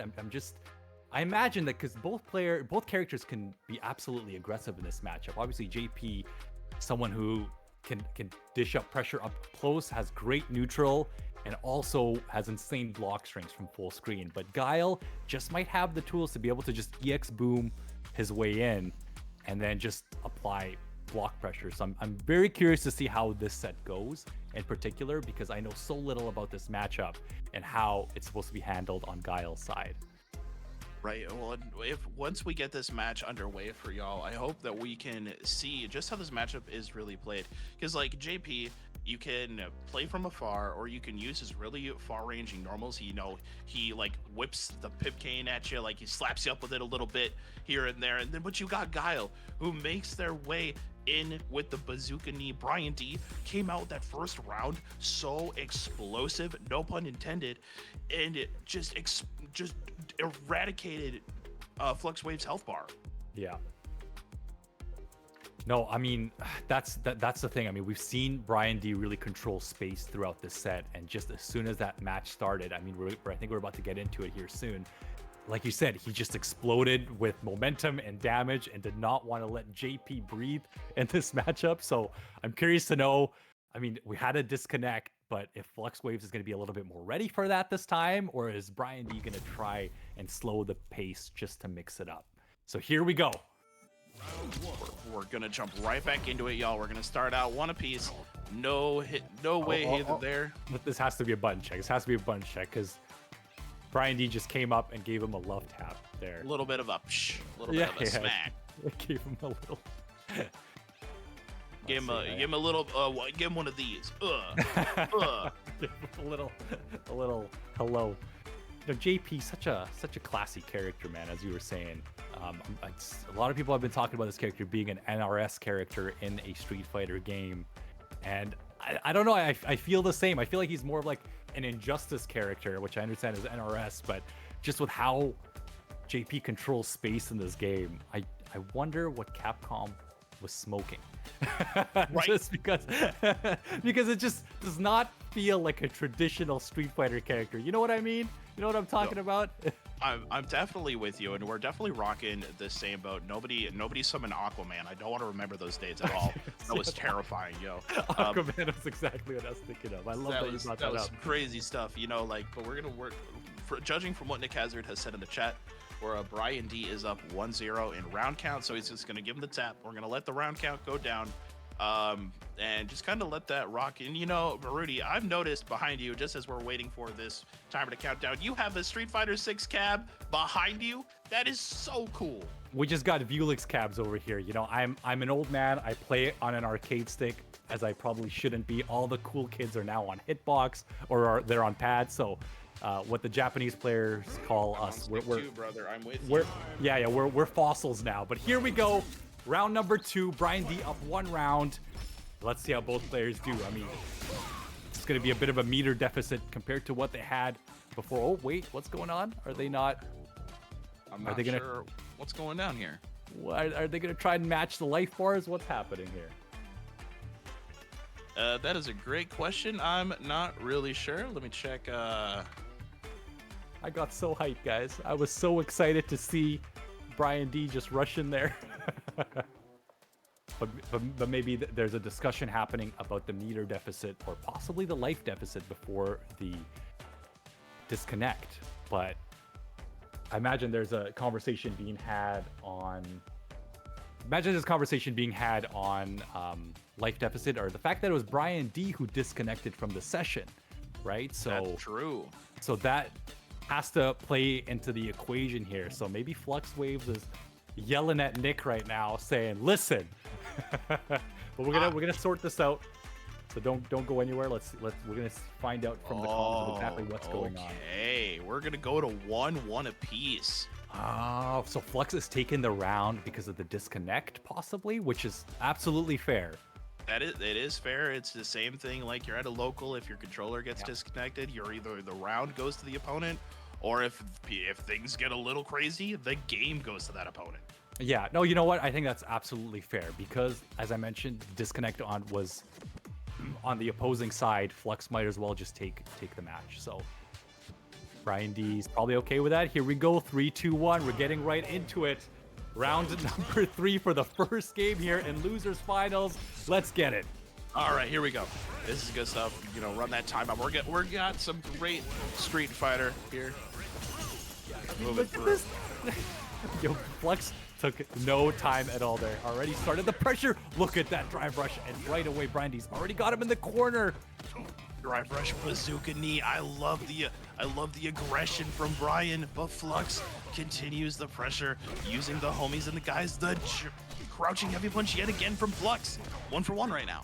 Yeah, it's absolutely crazy because we've seen people play like this against Brian D, just not trying to play neutral. But it looks like Brian D now is the one that's absolutely just trying to close the gap and not wanting to play the full screen game. Great stuff. Got to get the jump in, the Sonic Hurricane. He's been so good with that. All tournament, he's been whiff punishing with the Sonic Hurricane and catching unsafe stuff. And Fluxwaves puts himself into burnout. Both players into burnout, but Brian D might get out of it faster. This is so good. Brian D could just sit back and possibly chip this out. Oh, but Fluxwaves sets it up. He's gonna have to block. What's the mix up here? Dash up, stand fierce. Is that enough? It is. It's gonna do it all there. Fluxwaves gonna take game 1. Great stuff from Flux using the level 2, but Brian D using the parry, using the new parry mechanic to get their way out of that situation was actually so smart. That was, incredible from Fluxwaves also. I did not even think about that. you know, he was in burnout, but still used the level 2 just for the block pressure. The fact that, you know, he'd have to just sit there and block it, right? So why not just set up the level 2 and then start your pressure for free and regain your burnout meter? Beautifully played there from Flux. I love that train of thought that he had there. You know, when I really thought he was just in chip range and he was gonna have to take a bunch of EX booms full screen. I would not be ready for the full screen EX boom. Watching another Guile lame me out as I have to lariat through just about everything. But we're gonna jump right into game number 2 here. Brian D versus Flux Wave in the streets of the alley of Metro City. Yeah, I'm curious to see how Brian D is gonna just try and make this adjustment here. Of course, he only technically lost 1 round from last game, but you know, he was looking so good early into the set. But now I think the momentum, you know, waiting for those matches or waiting for those rounds to time down, it can really change the momentum of how you play a round. Yeah, I mean, right now, Brian D, just with the disrespect, he is in burnout. This is looking really bleak for him. Can you imagine? Oh my god, really? He just jumped in short and he keeps jumping in. Brian D almost playing Cammy here for us. Just does not want to deal with any neutral game against Flux. Not right now. Brian D making the booms, trying to make the booms count. Drive impact, but you recover just in time. Another boom comes out. Is that jumping medium punch that I'm seeing out of Flux that's catching him? Yeah, I believe that's jumping medium. That's right.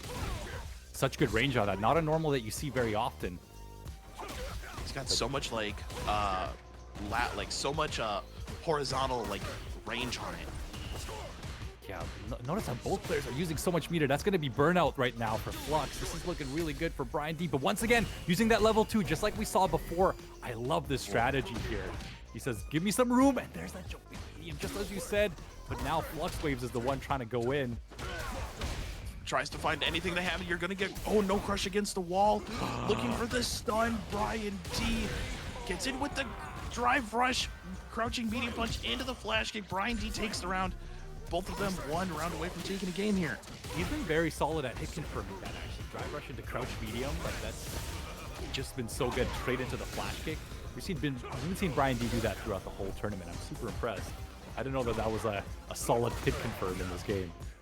It's been working out. Oh, the drive rush bazooka knee, but you're gonna eat all this zoning for your troubles. Brian D now stuck between the spikes and everything that JP can do to you. That's all in his arsenal. There you go. I was about to say, I'm not seeing Brian D use a lot of his drive parry to block some of that pressure, and oh my god, it's gonna be a whiff. That's gonna be enough. You're just about dead, but your drive gauge is so low, you might be burnt out and chipped to death. I thought he was in level 1 full screen. I thought he doesn't even care, bro. There you go. He's using it defensively right now. Oh my goodness. And the jump back getting caught. That level 2 so solid in this matchup. Actually, just forcing Guile to make space. Flux looking strong. Flux looking like they're ready to take their way back into the grand finals. Up 2-0 in this loser's final set. Perfect. Gets the teleport away. Tick throw set up for Flux. You're now stuck in the corner against the man who can teleport, zone you with projectiles, and even summon little homies. Just a random drive rush. Brian D using that drive rush into bazooka knee, trying to find his opening here. But, you know, I've been shocked of how fast JP's drive meter has been going throughout this match. It seems like Flux is just depleting his drive gauge as soon as he possibly can. Oh, that's disgusting. Oh god, Brian D is hot. This is really bad. This might be checkmate for Brian D. It's gonna be it. Flux Wave 1 round away from seeing themselves back in grand finals here. Yeah, Brian D looking a little bit flustered right now with his full screen game. There's that bazooka D we were talking about. What's the pressure? No neutral jump. Flux is ready for it with the crouch fierce. The block strings are done. Flux Wave is finding their way back in. The teleport and just all of the zoning tools. It's zoner versus zoner right now. Who's got the better projectile? And Flux has been so ready for every jumping with the crouching heavy punch yet again. He's 5 for 5 right now. Yeah, Brian D just seems like he's trying to dash his way in forward, trying not to make too much space. It must be a little bit frustrating for Guile to deal with this because, I mean, I just don't know. I don't know how Guile's gonna get it because that's gonna be it. That's the end of the set. Flux Wave, you're gonna take it. You're gonna chain him up, break the mental. We'll see you later, brother. Flux Wave 3-0 over Brian D. And yo, shout outs to Brian D for the awesome Guile play we've seen all the way through this top 8. Yo, yeah, Brian D absolutely held it down for the Guile army out there. Super impressive run in this tournament, so shout outs to him. But man, I don't know. I've heard that Guile's supposed to win the matchup. I have no idea how Guile's supposed to get in on that. JP is ridiculous, all right? I'm gonna say it right now. I don't know what Guile's supposed to do against all that pressure. As we saw, Brian D was just trying to find their way in and could not find an opening on that JP pressure. Right, you know, with Guile, even if Guile can't find his way in, you still have to charge your projectiles, and JP can just like summon them at whim. He doesn't need to charge. He doesn't need to do anything to prerequisite anything. Keeping those, I don't even know the name of the spike. I just call it the spike because I think it's cheap. You can call it the Aquaman spike, though. No, not again. Not again, please, no. Yeah, no, absolutely. It's really, with dealing with JP, it's about finding those gaps, you know, of when to go in. And that can be so difficult, especially against a strong JP player that's going to mix up their pressure full screen, right? There's so many options JP has in that full screen exchange that, you know, it's frustrating. Again, like, I don't know if I can really relate JP to any other Street Fighter character we've had in the past. We've had plenty of zoners, but none quite like JP. No, yeah, none quite like JP, and he's actually really interesting in just how he plays the game. It's, you know, we've been dealing with characters that have fireballs, projectiles. This guy literally summons a spike of like what looks to be psycho power and just kills you with it. Well, here we go. We got the rematch right now. Fluxwave versus Juri. We saw that Jiroy's Cammy was able to put out Fluxwave, but Juri, having that JP experience, has had a few characters under their belts throughout this tournament. So, I mean, let's see if Jiroy's Cammy can clutch it out again against his JP. Great, moving it through. You know, we saw it earlier before how Juri was able to take down Flex. Let's see if he's able to replicate that, especially in this grand final set. Now, I'm sure y'all have been fans of Street Fighter before and have been fans of Tournament.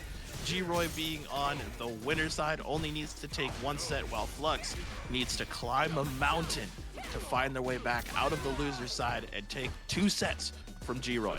Yeah, this is going to be so challenging. I mean, dealing with the Cammy pressure, and we've seen, oh my god, great drive impact. We've seen how patient Juri has been against this character, which is showing the character knowledge again. The disrespect with the drive impact. Are you kidding me? Jumps out, the punish counter air throw. Flux caught down. What a drive rush! Pick up Juri. Okay, dude, I see what you're cooking. I see what you're putting down. Juri just finding great opportunities to go in. And just from this full screen game, that's what I've been really impressed with. He's been mixing up with a lot of cannon drill fakes and a lot of, you know, just feint jump-ins, just making Fluxwave really question each jump-in. Wow, great challenge there with the neutral jump. Again, catches the neutral jump. He's looking out for it. Been ready to go. Look at that, he gets the counter. You're gonna eat a lot of damage right now. Jumps out, no respect. Juri says, I'm out of this corner ASAP. A big jump in, perfect parry, the punish on the throw. Now you're stuck in the corner, back throw situation. It's a Guilty Gear moment right now. Wow, Stretch just driving back through that. Juri close to being burnt out. Fluxwaves wants to close this round out without spending any bar. That'd be a huge victory for Fluxwaves, and they take it. Great stuff there. Both players sitting on 3 bars of damage. Any conversion is going to deal it so much damage here, and it's got to be scary for both players. 3 sticks of butter. That's a lot of flavor there, Baruni. Now, oh my god, okay. As a Tekken player, I love it when players just look right at each other's face. But Flux is going to add all the flavor he can to this combo to get as much damage as possible. And not only that, it leaves them in a great position. Look at that frame trap right there. It gets the counter hit. Great damage here. This is looking so good for Fluxwaves. Juri's going to need something big. Scoops him up there with the command grab, gets the great situation now. Flux with a huge life lead. Juri's got to fight back now. Juri's looking for those neutral jumps, noticing that Fluxwaves is doing it a lot, but such an uphill battle here. So much damage and so much health that Fluxwaves is sitting on right now. Look at this. Oh, look at the neutral jump. He caught it. 3 is gonna catch. Okay. So good. G-Roy has been looking out for the neutral jumps all game and calling it out. What's the mix up here? One combo could do it. Oh, you go. Summons. Well, the spikes go the other way. Oh no. So good. So good. It tracks. Nah, Tekken. Okay, it's okay. We're playing Street Fighter today. It's okay. You know, I've been super impressed with G-Roy's composure in a lot of these full screen situations. Even with a life deficit, G-Roy's been finding his ways in and just slowly inching forward, just like that. You know, not being too predictable. The counter, it counters all three. It counters every move in the game. You just gotta delay your hits to get past it. It may seem cheap if you don't know how to deal with it, but Flux has been using it so sparingly. The damage from the guys, bro. Yeah, look at it. Slowly eating that drive gauge once again. This time, Fluxwave's a little ready for it. Not quite a punish, but told him to get off. Using a bit of that drive gauge very smartly. Fluxwave's just controlling the space right now, but G-Roy slowly bringing it to the corner once again. The drive impact has been working out so well in the set. Great use of the drive impact, though. G-Roy has got to be really careful. Good block on the low. No punish from Flux. I don't think that's punishable, actually. Decided to just block it.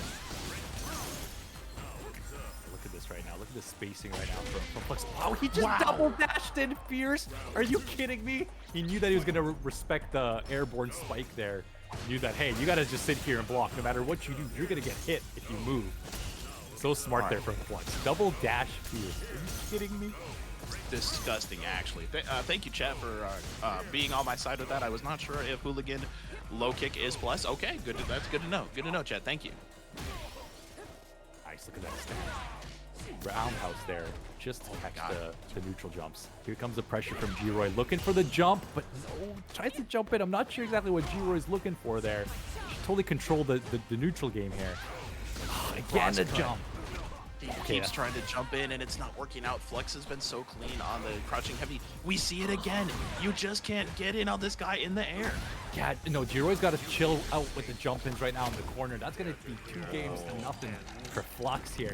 G-Roy getting a little bit impatient in the corner. I feel like Cammy's got great walk speed. Can absolutely just walk back and forth, shimmy. Also do a normal into, you know, a drive rush. Apply some pressure with the positive frames off of drive rush. You know, the jump-ins have just not been working out, and it's been letting Flux Waves get away easy in those corner situations. All right, you know, it's difficult, right? You know, you have to deal with Flux is playing the matchup super well compared to the last time we saw them in winners finals, right? It was actually kind of really one-sided. G-Roy took it convincingly, and Flux is like, you know what? Hold on. Let me take my time. Let me just slow it down a little bit. Let me control the pace of the game. Yeah, absolutely. I mean, as we were talking, like, Cammy has all the tools to really make JP's life difficult. It's a matter of being patient and definitely not being too predictable with your jump-ins. And the drive impacts have been working really well for G-Roy, but right now the jump-ins have just been like a little bit possibly too heavy because Flux Waves is just getting a lot of damage with those crouch fierce anti-airs. Oh no, the damage, dude. That combo looks so cool, but damn does it hurt. Yeah, it does, especially the fact that it puts you back full screen and then you have to deal with all this pressure that we're seeing. It's ridiculous. Not only does it do a lot of damage, but it puts JP in the best position possible. Dude, that crouching heavy punch from Flux. He's 100% for it the entire set. He hasn't missed one yet. It's what I've been talking about. I mean, right now, Juri's just getting a little impatient. The perfect parry. Nice. And gets the convert. I love that. Obviously, perfect parry can scale quite a bit, but knew that had more than enough damage there to close out the round. Flux looking for the reset right here, right now. Could this be the story of G-Roy just gathering data in this first set to completely sweep G-Roy? Am I commentators cursing right now? I don't know. I mean, it would be quite a large gamble to pull something off like that, Hamillax, but I have no idea because right now Flux Waves is looking way too dominant in this set. It's been so clean with every situation, putting themselves in just perfect spots. The meaty goes for level 2, but that was blocked. Flux Wave with the bracket reset. Well done there from Flux Waves. absolutely holding the composure, not letting Cammy get in so easily. We're really not seeing G-Roy also just try and drive rush in from the neutral game. You know, you can easily start very simple pressure. I'm not going to teach him how to play Cammy, but there are a few options. I feel like G-Roy is just getting a little bit too antsy with the jump-ins. I feel like the patience in neutral has been really solid, but there are a few more ways for Cammy to possibly just apply pressure, because that Cammy just wants to be up in your face. Cammy just wants to be pressing buttons, forcing you to throw, throwing you, shimmying you with her walk speed, and we're not seeing a lot of that close up. Right now we're seeing possibly G-Roy put Flux in a bad situation, but then G-Roy jumps in the corner and Flux Waves gets more room to breathe and makes a bit of space, especially when he's in such a bad situation. So, you know, let's see what the bracket reset does for us, Hamilak. There's just craziness. I want to see what adjustments G-Roy can make, because G-Roy was also the one who sent Flux Waves to the losers bracket, but we've got the bracket reset. Let's go. Let's make this happen. G-Roy versus Flux Wave in that bracket reset. I talked earlier about climbing a mountain, and Flux Wave, it seems like he just took a helicopter all the way to the top. That's right. You're talking, he was running in 2 tournaments at the same time. This man's got an agent. This guy's like trying to get sponsored. He might already be sponsored. He's running in 6 tournaments at the same time. I don't know. But look at this. Both players already burnt out. Look at the meter usage just going wild here. And this is looking bad for G-Roy. He's gonna have to take a lot of chip damage here. Not really much he can do, and that's 1 round for Flux Wave. Damn, Flux has been so clean on the JP. I also want to mention shoutouts to Smug for jumping in the chat and hanging out with us. That guy's the GOAT. Smug the beast, the greatest of ease. This man showing us stuff. So shoutouts to Smug, man. Thanks for hanging out. The dive kicks, he's gonna mash on it. Flux, you're crazy. Yeah, I mean, he's noticing that the dive kicks are a little high. So if the dive kick is a bit high, you can challenge it. So it's you know, really good presence of mind there from Flux Wave. Just making sure that G-Roy makes every dive kick perfect. The spikes have been getting a lot of mileage. It's gonna be a lot of damage. You're dead, dude. Flux Wave gonna go up 1-0 in this set. Flux Wave just looking way too solid. G-Roy has no answers to this pressure right now. Feeling a little bit flustered. This has been 4 games straight right now for Flux. 4 games straight. G-Roy has to collect themselves. They're gonna bring it back. They're gonna bring it back into the lobby. As I'm gonna put my, can I please put my results in, please? I hope you guys are doing well at home. Thank you guys for hanging out with us. This is the 9Moons stream, the first weekly Street Fighter 6 tournament. Be sure to join next week. There's a Guilty Gear Strive tournament this Saturday. We're just hanging out, man. The 9Moons family, all on Discord. You guys can hang out with us, learn from some fellow players here, or teach some of our fellow players here. There's players of all skill levels in the 9Moons community, and you can absolutely be a part of it. Here we go, game number 2. Let's see, G-Roy maybe took a sip of water, maybe chugged a Gatorade or a Red Bull. I have no idea what this man does, but he needed a bit of time to deal with his JP pressure. Gotta go back to the lobby, think about your problems. G-Roy has to find a way to climb the mountain that is Flux Wave. Has so much momentum right now carrying in this set as he reacts to the drive impact with his own.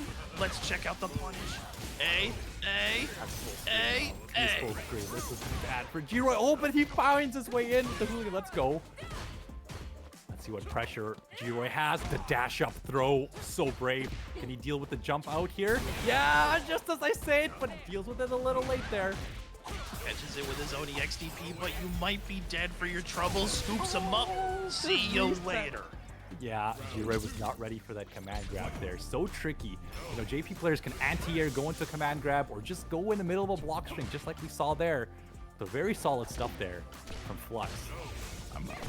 I'll say really quick, whose idea was it to give a zoner a command grab?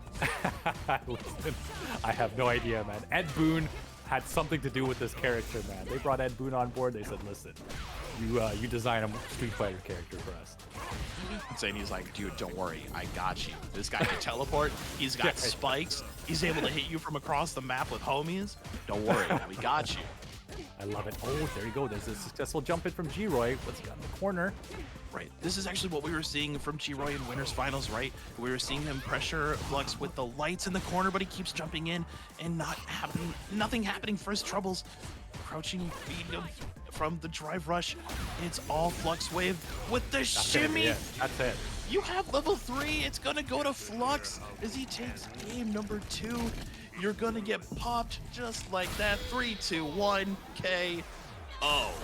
Oh my goodness. Right now, G-Roy just cannot get any momentum on their side. It's, you know, the corner has been way too easy right now for Flux. And there's been a few times we've seen G-Roy get them in that situation, but just no capitalization.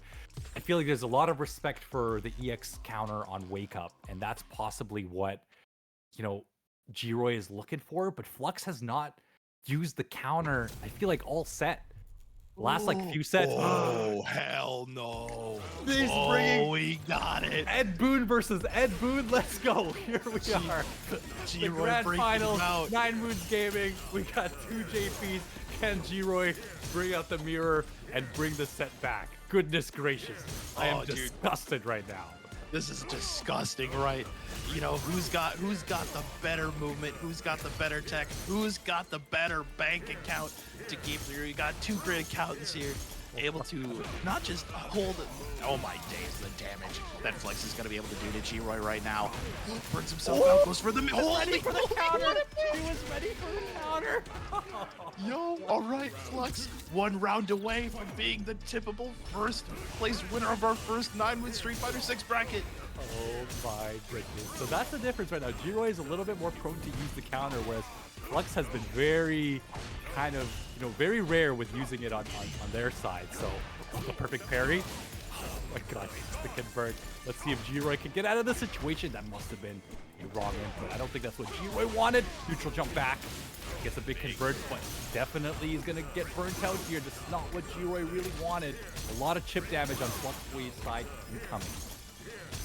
That was actually a big combo there from Juri, and actually did a ton of damage, but the chip from Flux, he just needs to use the spikes to hold him down. Is that gonna be, it's gonna be it! It's all Flux Wave! He is your first 9Moons Gaming Street Fighter 6 champion, all the way from the loser's side!